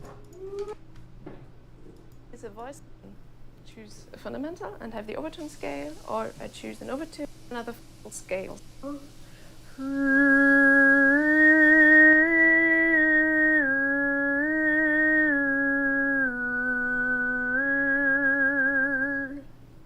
Or I can move the fundamental in steps. Yeah, Jesus, this is really hard to do.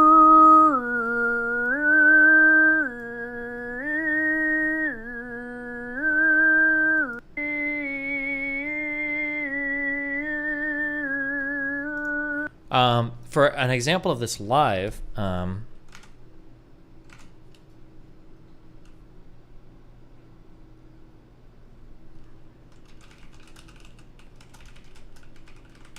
this one woman does this during her kind of solo at the end of these.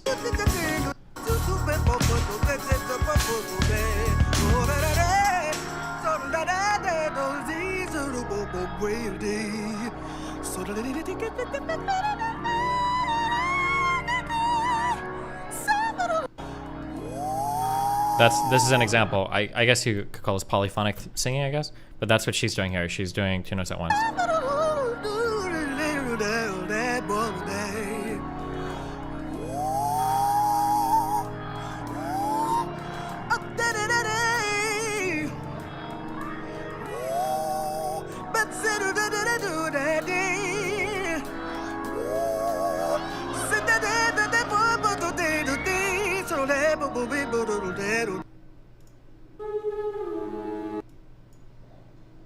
First try, easy.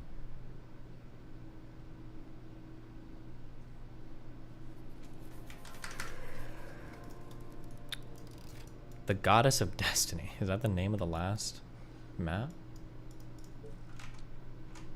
Oh, the last mission, and I've beaten this game. Laser and deep drilling.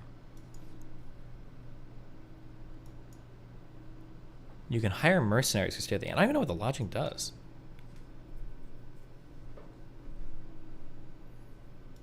I'm gonna see me bust a 950 in weeks. You want to see me bust out a 950? Laser. Titan attack damage plus 25%. Okay. And deep drilling. Oil platform. Oh, damn. I guess I need Titans for the last map.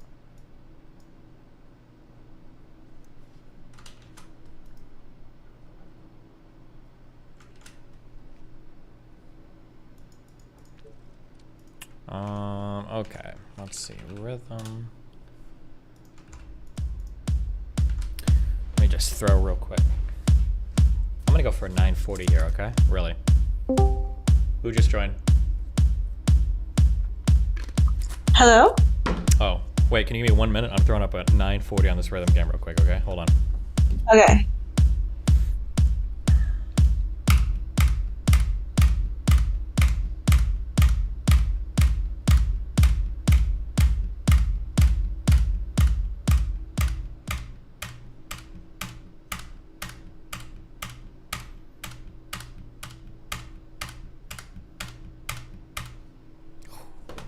What's up? How you doing? How's life? Life is good. What are you throwing up? It's a rhythm game for the musically inclined. Okay? Oh, is that the one that you sent me? Yeah, that you got like 200 on, I think. Yeah, I felt. Well, I mean, speaking of games that you're good or bad at, I met somebody here who could smoke you at typing. I think we just witnessed the new Bobby McFerrin. Highly unlikely. Highly unlikely. But especially now that I have a real keyboard, you realize the one I was playing on before was like 12 years old. Half the switches didn't work, right? I was using shortcuts on the keyboard to like type the letter D, all right? Maybe we should do a type race. Yeah, right now? Yeah, let's do one right now, actually. Yeah, let's do it real quick. Just one. Yeah.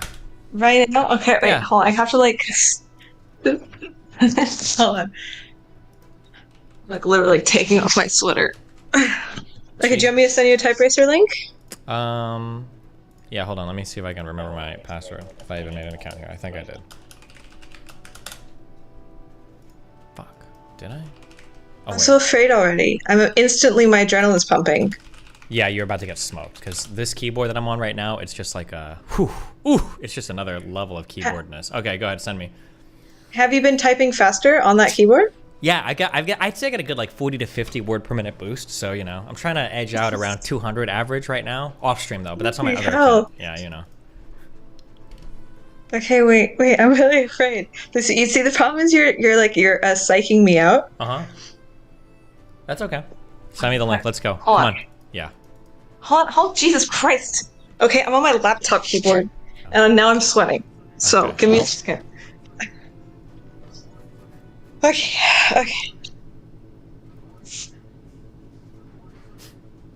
Okay, send you the link. Okay. Whew, oh man. This is gonna be rough, okay? You're not gonna like freak out when you, cause I'm definitely gonna freak I might out. be like top 10 in the world right now. I'm not sure, okay? I feel like I'm typing on another level. Okay. What are you gonna do if I win? That's me, Steven. Okay, well then it lagged, okay, or something happened, okay? Okay, hold on.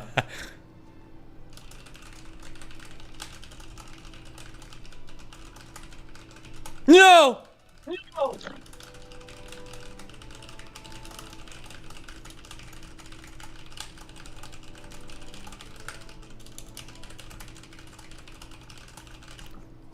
Okay, it's a good warm up. Good warm up. Oh, do you want to do another one? Damn. That was sad. Yeah. Do you feel put in your place yet? Well, I still have a total more wins than you do, so I'm not too worried yet. Oh, okay. Are we doing one more, or do you want to call it there for now? Wait, you need to give me a second. Hey. What? Wait, I'm too pumped. You have to hold on. I'm too pumped with adrenaline right now. Oh, okay, that's fine. Chill. Back off. There's then, okay? too much. Okay, assert a boundary. Say something. Say you're uncomfortable. Okay, don't just sit there and say I'm gonna fucking mind read you. All right, Jesus. Well, I'm not making a request. Okay. True. Wait, I said I'm gonna have to pause. I am requesting a pause. Let's chat about something really casual. Yeah, I know. Something really low stakes. True. How's your thing going? I never know how much is like public, so I don't want to like say something stupid like how's your, and then you're like I never wanted that to be revealed. So what do you catch us up? What are you doing? Where are you at? What's going on? Well, I'm actually not sure what's public. I think it's probably fine. Otherwise, they would have told us we are not. It's just like a large crypto type thing, retreat thing. Yeah, so sure. I'm in a. But I know like the very whole nice- like fucking like animal child sacrifice shit is really weird. So I don't know if you wanted to be like public about that stuff or not. Oh man, bro! I told you you're not supposed to talk about that. Okay. But anyway, yeah. So how's it going? You're in like you're doing things. Yeah. Catch us up. Go ahead. What's going on in the world of Ayla? Yeah, I'm in a crypto place. I got invited to this crypto thing, and I was like, oh, if I'm going, there must be a lot of other weird people. But I think I'm one of the almost no non-crypto people. I really like crypto, but I'm not working in it. Mhm. I'm not very technical. And so I feel like by far one of the most strange people here. Everybody else is like very nice. Are you not nice? No, I mean I'm nice, but like I'm like let's experiment with weird orgies kind of nice, you know? Gotcha. Are these guys like And everybody else is, like, financial frat monogamous. bros, or are they like just like nice nerdy boys?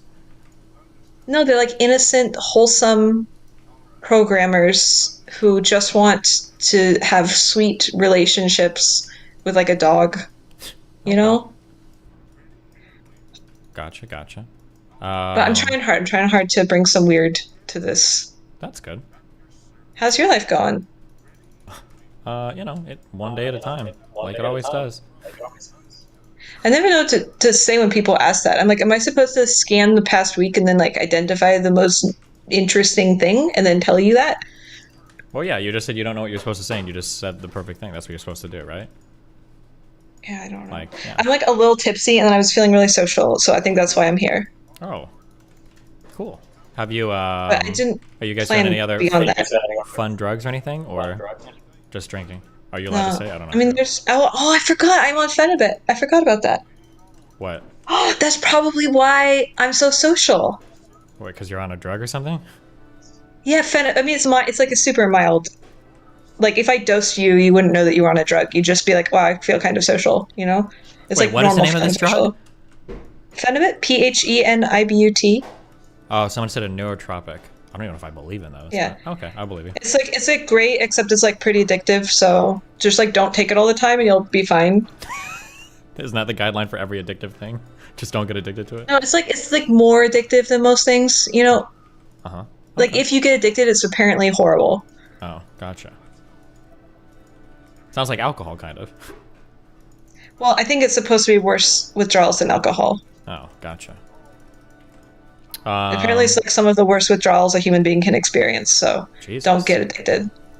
Do you feel like when you go out for like socializing and stuff, are drugs like a significant part of that? Like, do you think that helps you a lot, or is it just like a bonus? Or Well, I feel like alcohol turns off the autism thing. okay. Do you think Do you that, or get do you that? think you Do just you- don't like perceive yourself as being autistic? No, I think I'm in fact less autistic because I start like having more vocal tonality. So maybe I should drink more. Actually, no, I shouldn't. I have to go to bed soon. True. The thing is, I'm hyped because of that fucking type race. Now my entire good. body feels like I'm about to run a marathon. I'm glad. I want you to associate, coming to have conversations with me is like being really, whew, just like physiologically pumped. So Yeah. yeah. Like about to get in a fight. The thing is, okay, I need to type race you when I can't hear you or see you at all.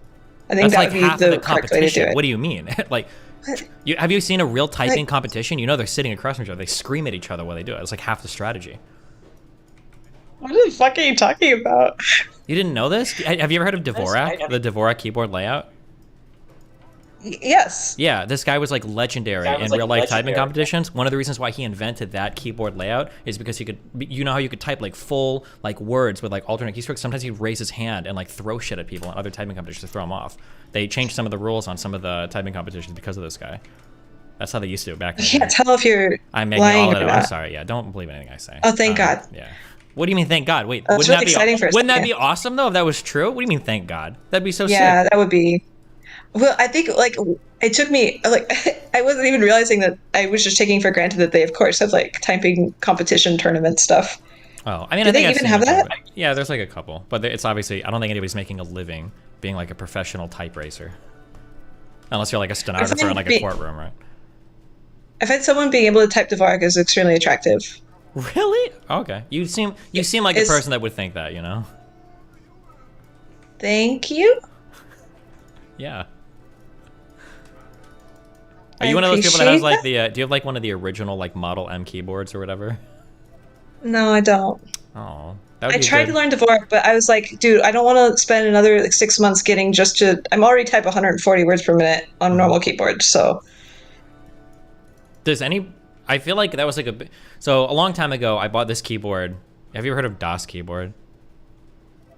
No. Oh, it's just like it's like a keyboard, but like none of the letters are named, or it's all like blank letters on the keyboard, right? So it's like super like, oh, you gotta really know how to type, blah blah blah. And I just did a little bit of reading on like other typing stuff because I realized that in the grand scheme of all the typers, I'm a pretty fast typer. I didn't realize that until I was in my teens, and then once I started looking up, I saw the Dvorak thing, and I felt like there was a bit of hype around it on the internet, but I don't know if like I've ever heard anybody ever talk about it since then for like 10 years. Are there like a bunch of Dvorak typists or? Oh, no, I just almost never. But dude, one of my partners though, turns out he types Dvorak, and so whenever I want to use his computer, I just can't. Uh-huh. Is he like an ultra fast typer, or did he just like learn it for the novelty? Now he types like 85 words per minute. I think he's pretty fast. He's like he's not super fast. He's like 120. Okay. He's mostly a programmer. Gotcha.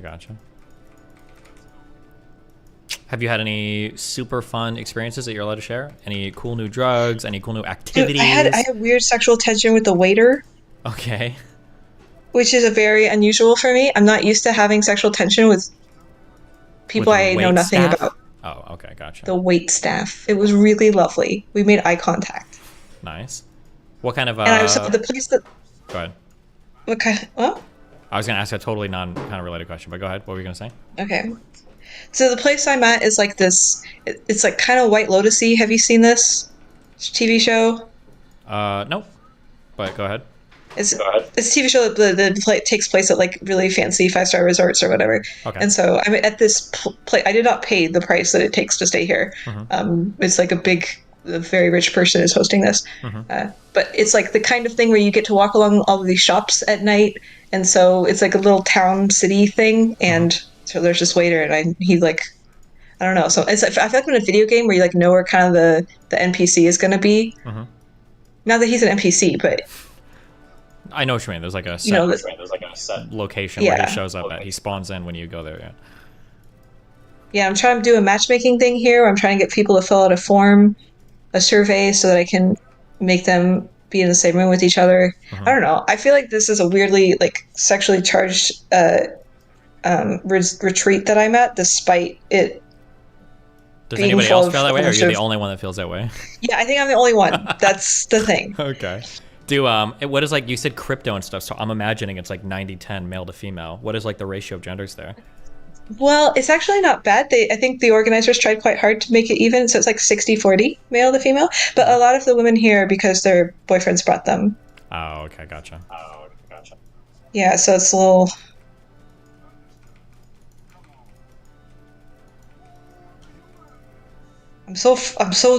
I can't think straight right now because there's people listening. I don't. Wait, like in your background or like if I was on just my talking, stream? what would I say? I try to say something weird and normal. Wait, people listening is in like on stream or like in your background right now? Yeah, your entourage, your horde of minions, your The Dali Band, that's what we call them. crowd of small consciousnesses. They're pretty big in the conscious realm. Yeah. Yeah. What do you think? Go ahead. No, you say something. Sure. Go ahead. Okay. This was a big question. So I don't know if this is, if your brain is in the right place with us right now. But so it seems to be, unless I missed something huge in the world of philosophy, ethics, and neuroscience, it seems to be that we can't actually like detect when things are conscious. Like we really don't have any way to know that. We can like look at some like brain things and say, well, it's doing this stuff, and we kind of do that stuff, so maybe it is. But like we can't truly know. How do you think is there ever a way to test a chat robot thing to see if it's gained any type of sentience? Like, do you have thoughts on that? No, I think it's a definitional confusion. I think that people are quite confused when they're talking about what they mean by consciousness. I think like before you can test a thing for consciousness, you have to like understand very clearly what exactly you mean by it. So, for example, what do you mean by consciousness? It seems like I'm about to use a bunch of really like hollow bullshit words. It seems like humans have an experience what it's like to be something. Have you ever heard of the sort of robot shit and like like semantic and syntactic understanding and shit? I don't know those words. Okay, don't worry about it. Okay, just that basically like you can have like a collection of like facts and statements, but it feels like we are like having an experience where we know what it's like to be a thing. And that like a sentence or a series of statements can't do that to know what it's like to be something. That's like the best like words I've seen to describe it. But yeah, it's not very precise. So yeah, go for it. Educate me. Yeah, but still, like I think people are not. So this is my stupid argument. My argument is that when people talk about consciousness, we're actually talking about two separate things, and that we're accidentally conflating into one. And it's consciousness and I'm just like really humiliated because my word I use in my head is consciousness, which is very goofy. Okay, it's not in your head anymore. We all have it. Yeah. Yeah, but I'm like afraid of having to talk about this concept now because I don't want to say like consciousness and I sound like a toddler. Is there like a cooler word we can use, like consciousness and? Consciousness is good. That's a good word. Go ahead. Okay. All right. Okay. Well, so there's like, I think people have two concepts in their head. One is the thing where it's like, you sort of know the kinds of things that you do, which is you like react to things and you have thoughts or whatever. And then you sort of like look for those patterns in other people. And you're like, that person is demonstrating the same kind of patterns that I have. Therefore, like I'm extrapolating that they have some sort of internal experience. Yeah. And so what you're doing is you're sort of modeling like sort of this magical property. I don't think that we're doing this consciously. I think this is just like a subconscious thing where you're like, okay, like it's basically like there is this glowing ball of mystical, awareness thing, which we don't have well defined, which we then imagine like descends into into somebody's brain when we decide that they are conscious, or like maybe we imagine that we have an AI that like slowly is growing this magical ball of consciousness or whatever. And so like this concept has like a couple of properties. One is like multiplicative. Like you can have multiple people that all have their own separate little balls of consciousness or something. And it is like fundamentally uncertain. I think it's definitionally uncertain, which makes it this particular question quite hard, because it's like you never actually know if something has that ball of consciousness, because if you did know, then it would be partially you, because experiencing it directly is what it means to be a self. Yeah. So you cannot experience it directly, and so at best we can like guess by extrapolating things like reactivity and saying things like, "Oh, I think I'm conscious," right? So that's type 1, and then type 2, I think, is like the thing that happens sort of sub words. Like as soon as you put words on it, you're thinking about the thing, and that's not quite the thing. Like the sub word things is like if you just stop and quietly, directly observe your own experience. And this is necessarily solo. It is necessarily singular, and it is necessarily certain. So you cannot multiply it. There's only one thing. There's only one you. This is like what the Buddhist people talk about, is like, you know, thou art God. Like there's one shining beacon of reality. And it is necessarily certain. Like it is the one thing that you cannot doubt. Sure, I think that's where I am. Yeah. Right, and so it's in a way it's like completely opposite to the other form of consciousness. It's necessarily certain versus necessarily uncertain.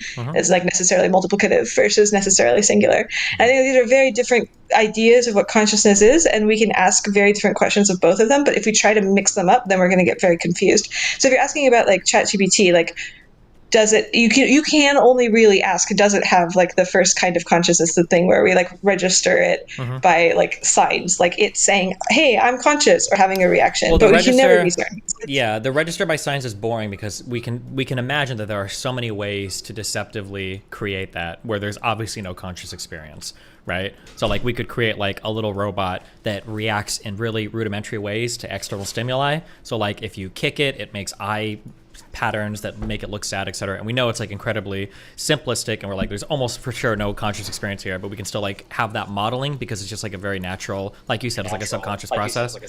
But then it seems like, but then for the deeper question, or sorry, did you want to say something? But why do you not ascribe that to other people? Because it feels like the way that it works, the way that we do it is there's some type of like circuitry in our brain that produces a certain experience that we have, and then we just assume that if the parts are sufficiently duplicated, that there must be like a similar type of experience. But it's 100% like it's an intuitive it's an intuitive process. Like it's not like you can you can't like prove I that. assume you're familiar with Pete zombies. Yeah. Like everybody could theoretically be that, and neither, like I could be that to you right now, or more likely you are that to me because I am the main character. But no, like that could be the case with every person you talk to, and you have no way of knowing or not, right? Right, or like this could be a dream where you're generating all the things. Like, have you ever been in a dream where you're like, am I in a dream? No, I'm not. And then you go like verify by talking to people. Yeah, or brain in a vat or anything, yeah.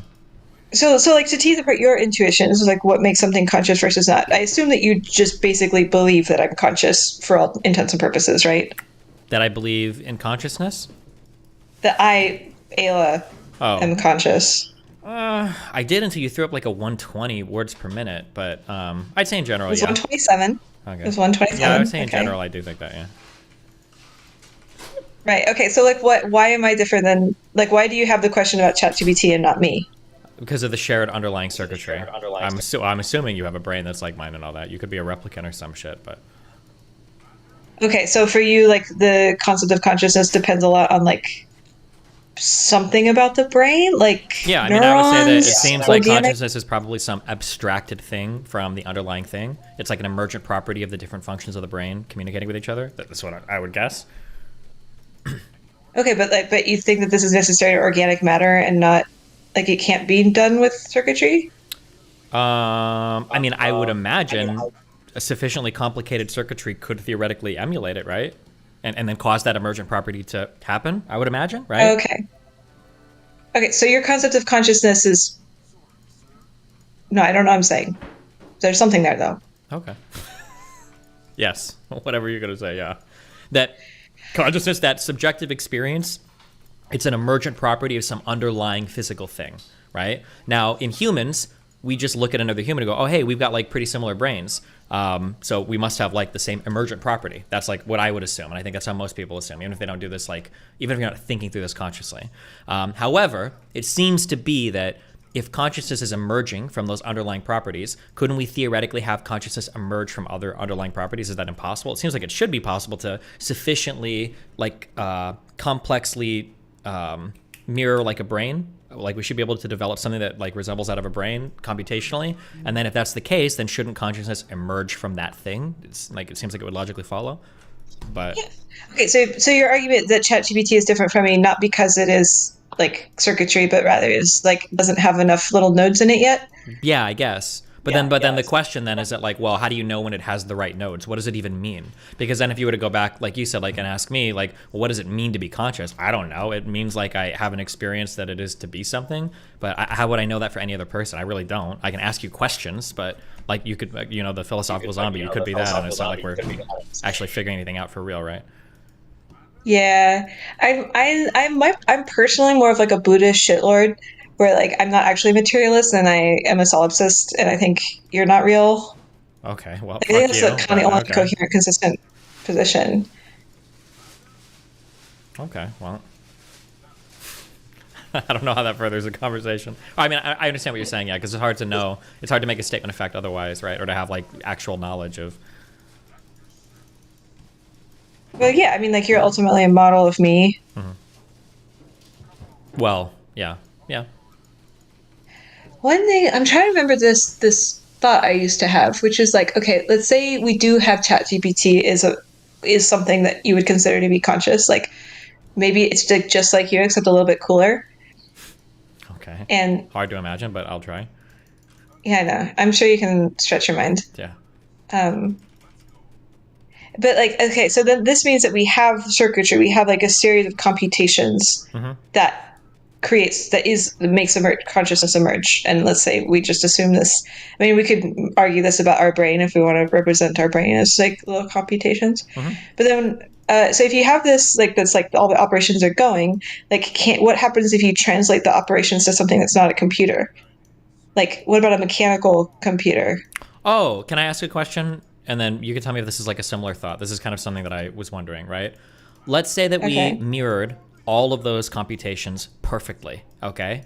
And we had like, we could do it with a byte system, base 2 or whatever, or we could figure out some way where there's instructions that we're writing and all of these things get translated to some larger environment, right? What if those instructions were being carried out by people? Let's say that you put like 1 trillion people in a building and you did it. On paper. Yeah, it seems like you all are doing the thing. Is there like, because the question I had before was like, is it possible that there's some, like there's literally an overlaid consciousness like of the planet Earth, of the people on the planet Earth, that because of the way we communicate with each other, it is pretty complex. We do a lot of things at a macro level. Like, is there some conscious experience there? And then it's like, we have no way to even test for it or see it. So if there was, I don't even know how we could find it, right? Because I don't think that any neuron knows that it's conscious. It's part of a conscious thing. I don't know if any individual part of my brain knows that, you know? But I think this is like a good example of pointing out like how this conception of consciousness starts to fall apart. Like the way I was going is like kind of a similar direction, but in the opposite. Like if you have a bunch of people performing the computations on paper and pencil, like is the consciousness there? Like is the paper and pencil conscious? Because the exact same computations are being performed. Like where does the consciousness lie? Is it necessarily in this physical circuitry? Like the information is not lost. And so like once we start to like tease it apart there, it becomes like sort of incoherent, this concept that we're working with. And I think this is why this distinction that I'm trying to point out with consciousness is so important. Like you have to let go of the idea of internal experience, and you have to cling to specifically, is the thing that you're witnessing remind you of me? Basically. Like we kind of ascribe consciousness to animals according to this system. Like to what degree does animal responses seem to match what we consider to be consciousness internally, right? Yeah, it seems to be, because but we really don't know that. We're really just mapping it onto like very basic proxy things, right? Like their eyes and their the way that they seem to move seems to mirror some human things, right? They cuddle you when they're happy, they play, like it's just, but we don't really know, right? It's not like we have a reason to believe that they're conscious like we are. They just exhibit some like outward characteristics that it's like an emotional Turing test kind of, I guess. Yeah, and like, yeah, so like if we're asking like, do they have internal experience, and they are no different than them versus like people writing pen and paper. like doing the computations on pen and paper. Mhm. Like there's no fundamental difference in information there. Mhm. So I think we're asking the wrong question. I think there's like so many philosophical thought, like Mary's Room experiment or whatever, Mhm. like all these, or the pea zombies. I think all of these are like really pointing. Like if you get into a part of philosophy where you can come up with like a whole bunch of paradoxes that seem to like make everything fall apart, that means like our original concept that we're questioning is probably really confused. Mhm. Yeah, maybe. Yeah, I'm really surprised you've never heard of the Chinese room thing. I think I probably have. With the, can I guess I'll just read you this, get your thoughts on this, because it deals with this kind of. It's where somebody like writes Chinese without knowing what it means, and it's like, did they? Oh yeah, communicate or something? There's like a room or whatever, and then the question is basically like, does it actually understand Chinese, or does it simulate the ability to understand Chinese? And then like, is there a meaningful difference between the two? And then Searle was getting at the difference between like syntactic, like you just like have like inputs and outputs, versus semantic, you have like an actual understanding of a thing. And then there's a question of like is semantic understanding even real, or is it just a whole bunch of syntactic understanding on top of each other, right? Like I don't know if you've ever heard like the memes of like all AI is just if then statements or whatever, like kind of like that. Is that like the human brain just like at a trillion different if then statements or whatever? Yeah. What does it mean to you to understand? Like when you understand something, what's happening in your experience? I don't know. I feel like every like year I learn right now. Yeah. What? Sorry, go ahead. I was just gonna say, I feel like every year, like I learn more and more about what it means to be and what it means to understand things and how complicated even like really, really, really basic things are. So something that I've kind of explored a lot over this past year has been like concepts related to language, especially with things like with trans people, trans woman, what does it mean to be a woman? All of these kinds of questions have like caused me to dive really deeply on just really fundamental basics of like language. And I realized over this past year and a half, like I take so much for granted when it comes to concepts and language and the way that we use language is like actually such an absurdly sophisticated process. But so yeah, I don't even know in terms of what does it mean to be me, or like be a thing that experiences things. Yeah, I don't even know. No, to understand, specifically understand. So like let me think of an example. So the word petunia. Okay, like when I said that, like, did you understand it? Yeah, I think so. Like right now, when you ask right me now, understanding, the way that I think of is usually like families or groups of things, and then like hierarchies of circles. So when you say petunia, the first thing that pops into my mind is going to be flower, some type of color, and then you're saying it. And then like on the next level, I might be more broadly thinking of like plants, maybe things like romance because it's like a flower, like these are, and it's like these branching, basically hierarchical circles of things when you ask me like what's related or what is a petunia. Like these are all the things that are kind of like appearing in my mind. And then as you go from concept to concept, you're kind of like in this complicated like weave of like getting from like one bubble of concepts to another bubble of concepts to another bubble of concepts. Essentially, that's like how I think of things. Yeah. Right, but I think you're like explaining it correctly. Like I say the word, and then you have another concept. Like there's like this series of sounds, and then you have an image of a flower, and other things. Yeah. And then these two things are mapped together, like so close they're like almost identical. Yeah, kind of. Yeah. Well, yeah, but there's never like a hard meaning for anything. Like it's always like groups of things. Like if you ask me about one particular thing, it's always going to be like these groups of concepts, and then they're going to also have associated like sense data with them as well, a way that they look, a way that they feel, a way that they smell, and then other like cerebral concepts like related to them. Like romance is not like I'm just being deliberately overly simplistic. Yeah, that's fine. Oh sure, yeah, that's fine. Oh sure, yeah. Like I'm just picking like one thing, but just to make it really easy and simple.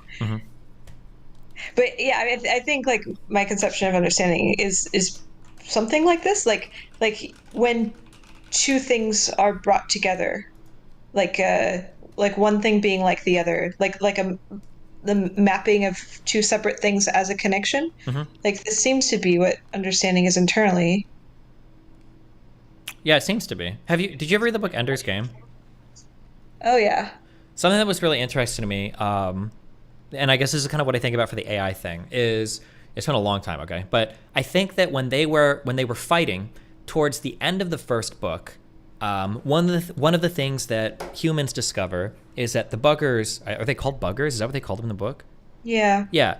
when the buggers were like vivisecting and capturing humans and killing them and shit, for them it didn't seem like a big deal because they were like a hive mind consciousness, and like killing a human would kind of be like chopping off a fingernail or something. Like they're not, every single thing wasn't an individual sentient being. And then it was with great pain that the hive mind realized at the end, they're like, oh wow, we didn't realize we've been like genociding humans in the process of having these wars.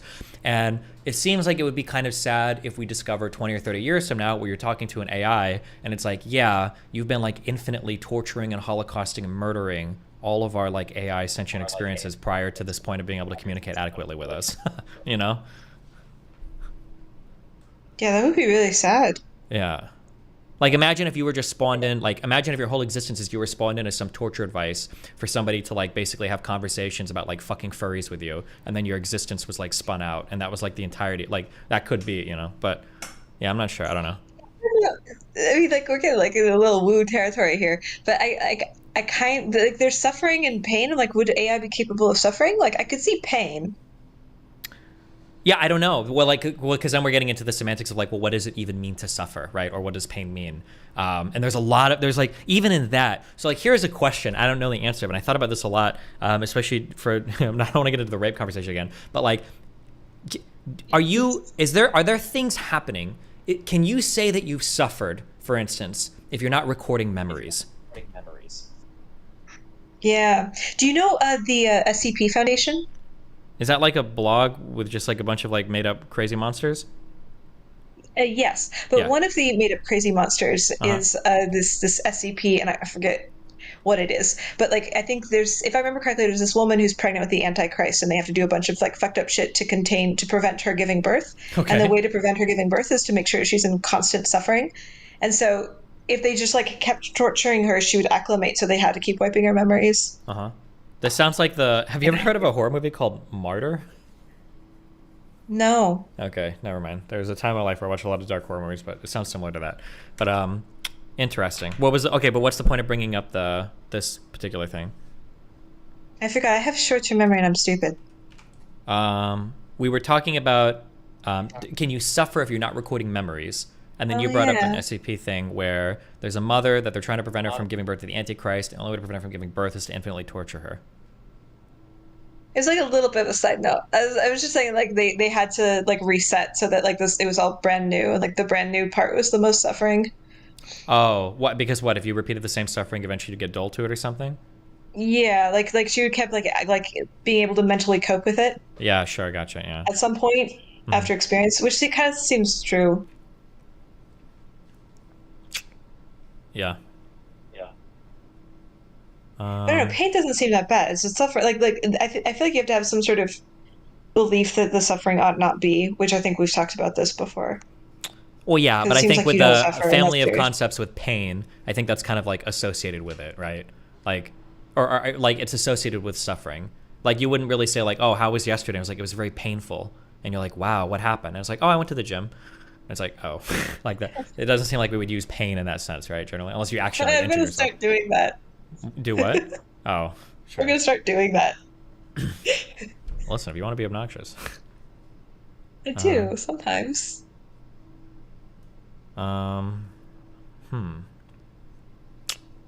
Any other thoughts? Yeah, I did. I forgot. Hold on. I'm trying to remember what it was. I was gonna ask you a question. Fuck. Oh, probably if something is trained on all of human existence on the internet, then it's probably going to suffer a lot because there's a lot of people being like, this ought not be. But that's it. That was my last thought. Wait, repeat that thought again.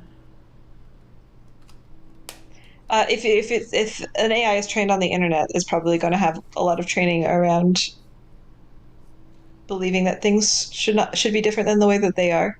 Oh. Yeah. Anyway, that's my last thought. Okay. Have you Wait, what time is it there right now? Actually. It is 11:38 p.m. Gotcha. How much longer are you on this adventure for? Months, like another month. Oh, cool. Would you say it's overall been an enjoyable experience so far? Well, yeah, I wake up every day. I'm directly over the ocean. I go down underneath my bedroom. There's free breakfast full of people that I am getting to know. Are you like it a makes me want to big? live in a little town. I want like all my friends to move into a neighborhood where we all frequent the same locations. Yeah.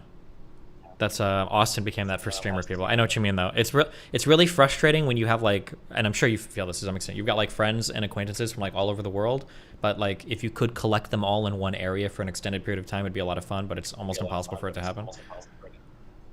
And why are we so bad at this? Like humans are pretty good at doing a lot of things, but this seems like one of the hardest problems. Well, because you're on the internet where you're connecting to people all over the world, right? If you wanted to not have this happen, just don't get on the internet and make friends with your neighbors. But it's probably harder to seek out like-minded individuals in like geographic proximity, right? Yeah.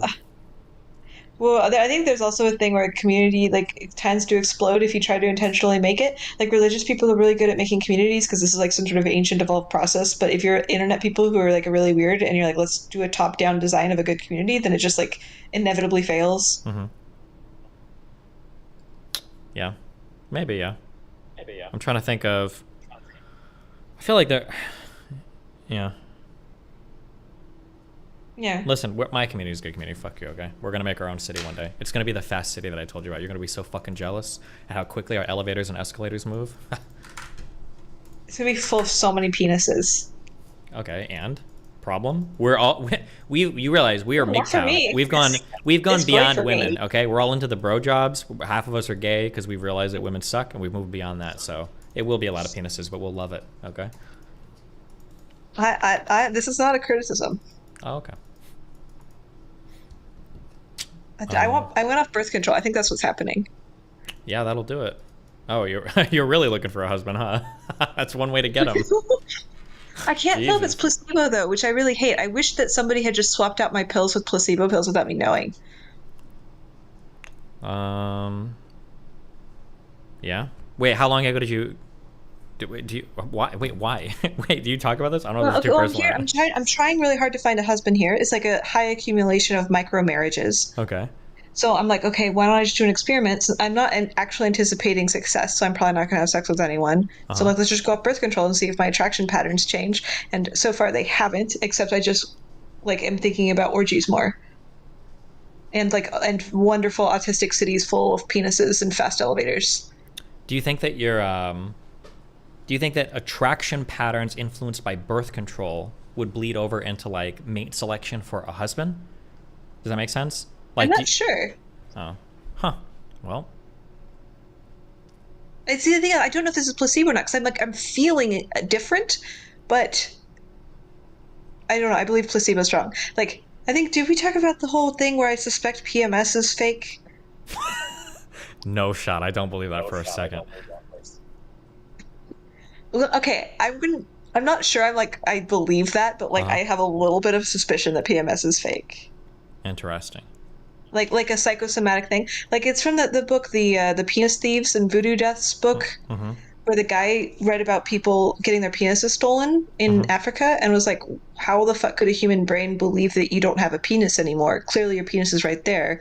How is this psychologically possible? So he went and tried to study it. And then he just went studying a whole bunch of like culturally induced like medical illusions. And so his theory was that PMS is actually, we apparently have very few to no records of PMS occurring until people like did a big thing in the 50s talking about women are having fainting spells over their periods, and then like everybody started reporting that they in fact were having this thing. He also thinks carpal tunnel is fake. I don't know if this is true, but that's interesting. The only reason why I would think that PMS is real is because, so this is something very weird that kind of blew my mind. I feel like if I bled once a month, I would be very cognizant of when that happens and when and I would just know.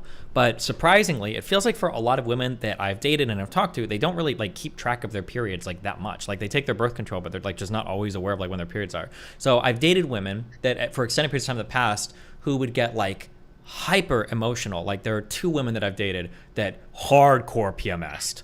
And it was only after they were like really off for half a day or a full day, that at the end they would be like, oh shit, like I think my period is tomorrow. So it feels like they were remembering their period, but it was because the PMS incited it, rather than like my period is in 3 days, I need to get upset about it. Now there could be more sophisticated methods at play where they're subconsciously knowing it's coming and blah blah blah, it's possible. But I don't know, I feel like I've had that experience so many times that it makes me feel like the hormonal thing, and there's also like a biological underpinning with the hormone fluctuations too. But Yeah, I'm unclear to what degree we should like trust the brain's ability to trick yourself. Like, I'm like really confused about this. Like, I don't know if it's like sort of like a conspiracy theory. But like, for example, for a long time, I would sometimes just get cravings for really bad food. And I would go eat the bad food, and then I would inevitably get a stomach ache. And it took me a long time to figure out that, like, psychologically, subconsciously, I was doing this so that I wouldn't feel guilty about procrastinating. Because if I was in active pain, this was like a good justified excuse that I shouldn't feel bad about for not doing things I was supposed to do. So like, when I started to feel stressed, I would just go eat bad food. And it took me years to figure out that this was like some sort of like tied psychological thing. And it's like the brain is really strong. Like the brain was trying to protect me from realizing this. And so like I don't know if it makes sense to be like, well, maybe people are so exposed to the concept of PMS that their brain like psychologically is like doing some sort of cycle tracking and like making you feel like you must be in a bad mood around the time your period's supposed to start. I don't know. Maybe. I feel like PMS is pretty brutal, but I love women, so, you know. Well, I did track PMS in my kink survey because I wanted to see if it correlated with anything. And people reporting higher PMS symptoms was correlated pretty noticeably with neuroticism. That's not surprising, is it? You'd think that people that are more neurotic would probably be more sensitive towards hormonal changes? Would you? I feel like I would assume that. I don't think that feels super obvious to me. Why? Well, like neuroticism is just, at least according to the Big Five, it's like responsiveness to negative stimuli. Yeah, like and things how mad you get and how anxious you get. I think I changed my mind. Oh, okay, sorry. Sorry, what were you saying though? Yeah, I was gonna say it's a sensitivity to all sorts of emotions, right? Like how irritable you get. I think general emotional stability. I think like sadness, stuff like that. So it seems like somebody that's highly neurotic, hormone fluctuation is probably going to impact them quite a bit more than somebody that's a bit more, what is the opposite of neurotic? Not stoic, but. Well, I mean, there's something like base actual hormone rates, and then there's also sensitivity to it, which is because I never get PMS symptoms ever. Sure. I mean, but I'm like quite happy. Yeah, I mean, anecdotally, like I've known women that like don't PMS that much, and then I've known other women that are like there was one woman that I dated for several years who like it was just unbelievable. Like it was so bad that she would realize it like almost as soon as it was happening because she would get so upset over the dumbest of things or like cry during TV shows in like the most ridiculous ways, and it was because she was PMSing. But yeah, to be fair, I'm not like convinced that PMS is fake. Like I think I'm just like sort of trying it on, like arguing for it to see if it makes sense. Yeah. But like your trauma there's is a pretty fake good chance it's real. Huh? Like your trauma is fake hat that you were wearing for a while, or still wearing? Oh yeah, I'm still in that. I'm still wearing that. Gotcha. I'm like I think whenever somebody says the word trauma now, I get a little triggered. I get traumatized. Yeah, are you trauma? Yeah, I was gonna say I think I might be traumatized by trauma responses. So, because now whenever I hear somebody mention anything about trauma, I'm like my body is experiencing PTSD symptoms. So. Do you still think trauma is fake? No, I never thought it was fake.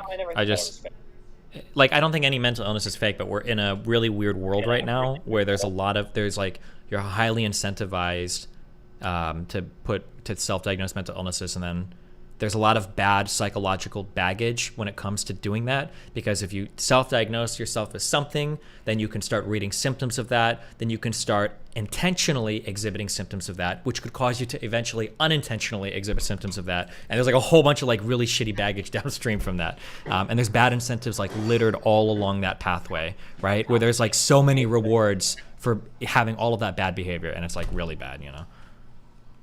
Yeah.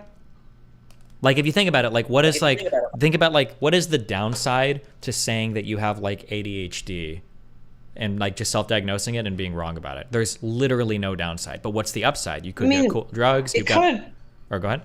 It tanks mate value among some categories. For people, yeah, but I don't think people are even thinking about it like that. Like if anything, I feel like you use these things as a hook to get other people interested in you sometimes. Like, oh, who are you? Like, well, I'm a white suburban kid in middle class. No, I'm like a dude with ADHD or like depression or whatever, right? I think that people use these hooks to like get people interested in them.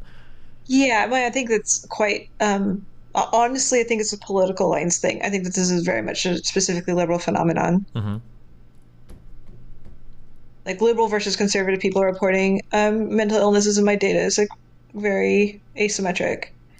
So I think it's like I think if you are a conservative and then you're like I have ADHD, I think this does in fact probably tank your mate value among other conservatives. Actually, probably, yeah. Actually, no, because now when I think of the web of concepts we did for the Petunia, when I think of like borderline and ADHD and all these things, it immediately webs out to like liberal, progressive, online, Twitter, like these types of political ideas. Like if you give me like a Twitter profile, I can give you the political affiliation, most likely, right? Any pronoun is going to be left-leaning. Any mental illness is probably going to be left-leaning. Anything with like a weird statue in it is going to be right-leaning or Nazi. It's like every, yeah. Which side of the political spectrum do you think has greater moral value? Like as people, moral values and like we should feel worse about killing them. Man, I don't know. Like the feeling that I have is that people really want to protect the people that they think are important. And like the left and the right just have different groups of people that they think are important. And I think given unlimited power, they would destroy everything outside of those groups. I tend to align more with the left in terms of the people that I think are important, but I can't get behind, like that's like a principled position for me. Like the idea that we probably shouldn't kill people that we disagree with. I retweeted a thing a while ago. I was supposed to debate some guy and then he got jumped at some rally by a trans woman. Did you see that? Oh, I saw a little bit of you were supposed to debate him. I didn't know. Yeah, and then he got jumped by a trans woman. That was wild. If you watched that video, it is completely unexcusable. The woman that jumped him should have went to jail, 100%. It was absolutely fucking insane. And I retweeted it, and I said as much, and not the harshest words I could have, but kind of mean words. And there were so many people, because I said, like, imagine it was like 3 people screaming at a trans woman at a rally, and they got into a fight. Would you feel the same way? And like all the responses were like, it's not even the same thing. What do you mean? And it's like, you actually off yourself. Like, I can't believe you're saying that. Yeah. Yeah, I don't understand how people are not like principled about it. Like, it felt very obvious to me, even from when I was a child, to be like, okay, if you make a claim about what should or shouldn't be, like you should find the principles that led to that claim and then apply those principles regularly, consistently. Mm-hmm. Like, I don't understand how people don't think like that. It feels so obvious. Yeah, and then even for communities that I would expect to understand it.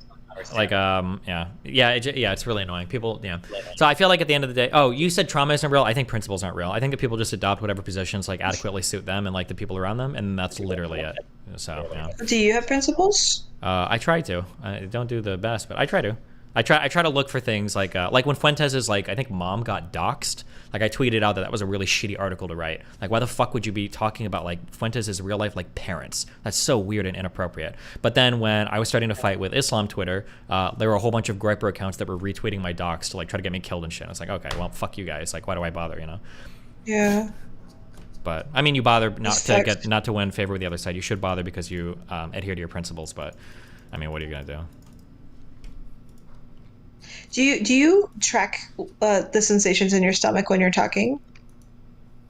I don't usually have any, unless it's like some girl that I'm like obsessed with and being a fucking retard over. Not that wasn't a slight at you or anything weird. Sorry, but sorry. When I go back, the only time I ever get like those weird feelings it's gonna be like when you're like super. I'm sure you've like met somebody and had like the 1 week of like the ultra romantic obsession with somebody. Have you ever had that feeling before? Oh wow, you're just a ice cold woman. Never mind, fuck you. There's either that. I had to go back. I kept flicking through years. Sure, okay. There's that, or there was like I don't really experience it much anymore, but probably lots of stress around deadlines for like assignments at school. Those would probably be the 2 biggest like stomach churning things. But otherwise, I don't really think I generally have that feeling as much. Okay. Why do you? I mean, usually if you ask me if I'm feeling something in my stomach, I can go in there and find out what's going on in there. But you often strike me as like being entirely like chin and up, you know? A little bit. I get that impression, but I really do try to pay attention to the other stuff, especially after doing like a lot of fucking mushrooms and shit. I think that other stuff is really important. And anytime somebody gives me this, like, I'm all like facts and logic, and I think that emotions are stupid, blah, blah, anytime somebody says some shit like that to me, it reminds me of like my mid to late 20s, and that's like a big red flag for me, where it's like this person still has big parts of their life that they haven't figured out or put together yet. So I think that paying attention to the emotional stuff is really, really, really important. You're never above it. It's kind of like part of being a human, I think. So sometimes I say things to you that like I'm pushing a little bit on like the weird edges, and I'm expecting you to have some sort of confusion or not understand what I'm saying, but you always act like you know what I'm saying. Which I'm always surprised by. Which I don't know if you actually do or don't or whatever. But wait, okay, well, hold on. What do you mean? Do you think I'm pretending? Or wait, what did you just say that you wasn't sure if I understood? No, like you're all chinning up. Like that's something that I think a lot of people would be like, "What are you talking about, chinning up?" But you seem to like totally understand what I'm saying, and I was a little surprised by that. Yeah, when you say chinning up, in my mind, I'm thinking there are thoughts that I think, but when we think of things like anxiety or nervousness or excitement, those are feelings that I think we feel in our chest, right? So when you say chinning up, that's what I'm thinking. Like you're either talking about like the thoughts you have, or like the physiological feelings you have about the thoughts that you have. So like if I'm talking to somebody new, if I'm really nervous, if I'm excited, if I'm scared, those are feelings that I'm having. Like, or you say stomach, I feel that like in my chest. So that's what I'm thinking, like chinning up versus chinning down. Were we thinking of two separate things there? Or? No, I think you're right. I think I'm just used to talking to people with worse pattern recognition. Oh, gotcha.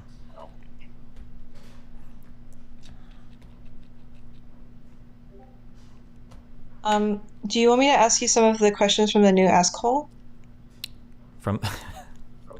I heard from the new Ask Cult. I don't think that's what you said. Ask Hole, my question game that we played. Oh, yeah, go for it. Okay. You have to wait 1 second. I have some really horrible ones. Okay. I think I have an urge to be really shocking right now because I'm afraid I'm boring. That's what's happening. You're not boring. You don't have to be shocking. You're good. Okay, wait. Okay. This one's not a shocking one. Okay. No, I suffer from like a constant terror that I'm like boring people because I'm so often bored that I'm really paranoid about it. Is that boredom? Is that like a chin up feeling or a chin down feeling? I think it's a chest feeling. Gotcha. Okay. Okay, but here's my question. Okay, suppose you think that you're 80% likely to have left a power adapter somewhere inside a case with 4 otherwise identical compartments. Okay, so far so good? You've left a power adapter inside of a case with 4 identical apartments. Yeah, but 80% chance that you left it in there. 80% chance that it's left 4 identical compartments. Okay.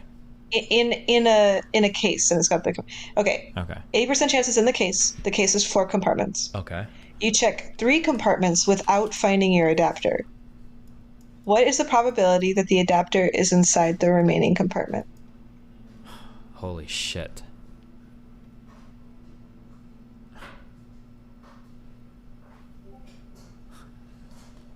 Wait, hold on. Okay. Am I allowed to think for a second on this, or do I have to like spit out a quick answer? No, you can do whatever you want. Okay. I kind of do want you to think on it. Okay, if there's 4 compartments, I've checked 3 and there's 1 left, right? Yeah. Okay. If there is a 100% chance that my charger's in here, then there's a 100% chance that it's in the last compartment. If there's a 50% chance that I put my thing in here, then how is that reflected for the last compartment? If I've got 4 things, each one is... Hold on, I'm sorry, hold on. I hate like conditional probabilities and all these, like drive me crazy. Okay. I'm also trying to watch your stream, so it's a little delayed, but I'm still watching. Okay. So I can see your diagrams. Yeah, these are additive. So hold on. I try to ask other questions to figure out. It's been a long time since I've done real math stuff, okay? Fuck you. Okay. So we've got a case. Let's say there's a 100% chance that I put the charger in here. There's a 25% chance that it's in any of these individual compartments. If I open 2, then I have a 50% chance of having discovered, I think, where it's at. If I open 3, I've had a 75% chance. If I open all 4, it should add up to a 100% chance. So if I open 3, there's 20. So my guess is going to be, I'm I'm like, this is like super intuitive, which you should never do with probability. But my guess is going to be if there's an 80% chance that it's in here, that means there's an 80% chance that it's either here or a 20% chance anywhere else. So each one of these compartments is 20%. So then my guess is going to be is that if I've opened up 3 and there's one more compartment left, then there's probably a 20% chance it's in that compartment or a 20% chance that it's somewhere else. Is that my guess? Am I right or completely wrong? I actually don't know. It's also my guess. You don't know? You don't have the answer to it? I just heard the problem, and I have what I think is the answer. The reason I think that is the answer is because if you think of it like a modified version of this problem, where you have a case with 100 compartments, and then you check 90, and it's like 80% chances in this case with 100 compartments, and then you check 99 of them. Mm-hmm. Do you really think there's still an 80% chances in the last compartment? Wait, hold on. Well, now that sounds like the Monty Hall problem.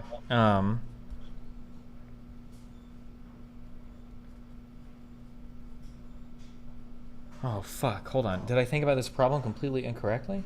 Let's say that you have a case with 1 million compartments. And it's either in... No, that's a fundamentally different question. Is it? Yes. That's a fundamentally different question because in the Monty Hall problem, it's guaranteed that particular thing is behind one of the doors. Oh, okay. Yeah, we're asking a modified Monty Hall problem. Yeah, we're asking a modified Monty Hall problem because there's a problem that it's not behind the door at all. And in the Monty Hall problem, if there was a door that was inaccessible to you and they opened 1 million doors and then asked you to switch, would it... No, I think my answer's right. I think it's 20%. I think the answer's 20%. Yeah, I'm on team 20% also. I'm on team 20%. I can't... Okay, hold on. New rule, okay? Ready? You can't ask me a question like this if you don't have the answer, because that's going to drive me fucking crazy, okay?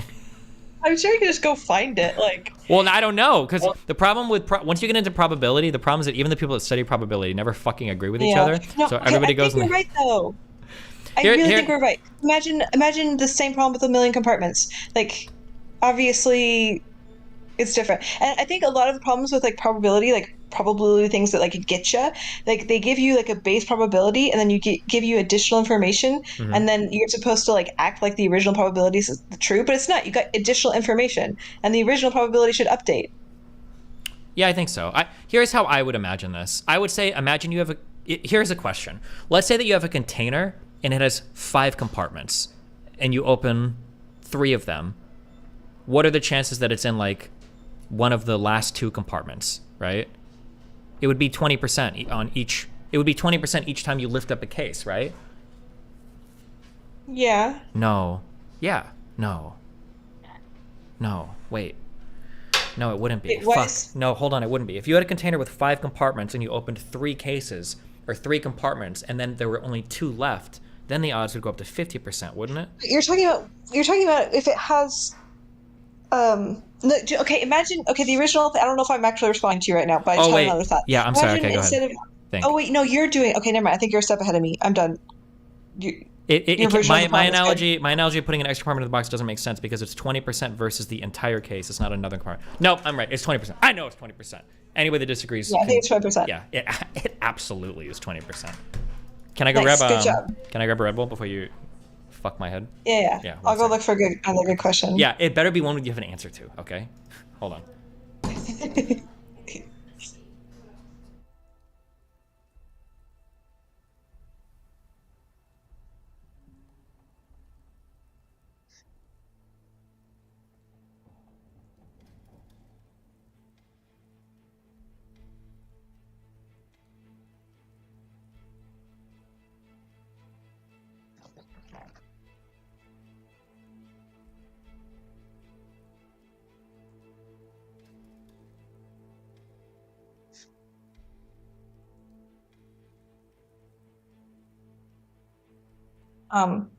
I'm just talking to everybody else now. I was just imagining if you have a case with 4 compartments in it, an 80% chance that it's in the compartment, this is equivalent to a problem where you have a case with 5 compartments. It's just the 5th compartment is quote unquote the outside.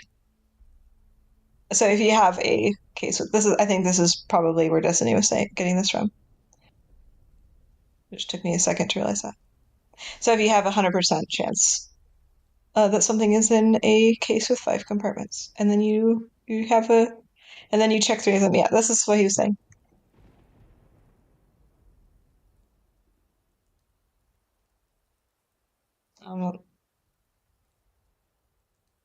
I did not read anything from chat, you doofuses. I do not have like the mental capacity to also read chat and then also think about probability. But now I'm not, so now I'm reading chat. It's not an 80% chance. It's in the last compartment. I would bet $5. Yes, this is Ayla. Hello. What is Judy? How does he read text going this fast?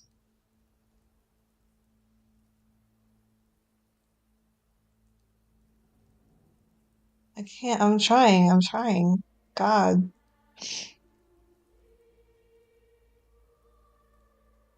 Y'all are deliberately making it go faster in order to make it more difficult for me.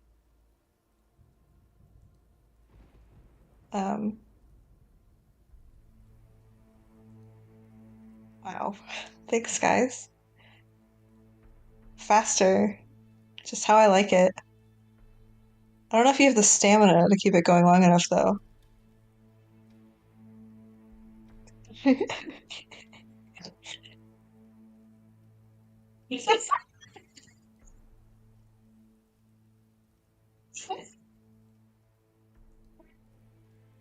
Okay, hi, what's up? Chat so fast. What'd you do? Jesus. Okay. Okay, you ready for another question? No, Yeah. hold on. Now this is driving me crazy. If you check the other 3 compartments and recheck the probability of it not being in the case, did it just magically change to 80% not in the case and 20% in the case? Wait, did you just read what someone said? I wasn't paying attention. Yeah, I just read it and now he's making me reconsider. I'm not sure. I don't want to think about this anymore. I hate probability. I hate conditional probability. Okay, I don't care. Now everybody's going to type their fucking PhD stats probability theses on my subreddit trying to explain why it's 20% or 50% or whatever. Okay, go ahead. It's gotta be 20%. I'm willing to bet money. If there's an 80% chance, I have an oven in my home and I have 4 rooms, and I've I'm willing checked to 3 bet of them. $5. What is the likelihood of it being in room 4? You need compartment prob, not case prob to tell. You're betting $5 of what? I think it's 20%. Oh, hold on. ChatGPT has an answer for us. What did he say? The probability that the object is in the last compartment given that it has not been found in the first 3 compartments is 40%? Oh, yeah. Okay. I mean, yeah. I was using chat like 20% as like a placeholder for like not 80, but yeah, because you have well, 5 hold total on. compartments, 80. right? There's a lot of numbers besides 80 than just 20 or 40. You can't say I that know, as a but, like, placeholder. But you have 5 compartments. It's just the 5th compartment is the outside. I've noticed you've been talking No. about education a little bit lately. I'm a public school teacher. Wait, hold on. I'm sorry, public school teacher. I love you, okay? And I care about you, and I'll read your message later. Okay, hold on. Listen to me. Do you understand? You can't say 5 compartments, okay? Why not? Because not all 5 compartments are made even. It's either in one of 4 compartments or it's in a 5th compartment. That's why you can't just say 5 compartments. For instance, there's a 50% chance that it's in like one, oh no, wait. There's an 80% chance that it's in one of 4 compartments, one of those 4, or there's a 20% chance that it's just in the 5th compartment. So I don't think we can weight those the same, right? Well, I mean, sure, yeah, like. Well, that's I mean, important. It can't just be a sure. Like here, let's say there's a billion compartments in the case, okay? Let's say there's a billion compartments and there's an 80% chance that it's either in the thing or 20% chance that it's outside of the case, right? In that case, we wouldn't say that it would be, well, let's just pretend we have 1 billion in 1 compartment, because that 1 compartment outside of the case is different. There's a 20% chance that it's just in that 1 compartment. Yeah, it would be 20 plus whatever the leftover chance is. Yeah, I think. And it's just in this case, we have 20 plus 20, which is 40%. Oh, true. That's true. No. So what you're saying there is true. It happens to be the case just because of the numbers we're working with, but it can't just be treated like a 5th compartment, right? Yeah, sure. Sorry, that's what I was attempting to say. Wait, someone else is saying ChatGPT gave them a different response. Yes. Oh Jesus. Okay, I'm sorry. We can move on to the next. I'm sorry. Go move to the next thing. We're gonna be fighting about this for a week. My whole community is gonna be in fucking an uproar over this. Do you know the portal problem? What's the portal problem? Hold on, I need to think if I want to start another civil war in my community. I had to ask Sean Carroll this question when I talked to him. It was so important. Okay, have you you've played the game Portal, right? Yeah. Okay. Should we do this, guys? Are we gonna open up this can of worms? Give me the picture. Okay, listen. Do you know how we had this conversation? I don't remember if this is on stream or off stream, but you have this conversation where you meet somebody and they're pretty intelligent, but then you run into that one topic and you're like, oof, this person is not who I thought they were. Yeah. Yeah, that's what this question is about to be, okay, from me to you. Okay. So don't fuck this one up, okay? This is really important. You're doing the thing that you do with Type Racer, where you're like, you're about to kick my ass, and then I get freaked out. No, and I'm not then I saying. have a Well, gel, no. and We can both be winners here. We could both have the right answer. Just don't fuck it up, okay? Wait, do you not know the right answer? I know the right answer to this, okay? Okay. Okay. I'm sending you the picture. Think, but talk out loud, okay? Here you go. Okay. This is the portal problem.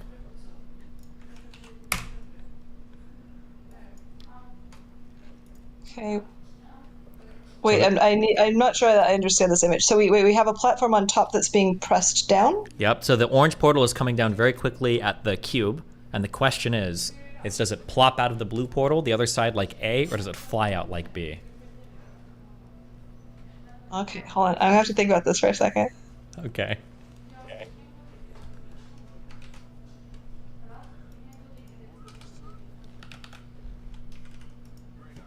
And wait, so it's like it's coming down at the same speed as B is flying out, right? Yeah, correct. Like in this image. Mm-hmm.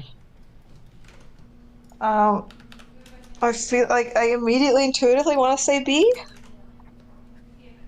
Are you sure? But I'm not sure. If I thought about it more, maybe I'd change my mind. Think about it. Why would you say B? Because like the speed of both of the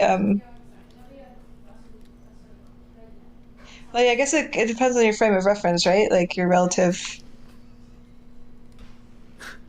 Does it? Yeah. I'm so afraid right now. Good, This you is should what I be. keep us. You're You're gonna being judge me harshly morally. audited. Your whole brain process right now is Yeah, you might be every thought- you might be GPT-5, and I'm about to shut you off if you get this wrong. So think, process, use your full neural network. You said B. Why B? Why not A? Like the cube's not Well, moving no. at all when the portal Well, comes just down. Why give me wouldn't a it just come second. out? Yeah, go. Well, yeah, I mean, I don't. It just depends on the frame of reference. Like, where's the momentum going? And it's like with B, it's like where's the momentum coming from? And it's like the momentum would be coming from the falling platform. So okay, I think I switched my answer to A. Why do you switch your answer to A? God, I can't. I'm so afraid right now. We gotta do Newcomb's back paradox after this one. Okay. Okay. Yeah, I think I'm an A-er. Wait, why? Did I bully you into the answer? No, you didn't. I don't know what the answer is. I'm just because at first I was like thinking of like if you clap two hands together, like there's force involved. True. But then I realized that that is probably less representative of what's going on. Okay. But it depends. It depends on your frame of reference, though. Well, whose frame of reference matters here? Okay, wait. Let me like feel this. Yeah, think about it. Think as I a gotta woman. feel it in my, Okay. my PMS womb here. Like Yeah. what? Does Especially Mother off Earth- birth control. You're like on all natural womanhood yeah. right now. Okay. Yeah. Okay. Right, because like if you're slamming it down, then the box necessarily has to pass through the second portal like that fast. Why is that? What if the box? But isn't the box stationary? Sure, but like if you're looking at like if you have the box, and I wish I had my camera on, and then you have the orange portal like passing over the box at a certain speed. Like that speed presumably has to be maintained, which would imply B. But what is the speed of what though? The speed of the orange portal. What? But if the box is stationary, why does that matter? Because if you're looking at A, but you imagine that the box is passing through the portal with a certain amount of speed. Uh-huh. It would imply something a little bit faster than a plop. Okay. Like I think like with A, you have the intuition of you have like a box on a stand, Mhm. and then you take a ring and you just like put it down on, like really fast on the box, and the box just like hangs out. And that would be A. But then like with B, it's like you're slamming the bottom one up into the top one. Frame of reference. I don't think that there's. I don't understand, man. Okay, I'm just curious. I think the only possible answer to this. Wait, don't tell me. I Oh. want to commit before I hear your answer. Okay, commit to one. Because okay. then I'm going to be primed. Yeah, true. Don't let me prime you. Hold on.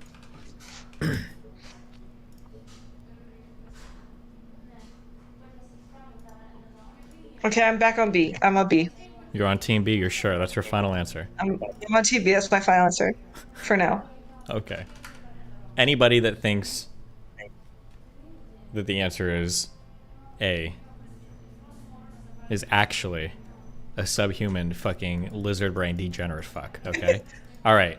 Let me explain why this fucks with people's minds, and I'll tell you why B is the only correct answer, okay? My chat's about to fight for this for the next 2 weeks over this. The issue, and I ran into this over and over and over again, okay? The issue is everybody wants to say frames of reference, frames of reference, frames of reference. And they'll say that like, oh, well, from our frame of reference, the cube's not moving. However, our frame of reference doesn't matter. What matters is the frame of reference of the teleportation thing, which is the portal. And it doesn't matter if the cube is flying towards the portal or if the portal is flying towards the cube. Towards the cube, the answer is always going to be B because it's going to pass through the portal at a given speed and it's going to come out at the same speed. Yeah. It doesn't matter who's moving. But the reason why it breaks our intuition so much is because the orange portal and the blue portal are moving independently of each other. That's the issue. That's why it breaks so much of our intuition, because theoretically the portal should be connected such that if one moves, the other moves. And if that was the case, then that means that from our frame of reference, if the box went into the orange portal and came out of the blue portal, if they were both moving at the same speed, from our third-party frame of reference, the cube wouldn't move. It would just float in space as the blue portal flies away from the cube. But that is the answer. But people have a really, really, really hard time because they obsess over like this universal frame of reference that is not relevant at all to solving the problem.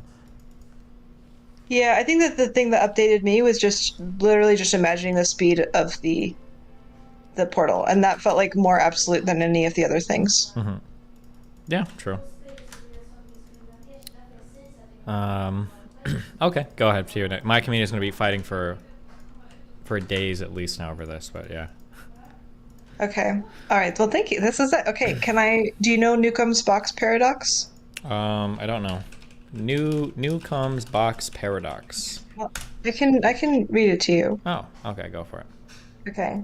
So let's say there you have a genie, or like some sort of like very, very accurate predictor, some like hyper knowledgeable, maybe like a singularity AI or something that predicts, basically has a perfect track record of predicting things. And then it gives you two boxes, A and B. Mm-hmm. And you're given a choice between only taking box B or taking both boxes. Oh. And do you know this one? Yeah, did you ask me this or did somebody else just ask me this like 2 weeks ago? I may have asked you this. Wait, did Ayla ask us I this? don't remember. Somebody just asked me this question like 2 weeks ago, but go ahead, yeah, keep going. I don't have an answer. What was your for it. answer? Is this the one where it's like it can predict what you're gonna pick, or it tells you what the other people picked or whatever, and then you've got to choose whether you want to take both boxes or just one or something? Yeah, one box A has has $1,000, and box B is you can't see what's in it, and it's either has $1 million or nothing, depending on what the predictor predicted. Mm-hmm. Like Yeah. if the predictor predicted that you would take both boxes, then it contains nothing. Mm-hmm. And if it predicted you would take only box B, then it contains $1 million. Yeah, I have no idea. I think I tried to look up the solution to this, and I don't even know if there's like a known solution for this either. But you can tell me. I have no idea. I think I'd probably just take Yeah, I think both, you but just- I'm relying on like weird intuition that doesn't have like a good. I'm a one boxer. Oh, you're a one boxer? What's your rationale for it? It's just if it predicted that you're gonna take both boxes, then then you should fucking take one box. Like you're not gonna get anything. But if it knows you're being rational about that, wouldn't it just predict that you take one box? No, but it's just that doesn't make any sense. It outsmarts you. It's just like that's the default. Well, but then whatever your rationale is, it's going to be one step ahead of you, which necessarily makes you incorrect. Whatever you say is going to be wrong, right? Well, like if you're the kind of person that's smart enough to take one box because you know it's going to fuck you over if you don't, then shouldn't you take both boxes because it knows that you're smart? But if you're smart enough, won't it not do that? No, if it predicts you're going to take both boxes and you take both boxes, you get $1,000. Mm-hmm. If it predicts you're going to take both boxes and you only take box B, then you get nothing. Yeah. And then if it predicts that you're only going to take box B and you pick both boxes, then you get $1 million and 1,000. And if it predicts you to get box B and you okay, I actually forget. I'm like trying to read the thing how it works. Yeah. I tried looking up solution to this after, and I didn't find anything that like helped, like intuitively felt like, oh, okay, I understand this, and I would pick this now. So I have no idea what the answer is for this. Well, I went into it like a lot last year, and then I remember coming out of it a one boxer. Oh well. Guys, the answer to that portal thing is B. There's no other option. If you think it's different, then it's because you just misunderstand the universe. I don't care. We're not arguing about this. Stop typing in chat. If you want to make Cyber posting, you can. Okay. The answer is B. You're just completely wrong. If you're a physics major and you think it's A, then get your money back in your degree. Okay. Stop. Okay. What else? Okay. Are all of your questions just like, not that it's a bad thing, but are these all like variations of like well-known like paradoxes and everything? I gave you one and then you gave me back and then I was like, okay, I'm going to give you another one. And then, but I have a different one that is not a paradox. Okay. Or perhaps it is. Oh, good one. Okay. Nice. Yeah. This is the Twilight.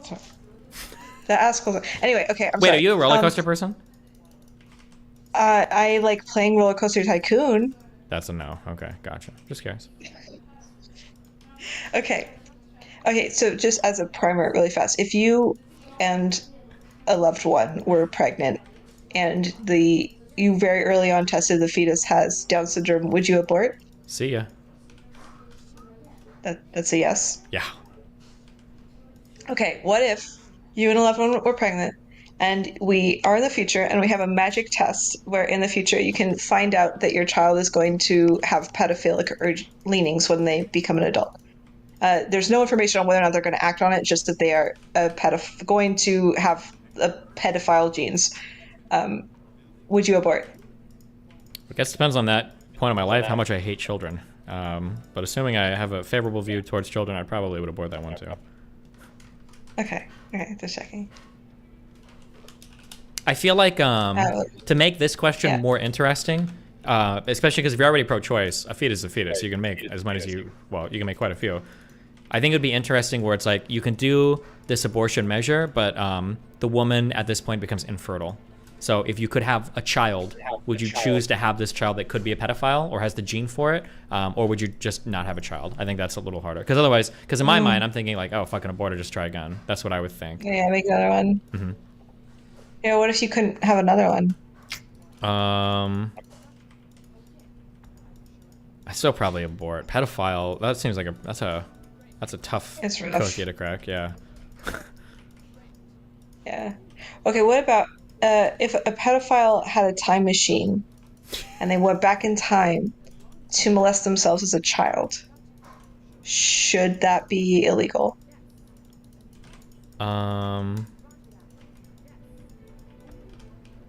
Yeah. Yeah, it should be. Okay. I think that it's there's a couple of really weird questions that you can ask that seem kind of simple on the outside, but I think they hit at like very core concepts of like identity and that thing of like going into the past that feels like assaulting a different person, you know? Mm-hmm. Have I asked you the question before about consenting to something and then having your memory wiped? I don't think so. Okay, here's a question. Let's say that you let's say that somebody comes up to you and they say, "Hey, listen, I want to do like some consent non-consent, right?" Yeah. So somebody comes up to you and they say, "I want to do this. You can consent to it now. However, once you consent, I'm going to wipe your memory." Okay? Mm-hmm. So, have the conversation, you consent, then I wipe your memory, okay? The next day, big rape, okay? was for that thing that happened. Let's say that after you got raped, afterwards, somebody told you, hey, just so you know, you consented to this, but like your mind was wiped. What is the feeling there? Do you feel like that was like legitimate? Do you feel like it was a rape? Do you feel like you consented to it? Or do you feel like the act of wiping somebody's memory has like fundamentally altered your identity in some way? That the person that consented to the action is a different thing? Yeah, go ahead. Did you consented to getting your memory wiped? Yes, yeah, of course, yeah. Okay. Yeah. Can you prove it to yourself? Like, can you yeah, give yourself there's a video? Yeah, it happened. It's true. This did happen. Yeah. Yeah, that's a fun one. That makes me feel weird. Yeah. I think I would do it. Yeah, I feel like when we did the deepfake thing, there were a lot of questions I had about identity, and this is one of the hypotheticals that popped up in my head because it feels like, in terms of like what makes us us, and the memory part feels like really important. Like if I watched a video of me consenting to something, but I had no memory of it, I would feel like I would be forced to agree. Like, well, I guess it was consensual, but I wouldn't really feel that. That would be like a very cerebral. That'd be a chin up thought, you know. I would have to think like really hard. Like, well, I did consent to it, and that is me, and I see me in the video, so I guess it was okay. But like, I would have to be like convincing myself of that, you know. This is partially how I stopped suffering in general, though. Like, I kind of view my entire life as like I deliberately wiped my memory, but like consented to all of it. Okay. And that's fantastic. It makes me very happy. Do you ever worry that you might pick up baggage doing that, or baggage? That you could have like maladaptive behaviors that are happening that you're like repressing memories about, so you don't even realize they're maladaptive or something? Wait, I don't understand why I would be repressing memories here. So let's say that you get it. I'm trying to think of non-rape things. Okay, just fuck me. I lost like 12 fucking different friends that were girls over these stupid fucking conversations. It's like a law of physics that our conversations gravitate towards rape. Yeah. Okay. Although I think I'm like probably more likely to cancel you over things that are non-rape related. You are, or someone else's? I am. Oh. Like if I'm going to cancel for you for anything, it's probably not going to be rape related. Like you cancel me, or you get me canceled? I can't. Is there a difference? Yeah. Like, for instance, if I had a conversation with you and like during the conversation you were like, oh, like I think crypto is stupid, and then you get canceled by the crypto community, that's different than me saying like, I hate Ayla, we're gonna destroy her life. Yeah. Sorry. Okay, that's right. I don't know either. Well, no, probably me cancel you. Like aren't there prediction markets on whether or not I'm gonna like fuck you over or something? Oh yeah, that asymptotically approaches 100 as the days go on, so don't worry. Yeah, indeed, but whatever I'm going to cancel you over, I doubt it's going to be about a rape conversation. Wait, what would it be over? I don't know. Probably you like tell me to kill myself and then I go cry. You would and then cancel I'm like, me you hurt over my that? feelings on Twitter. Huh? What you would Me Too me on Twitter over making you cry in a conversation? I don't know. I would just be sad. Like I don't know. People are sad when I'm sad. I don't know. Can you cancel someone by crying? I think if that was possible, I would have been canceled like 6 times over by now. So, okay. I would have canceled Mr. Girl too. True. Okay. Where were we? What was the question? I'm sorry, I got lost. Something about rape and memory. Wait, did you ask a question yet? Oh, no, wait, I was going to give an example. Wait, I asked, but I didn't want to do the rape thing. You repressed memory. Whatever. Oh, I had a question about you, maladaptive things. Okay, so let's say that you get hit by a blue car, okay? And it was like a really traumatic accident. You got hit by the car, you're on the road, it was bad, and you're like, okay, fuck me. I'm just gonna forget this ever happened so that I'm not traumatized by it. And let's say that you do your best to forget it, you don't worry about it, you go through your life and everything's okay, but you have like a huge fear of like all cars. You just never go near a car because you're worried about getting hit. But like you tried like really hard to forget about the one thing, but you've got maladaptive behaviors left over from it. Do you ever worry that something like that could happen? Does that make sense? Well, I don't think this is what exactly I mean in the way that I like forgot my everything and then consented to it. Like, okay, if I'm gonna like go into like crazy talk land in the same way that I'm kind of crazy talk when I'm like you are from your chin up, you know, like if I can go to like this sort of mode of conversation, especially that like I am God and I lived all of the lives and I'm like, what kind of life can I try to live that will be really interesting? Where I can like erase the memory that I am God and just like experience not getting what I want and like experiencing a lot of pain because it's novel. Let's try the life of Ayla, where things sometimes are really sad, but like even when they're really sad, some part of me like has the frame that I am in fact, you know, a divine power. Not literally, it's just a frame. Oh, okay, I understand more now. Okay, you're like the egg basically. Okay, and that's how you cope with things sometimes. But it's really peaceful, like to be like, oh, I actually did decide to be okay with this in some way. Like this is in fact a deliberate decision that I think is really helpful and healthy. So at least when I think of it from that perspective, when I try to evaluate the question of like, can I consent to a thing and erase my memory? How would I feel? That feels pretty fine. Okay, that's fair. How would you feel if somebody put their pee-pee into your butthole? And it was like a thing I consented to and lost my memory. Yeah, I'm not sure. I feel like, yeah, it wouldn't feel like me, even if it was like proof that I consented. I feel like I feel like memories are a really important part of identity. I think they kind of deal with that like in the Blade Runner 2049 movie. Have you seen that movie? I watched it when I came home and forgot what it was in. Wow. Yeah. But I have a terrible memory. My identity is fluid. I see. Okay. My gender identity is short-term memory loss. Gotcha. Makes sense. I mean, you could probably make an identity if you wanted to. It seems like people are open to any of them nowadays, so.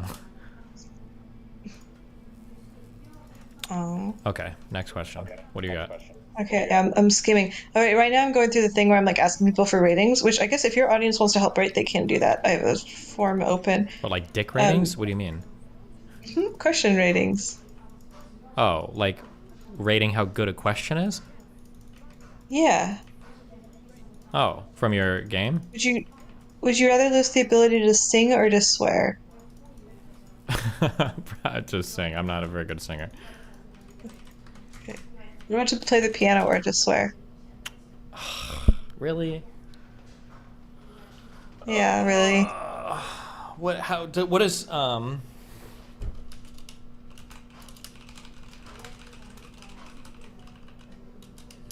Hold on. What counts as swearing? Anything that like a Christian mother would cover her child's ears. Like, but let's say like I call somebody like subhuman. Does that count as like swearing? That's fine. That's fine. That's not a swear. Then I would say I'd say probably lose swearing. I can figure out other ways to make fun of people. Okay. Would you rather drown a puppy or have everyone think that you drowned a puppy? Probably drown a puppy. Easy. Wait, I just want you to make sure you imagine it. You gave me the portal problem and asked me to thoroughly imagine it. So I just want to make sure that you're thoroughly. Do we need to draw a diagram? Thoroughly. Well, I mean, if everybody thinks I've drowned a puppy, that's really bad. But I already eat animals and shit. I can drown a puppy. I already kill how many cows and chickens to eat food. I'd rather drown a puppy than have people think I drown a puppy. Okay. What about would you rather have sex with the hottest woman on the planet, like a well-known supermodel, or have everybody think that you had sex with her? I'm assuming we're using hotness as a proxy for actually a good sexual experience. I'd rather just have the experience. Yeah, I don't really care what people. Yeah, I'd rather have the experience. Yeah. Would you press a button that doubled your IQ? Yeah. Yeah. You want to be like what? You want to be like 180? Good one. So funny. Yeah. I don't buy that whole IQ people are so miserable, blah blah blah, you know. Being a 165, maybe 160 IQ individual myself, I never feel miserable because of how high IQ I am, so yeah, I would double it. Fuck it. Okay. If you had to name one thing you think other people envy about you, what would it be? Probably my money, I guess. I don't know. I'm a pretty enviable person. I have to. There's a big list. You say money? Probably. That seems like what most people are obsessed with, or like sexual shit, I guess. Like fucking people. I don't know. Would you rather your life be ended by yourself or others?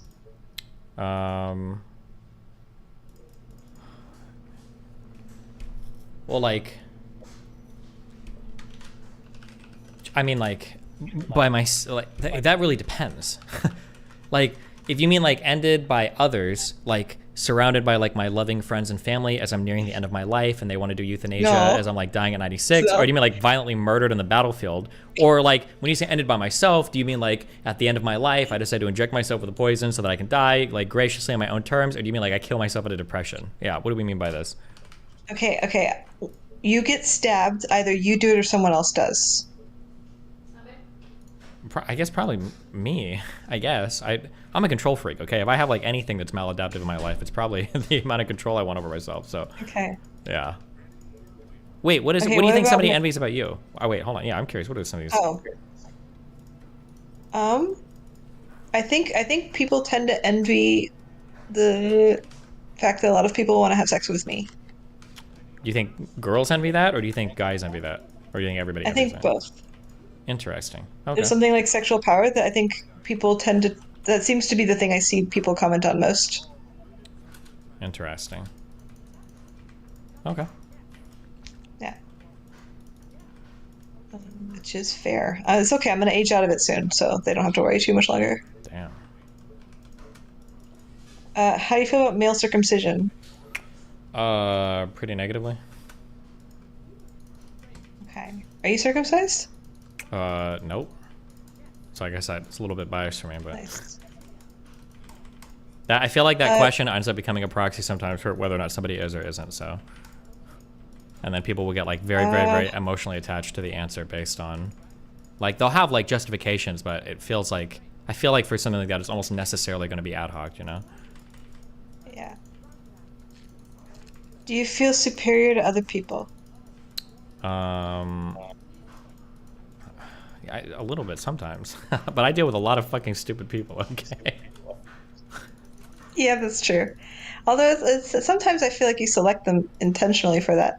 I just like whoever wants to talk and is interesting. The big problem that I have in my life, this is legitimately like probably a bad thing, is conflict is like very entertaining for me. Like I very much enjoy conversations where I can like dive into an idea, especially with somebody that I disagree with, and that ends up being like the lion's share of the conversations I have. And I think by living my life that way, by selecting for those types of conversations, I end up selecting for people that are probably unhealthy for me in a variety of ways, and then like maximize like conflict and shit. People think that I make choices about my relationships and friends for like content, but it's not really content. It's just like things that I personally find interesting, which also happen to make for good content. But yeah, that's an issue that I have. Yeah, I do the same thing. People often are like, Ayla's just doing this because it like benefits her business instead of, you know, the thing where I'm like, actually just this way, you kind of are attaching the business on the ass end of it.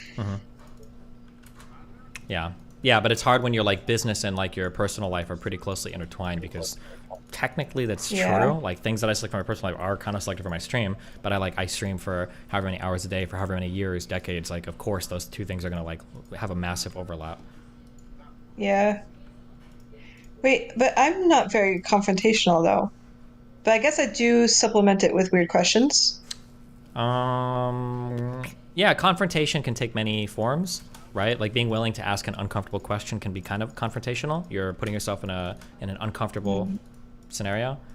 You should be more confrontational though. Yeah, like when you call that one woman a fucking idiot or did that one thing. Yeah, you need more of that. Okay. Dude, I can't. She triggers me so much. I don't like the person I am when I think about her. That's the best version of yourself. Okay.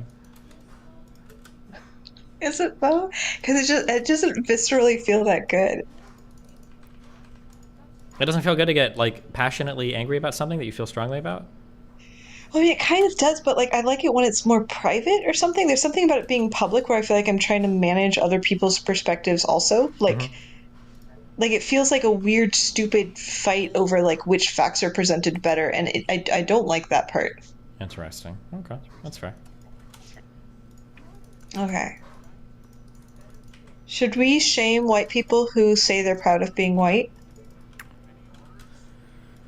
Yeah, but probably not for the reasons that this question is hinting at. I just like if you want to be proud for like being Irish or Italian, right? That's probably but like being proud of being white is kind of weird. Like I don't know, like if white is a strong enough identity to have pride over. Like I would almost always hear that as like a signal for somebody that's like probably racist. That seems reasonable.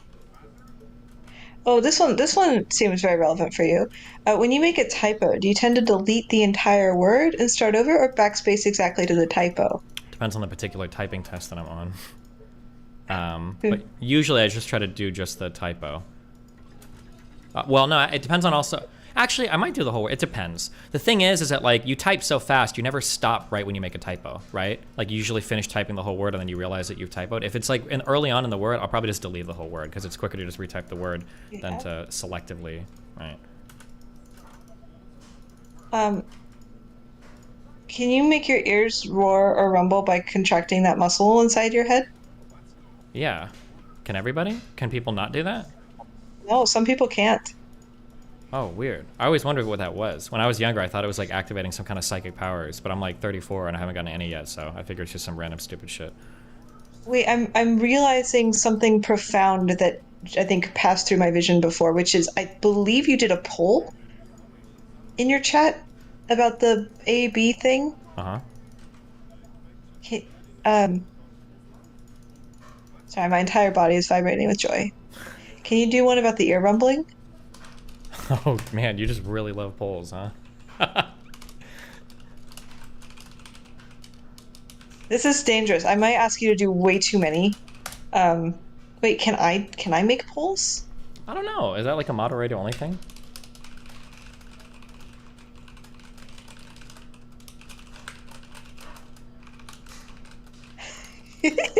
Oh my god.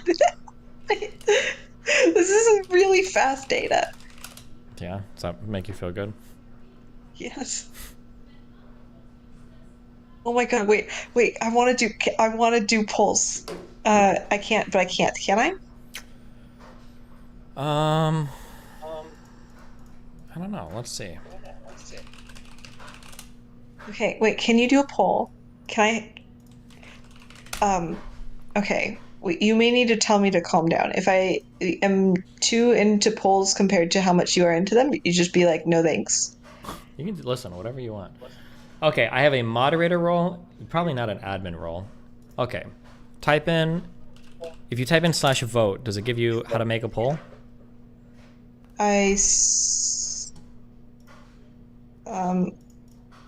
How am I supposed to hit something after /vote? Just Yeah, /vote and then push enter and see if it brings up like a syntax. oh yeah, okay. Just people type too fast. Okay, usage, poll question.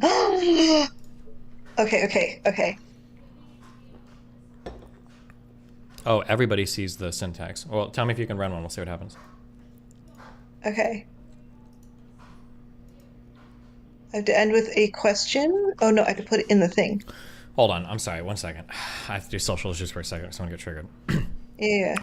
Somebody Rumble Chat said, black is just a generalization of many denominations of black people. Why can't white people be proud of being white in that case? Okay, in the United States, black technically is supposed to mean African American. There's a shared culture of the descendants of slaves in the United States, almost irrespective of where you live. That's what African American used to be in the United States. So when you say like, I'm black or I'm African American in the US, that denotes a whole lineage and a whole shared culture and a whole history for 250 plus years in the United States. When you say you're white, it doesn't really carry the same connotation. You might have been an immigrant, you came from a ton of different areas. There's not as much shared culture. There's not really a lot of shared culture between being slave owners versus a shared culture of being slaves.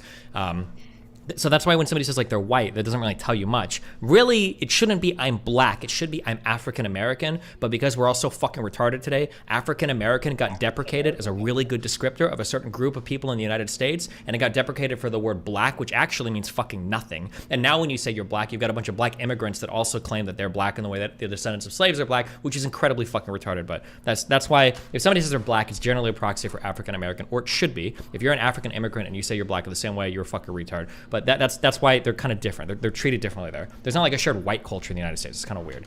But sorry, okay. Go ahead. Did the poll thing work? No, I don't think so. Okay, when you did it, what did it say? Does it tell you if you need to be a certain role? I don't think I saw what it said because I was scrolled up because I was trying to follow the syntax, but other people kept typing, so. It's okay. It's okay. Well, hold on. No, I just have to check a box. I just don't know which one it is. Hold on. Oh, and it's just /poll, right? It's /vote space and then the thing. Wait, did you even try running a poll? Yeah. But when I write /vote, it tells me that the syntax is /poll. White culture exists in Europe. Can Europeans say they're proud to be white? That is the most American thing I've ever heard of in my entire life. Stop. Okay. We can also just figure this out later. No, hold on. It's a simple problem. Here, type in this. Look at what I'm typing this to you on Discord, okay? Okay. Do the /vote thing.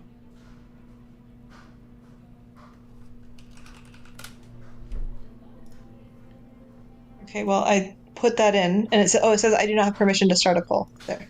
It's just hard to see what I'm saying because everybody else is loud. Is loud? Okay, hold on. You know, there's like lots of words. Wait, It's I feel like like a I've seen chattering- Lemmy Winks run polls before. Am I crazy?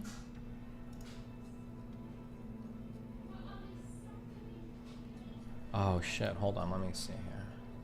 Oh my god, wait, I'm not signed in because I thought I was, but I had to restart my browser and then I forgot it didn't auto sign me in. I'm sorry. Give me a second.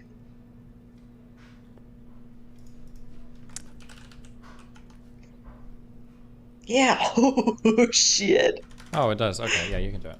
Okay, if you ban anybody from my chat or anything like that, you're I don't even know. I think you can with this rule. If you do that, you're getting demodded, okay, and in big trouble. Okay. Wait, can I? Okay, I'm gonna ask a question. Sometimes I'm doing the thing where I'm like, it's okay to tell me no. I'm sure it's fine. Can I just come in your chat and run polls anytime? Yeah, but you're I obviously I don't have to say this to you, but you're getting like into hyper selection territory at that point, right? Oh, I know, but like, look at this. This is 700 votes in like 30 seconds.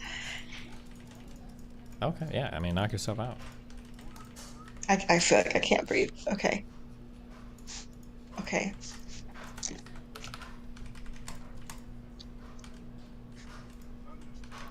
When you post polls on Twitter, like you do all the time, are these usually like inspired by like some real life interactions or? Often. What? Often they are. Yeah. So often they're like, I'm in a conversation with someone and somebody's like, I wonder if blah blah blah, and I'm like, holy shit, that would make a great poll. Okay, and then you just pull Can- the question. Can people see what the votes are before they vote? Unfortunately, yes. Fuck. So dumb. I'm sorry. Well, make a pull request and program the feature like you'd like on my site. Okay, if you're not happy with the way the polling Can runs. I? What language do you use? PHP. I have no idea. I don't know. Okay. Okay. I'm just gonna. Okay, it's fine. I'll continue to ask you more questions. The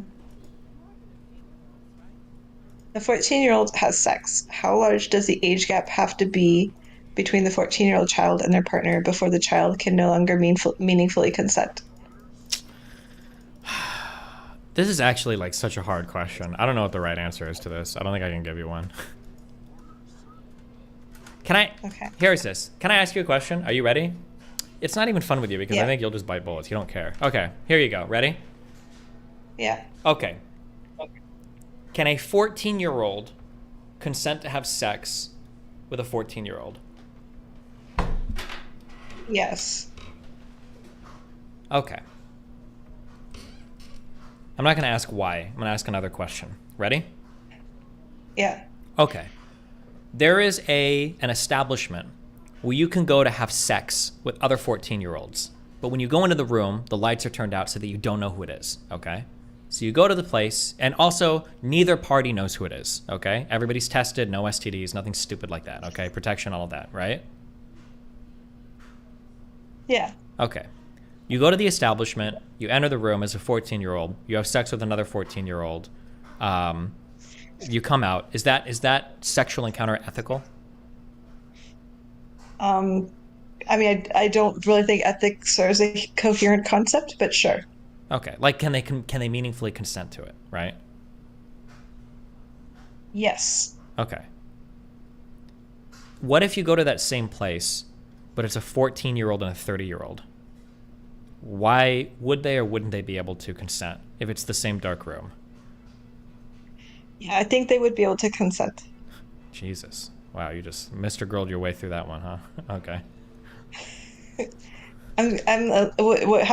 What is your answer? I don't know if I want to answer because I'm already into so many fucking pedophile compilations or whatever. I think it hits on some very interesting aspects related to consent. I feel like the answer is probably yes, because most of the reasons why we would say children can't consent to adults have to do with retaliatory factors afterwards, or things related to post-sex things that the person can't account for. But it feels really weird because a lot of people will give the blanket answer that like a minor can't consent to sex with an adult, but they don't actually know why. And they'll say, well, a minor can't consent to sex. But that's not true. Minors can consent to sex, but they can only consent to sex with other minors. But why is that? And that's like a very, I don't think most people, given that prompt, I don't think most people could actually work through that. When you say minors can't consent to sex, that's not actually true. That's a shortcut for minors can't consent to sex with adults. Why can they consent to sex with other children instead of with adults? That's a, yeah. I don't think most people could process that. I think they short circuit and just start screaming pedophile. This is literally exactly what I was like. A lot of the questions that I have in Ask Hole are like very quietly trying to sideways poke at this, and that's what my question that I asked is. Like, how big is the age gap before they can no longer consent? Which, like, in that phrasing, it implies that like consent is a thing that is dependent not on the act itself, but rather like something else. Yeah. Which I don't think is super coherent. I mean, it's like fine to say that you can't, but like I wouldn't rest it on the consent argument. I would rest it on other arguments. Yeah. I wish that I wish that people would deal with the issue of like informed consent more, because it's really more important than like just consent, because that's kind of like the idea of like, can you say yes to something is like kind of stupid. Like a 12-year-old can say yes to something, but the question is like, do you fully understand the ramifications of everything coming after something? And that's something that a lot of people don't have a good grasp of. Like they don't have like good language to deal with that, you know. But yeah, like people are so obsessed with like whether or not kids can consent to what ages, but people are not talking about whether or not kids can meaningfully consent to going to college. Sure, yeah. When you talk about ramifications for things, what is a harder decision? When you're 17, can you consent to having sex with a 30-year-old? And it's like, no, that's the most evil thing in the world. Okay, well, when you're 18, can you consent to taking on $50,000, $60,000, $70,000 of debt to choose a career for the rest of your life when you haven't even worked a job yet? And it's like, yeah, that's fine. We have a whole institution with children doing that, you know? So yeah, it's an interesting. No, it's ridiculous. I feel like I was trying to think of like what are times I made a choice as a child that I ended up deciding was actually bad, which like maybe it's not fair for me to ask because my parents were like extraordinarily strict and I didn't get to make choices at all. But I did make a choice to like attempt to go to college for at least 3 months. And like I did end up having to pay the college an annoying amount of money. And like looking in hindsight, I'm like, wow, that was not informed. Like if I had known a lot more, I would have decided that was a terrible decision. Yeah. But all of the adults in my life are like, yeah, college is good for you. Yeah, that's a challenging one, I think. Yeah. Hold on, wait, give me 1 second. I need to step away for a sec. Hold on. Yeah. Don't go too crazy with the polls. 1 sec.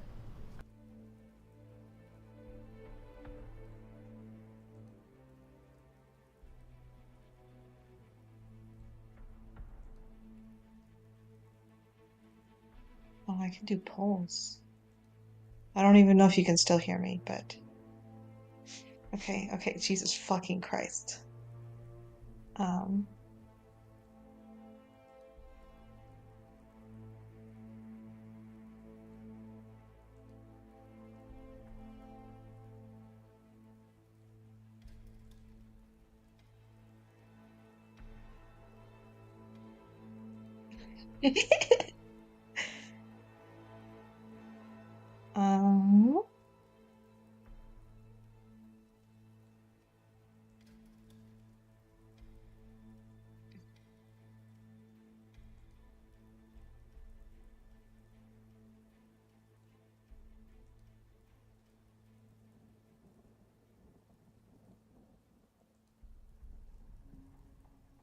Your mom's arguments are bad.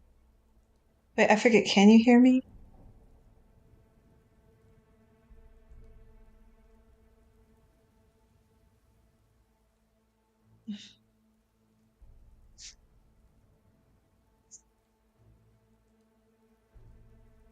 I keep asking if you can hear me, and then I stop looking at the chat because I'm typing a poll. I should just say something horrible and see if everybody freaks out. Okay, oh, someone said they hear me. So, okay, hold on. Guys, I cannot talk while I'm figuring out how to write dope-ass poll.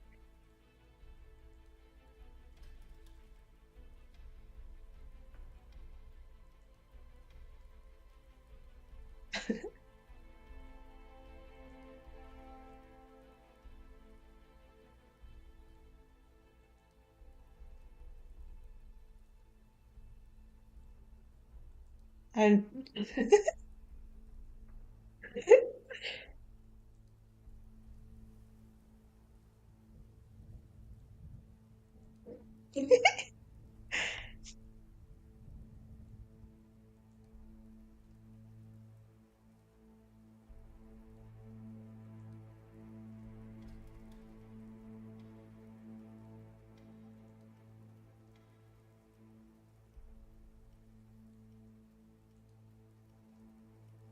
reading the chat feels like I have schizophrenia. Like 1,000 whispering voices.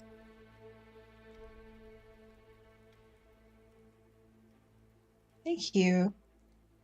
Good boys.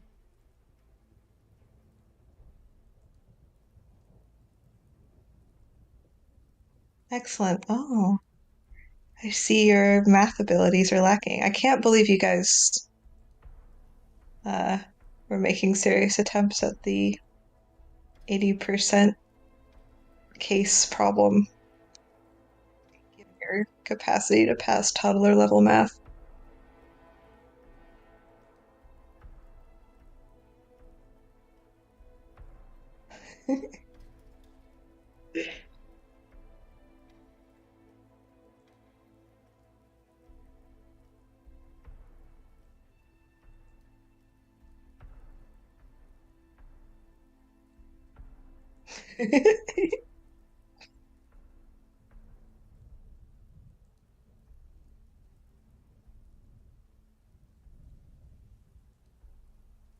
Oh, body count's a good one, but let me I have one queued up.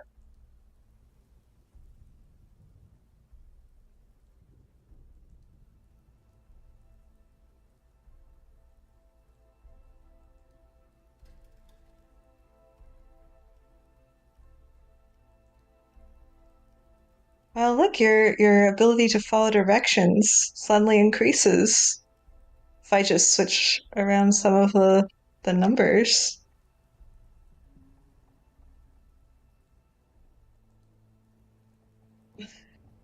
Oh, no.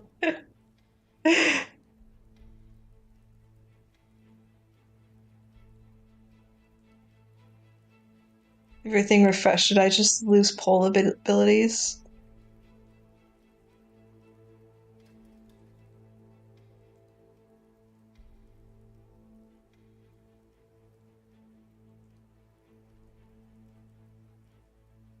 I have no idea what's happening. Okay, I'm gonna try and do another poll, see if I can still do this. It's so delayed because you guys are freaking.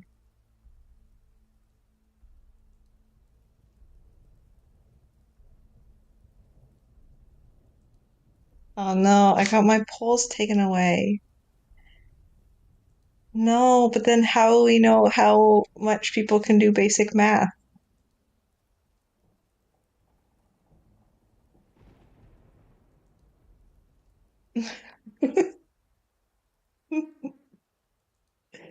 That's too fast. I don't know what's going on.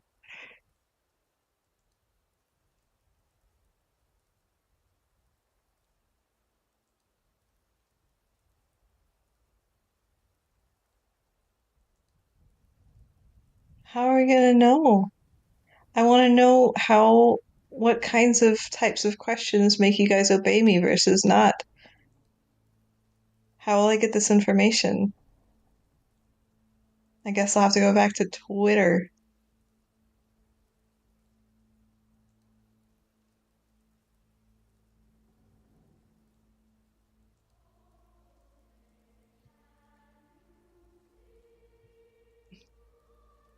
I can't figure out anything. I can't read anything.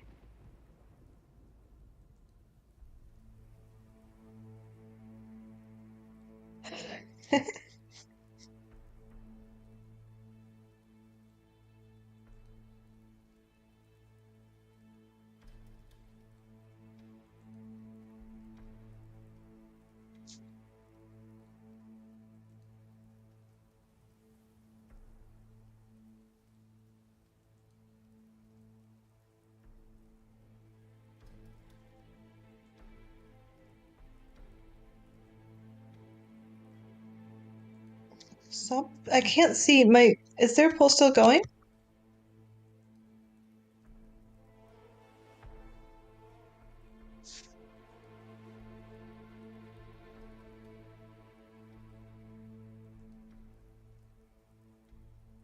I can't tell what happened with the polls. Was it just too many of them?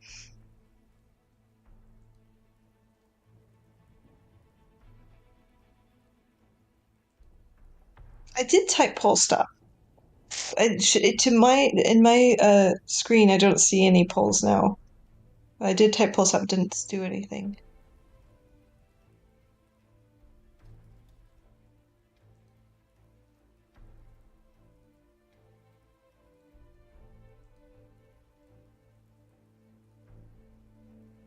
Why are you all telling me to say this word?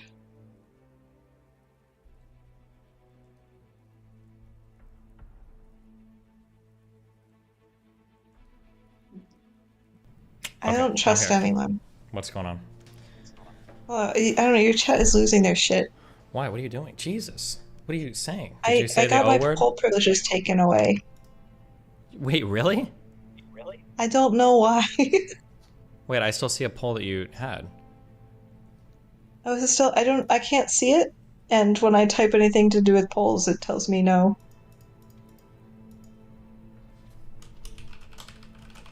Oh, okay. Hold on. Apparently, there are some things that we need to fix on our end for polling.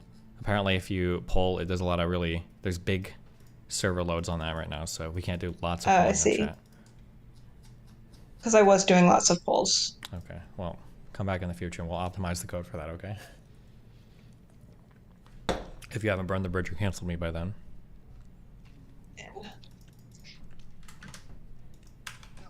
I don't know. How are you going to make me mad and want to burn a bridge? What's the most likely option? We should do a prediction market.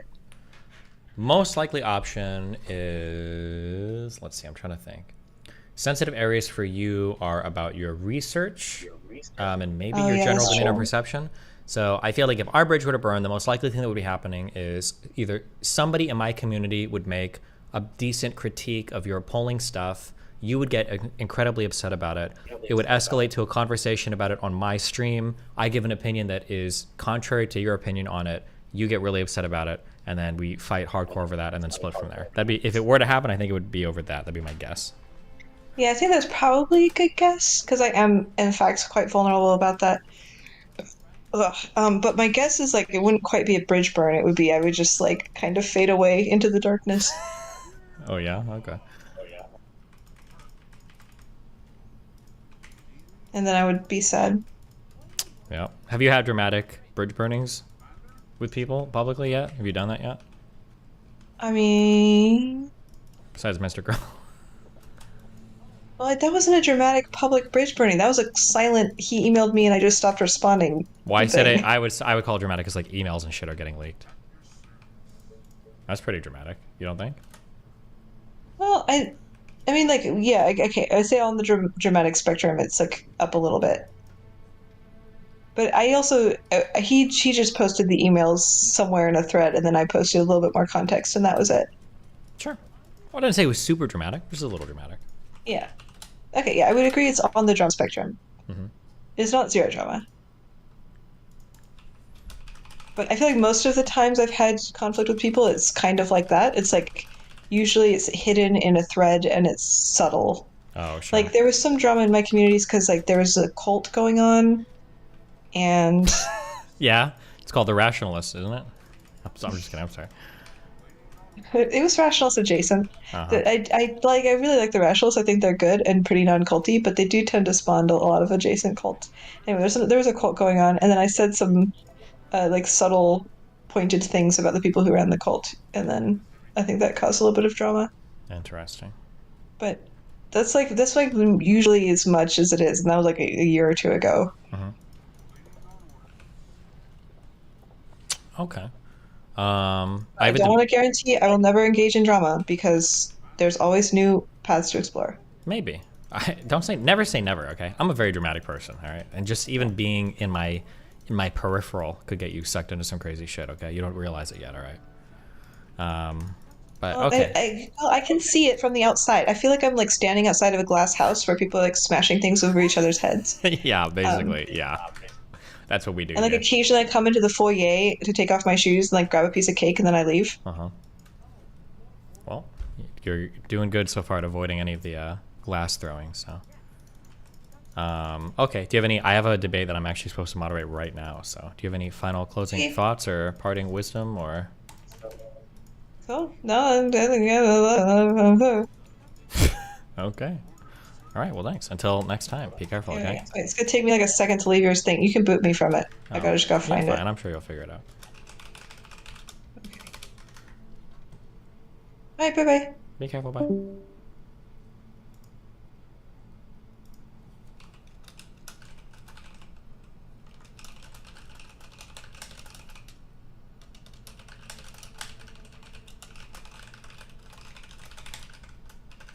Okay. I love all you guys very much on the YouTubes. We're going to go Rumble for this debate. I'm moderating a debate between Tomfoolery and KT, okay? For a couple hours. It's going to be over on Rumble so that it can get real wild for this debate, okay? Be careful. We'll be rumbling.